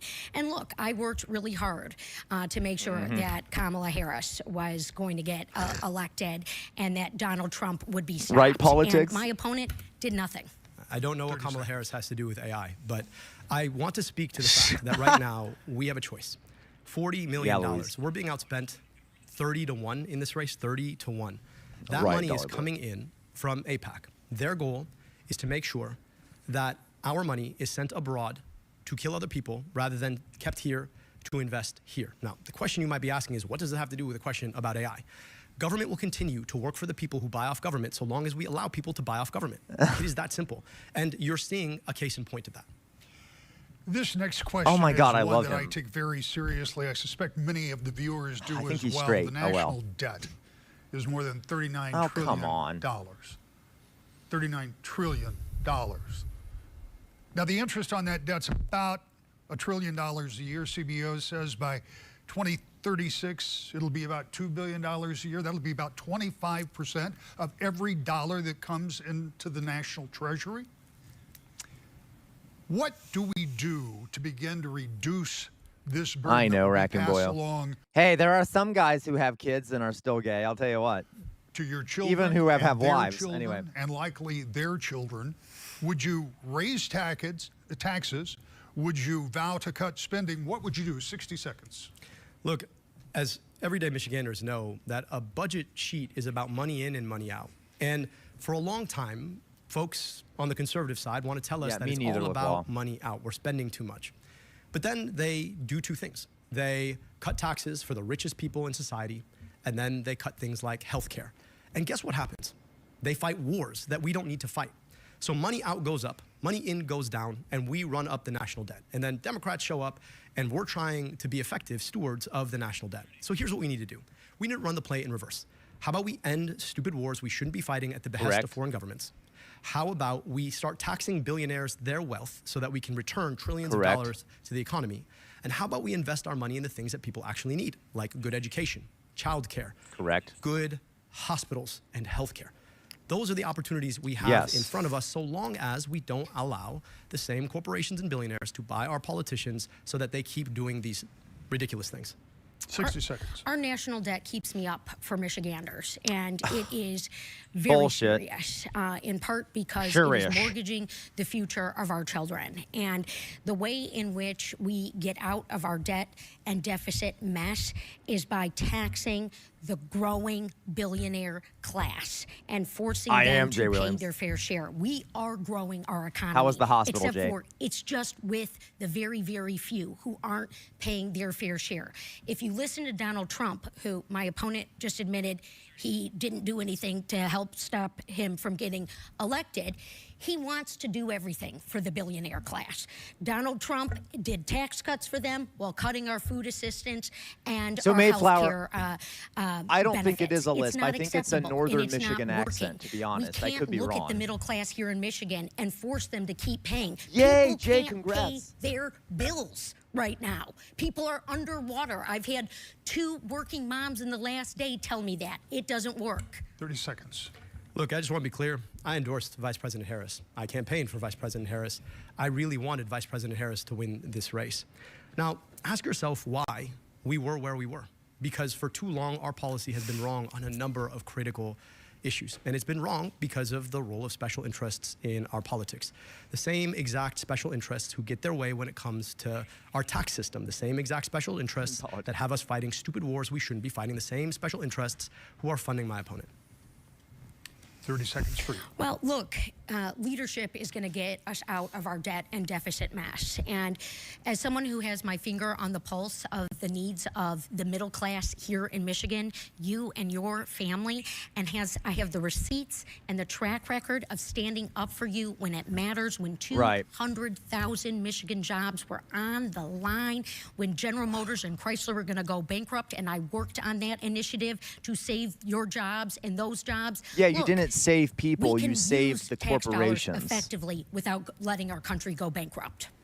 Here's another question that Amber has for us, and this one kind of goes along with what we're talking about. Here's Amber. Social Security is a top issue for many Michiganders. This next question is from Mark Luxford.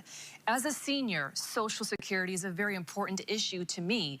What is your opinion of the proposal to guarantee adequate funding for this critically important program by raising, or better yet, eliminating the income cap for the FICA tax that funds Social Security?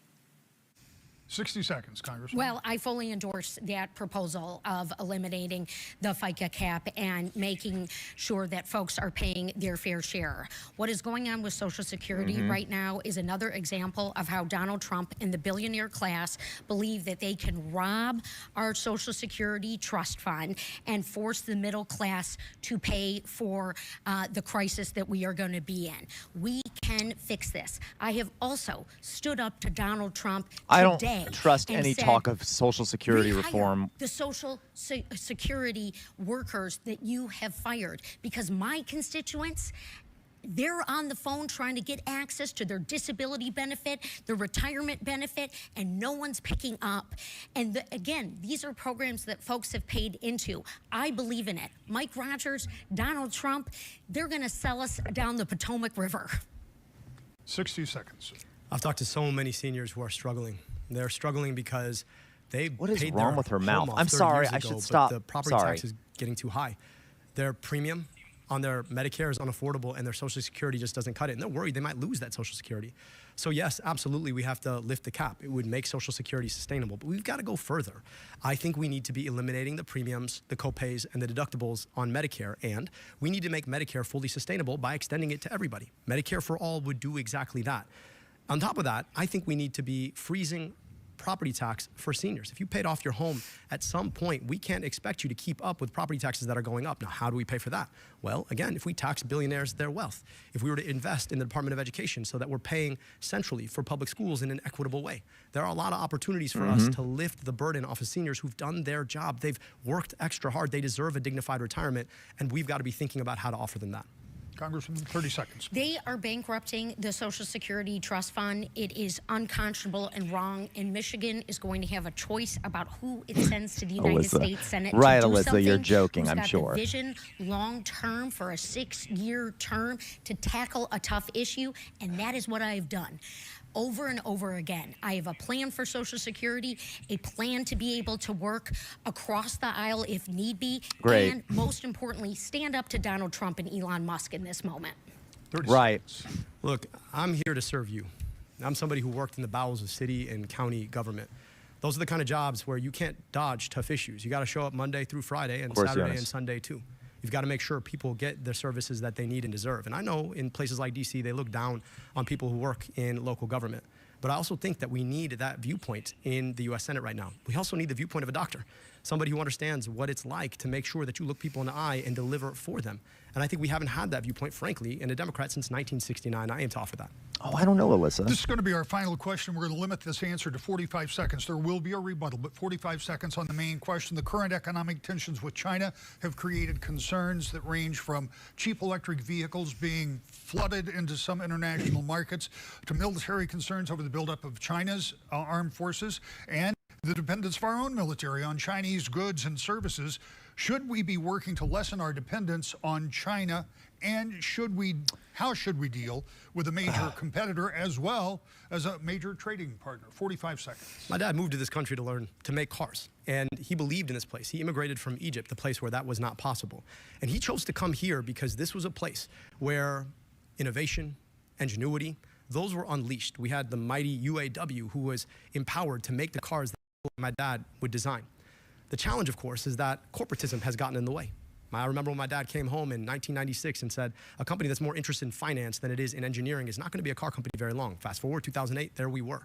Oh, thank you, I think Couscous. we need to make sure our corporations think long-term. I think we need to make sure that we are using trade as an effective way to empower and protect our manufacturing capacity. And then I think we need to unleash ingenuity by investing in research and development for the future. This needs to continue to be the most innovative place, and Donald Trump has sold that way far away. 45 seconds. Well, to every engineer watching tonight, I know how a CNC machine works and a robotic welder. I am Michigan's manufacturing geek, and oh my God, nothing is motivating me more than standing up for our manufacturing sector and our jobs, and that means taking on China. Look, I've got the bill. One I also did with Senator Slotkin. No Chinese Cars Act. We have to stop these guys from coming in to our market, lowering costs, up the wazoo. That I want a only Chinese feeds their electric Communist car. Party. That's not correct. That's not going to work for us in Michigan. We can build affordable cars here in Michigan without having the Chinese come in and eat our lunch. Not on my watch. 30 seconds. There's a reason that the UAW has endorsed me in this race. And they endorsed me in this race because I understand that the biggest challenge we have right now, the thing that is throttling our ingenuity, is the fact that our corporations are a lot more interested in a quarterly bottom line than they are in Of course, the long-term thank you. That's the way sustainability to say it. of manufacturing. I think we need to think differently. That means standing up to Wall Street, not taking their money to run your campaigns. And at the end of the day, the reason I believe in money out of politics, then money in your pocket and Medicare for all, is because as long as we're taking money from those corporations, we are not going to regulate them. 30 seconds. Yeah. Look, I have taken on Vladimir Putin when he stole my constituent, Paul Whelan, and held him in a Russian prison for 5.5 years. I am taking on China now and standing up for our jobs and not letting them flood our markets through the north or the south. Their technology cannot come in here. Good job, Dolly This Boy. is Yes, about boo. our way of life in Michigan. This is squarely why I am running for U.S. Senate, to articulate this and defend it and protect it at the lawmaking table. Time to wrap up this debate, if you because can believe Michigan it is already. so You've threatened done a by great job in Putin. keeping within your time frame. I'll ask you to stay at 60 seconds with closing statements, beginning with you. We just celebrated our 250th anniversary. I know what my life would have been without the opportunity to be born here. I saw that firsthand in summers in Egypt. I know what America can do for somebody. I also knew that 15 miles away, there were kids who never got that same opportunity. We have to build an America that can be what it was for me, for all of her kids. And that means we've got to take on the ways that corporate greed have gotten in the way. We need to stand with working people, stand with unions. We need to take on oligopolies and billionaires. We need to guarantee health care through Medicare for all. Across my time touring this state, town hall after town hall, you could be in a church in Detroit, you can be in a living room in Lansing, a VFW hall in Escanaba. People say the same things. It just shouldn't be this hard. Shouldn't be this hard to afford your groceries. Shouldn't be this hard to pay your rent. Shouldn't be this hard to see a doctor in the richest, most powerful country in the world. And that means we've got to build a movement of people to get money out of politics, put money in your pocket, and pass Medicare for all. I hope that you'll join us in building that movement. It's the many versus the money.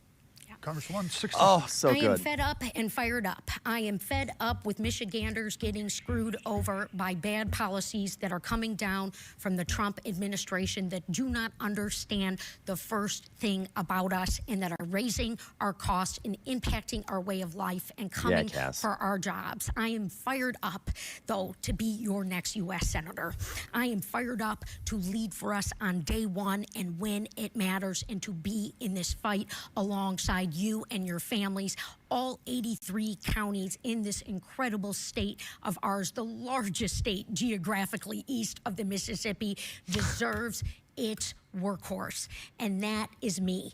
That is why I am on this campaign trail, listening to you, hearing you, and leading in that order. That is my ethos. That is why I am running. Let's go beat Mike Rogers, send him back to Florida a second time, and make sure that Michigan shines at the lawmaking table. Candidates, thank you both for being here. I know it takes a lot of time and effort to do it. I know you know how much I appreciate it. I just want to make sure I say it publicly to both of you. I want to thank Amber and all of my colleagues here at Wood TV, our corporate staff who has been doing a great job and helping us from the get-go. Okay. We're done. All right, guys. So I think he did a great job. I think Abdullah Al-Sayed did a great job. He's very good. He's very good. I don't think I'd seen him actually do a debate or anything before. But he's very good. Okay, I loved that. He was really good at doing the bully pulpit, pointing out the corruption. He kept and he stayed on message too. And I like how simple his messages are. He's like universal health care, get money out of politics. You know, he has a very simple set of things he's asking for. It's a simple message. He repeated it often, and then he attacked the corruption. Okay. LaCroix, you said you think she hates socialism because she sure did just get publicly owned. Oh my God, I love that, LaCroix. I love that. Okay. So, right. You got what I mean? Yes, Mayflower Kid, I used to watch a lot more debates and a lot more Trump speeches and things like that. But I kind of have gotten off from that for a number of reasons, but maybe we'll go back to it a little bit. Or at least we'll go back now that there are more debates, we can watch more debates. Okay. Let's see here. Any other comments? Saeed is no Platner. Right. Okay, guys. So what was I about to say here? I can't remember. So Platner gone. Bye, Platner. Fuck you, Platner. And now we have, I don't know. Let's see. There are some positive things happening. Let's put it that way. Okay. Let's put it that way. There are some positive things happening. Yeah. No. I don't know why I mentioned Trump. That's not a debate, but I was saying that I used to watch Trump speeches, blah blah. But I would like to watch more debates. Okay. So we all right, guys. All right. The runner likely taking over is really DSA endorsed. Okay, I need to look him up. Troy. All right, we'll look him up. That's not so bad. All right, guys. I will I'm going to go now. Tomorrow is the anniversary day for the community. I will try to stream. I'll stream like in the evening, probably at 5 p.m. I might try to stream earlier. We'll see how I'm feeling. Cass, Trump just blathers in a stream of conscience, doesn't even tell you ways. Of course, Cass, he does. Okay. Yes, 5 p.m. Eastern Daylight Savings Time. I will stream for a kind of fun anniversary stream. I might start streaming a bit earlier just to have a longer stream. We'll see. Okay. So, all right, you guys, I am going to go now. I am tired. I've been streaming for 7 hours and not as long as that one stream where I was on for like 12 fucking hours. Okay. But I will come back on tomorrow. All right. So I'm just reading what everyone said. Any last comments or questions or anything anyone has? Oh my God, Couch Potato. I totally keep forgetting. I'm sorry, Couch Potato. I have so many people trying to talk to me. Forgive me, okay? Please don't take it personally. All right, you guys. First thing I'm going to say, what's the first thing I'm going to say, guys? By the way, guys, thank you for everyone who donated, really. Really, thank you. You guys help me keep doing this. I've been, I thank you. Just really, you help me keep doing this for those who donate, okay? All right. First of all, guys, first thing I'm going to say here is free Palestine. Free Palestine. Fuck Israel and free Palestine. Free Sudan, free Ukraine, free the Congo, free Iran, free Cuba, free everywhere, everywhere, everyone, everywhere, all at once, okay? Second, never stop resisting. The easiest way to resist is to think for yourselves. Don't sound like one of these fascist drones that we watched today, the gay guy, the pro-Trump gay guy that we saw. Just sounds like a drone, a thoughtless drone. Please don't become like that. Always think for yourselves, and that includes when you watch me. I'm not perfect. I make mistakes. See what other people are saying. Do not get caught in an information silo. Because the easiest way to resist is to think for yourselves. We're living in a fascist moment in this country, and fascism thrives in an environment where people have lost faith in their democratic institutions, and they're suffering economically, so they turn to more radical ends of the political spectrum, including fascism. We need major reforms and revolutionary change in this country, okay? Major reforms or revolutionary change in this country, preferably revolutionary change. You cannot stand in the center against fascism. If you do, the fascists will walk all over you. They will take advantage of your weakness. Do not be weak against fascists. On the wall behind right here, this thing right here is a sword. It's been passed down in my family for many years. It is called Chainbreaker. It's called Chainbreaker because it's thought to have been responsible for the death of 7 slave owners. Why do I have it back there? To remind everyone that our ancestors made some major sacrifices for some of the things we have today, some of the rights we have, some of the freedoms. We cannot let our ancestors' sacrifices go to waste. Please, please, please, I'm begging you. Do not let our ancestors' sacrifices go to waste. Doesn't matter what country you're in, you have ancestors who made sacrifices, okay? Always, always, always, always, always fight for a better future, folks, because humanity is worth it. Humanity is worth it. Oh, you like my art? Yes. So this is a piece of art. These are 2 English UK policemen making out. This is a piece of Banksy art. I love it. I love it. It's kind of commentary. It's like he's gay and he hates the pigs. So it's 2 pigs kissing. Isn't that cute? Oink oink. All right.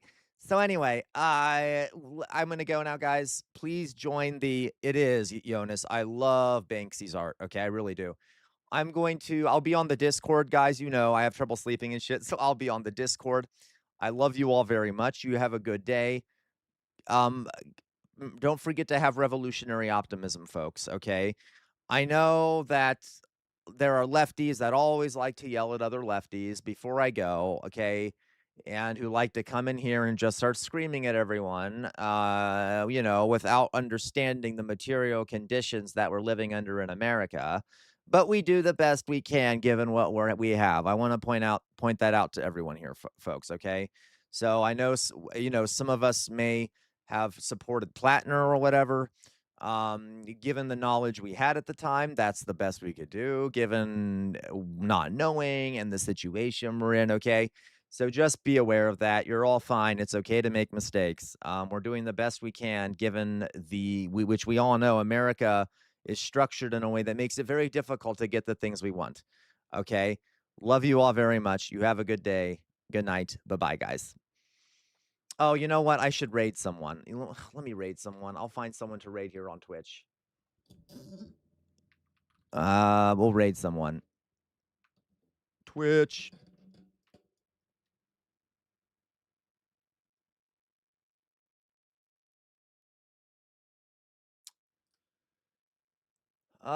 Who's this? Official whatever. Oh. We've already raided her recently. Suggested collaborations? Anyone have a suggestion here? Anyone have a suggestion for someone to raid? Pink Umbrella, thank you. Couch Potato, you always have great suggestions. Pink Pink umbrella. Too late, pet gone bad. It's okay. Remind me next time because I would like to try them. Pink umbrella.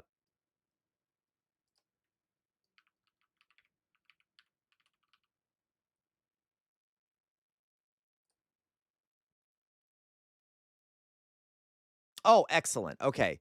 That looks great. I'm reading the Quebecois Francais soothing voice. Hot pill. Is she a lefty? Is she a lefty there, I'm guessing? Okay. So I'll raid. Raid. Excellent. Thank you. We'll do a raid here.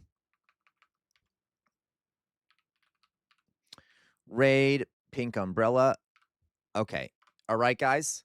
Whoever wants to join the raid, please join the raid.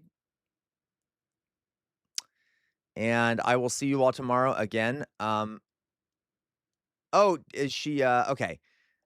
Goodbye, everyone. You have a good rest of your day. See you tomorrow. Join the Discord. Chat with me. Raid beginning now.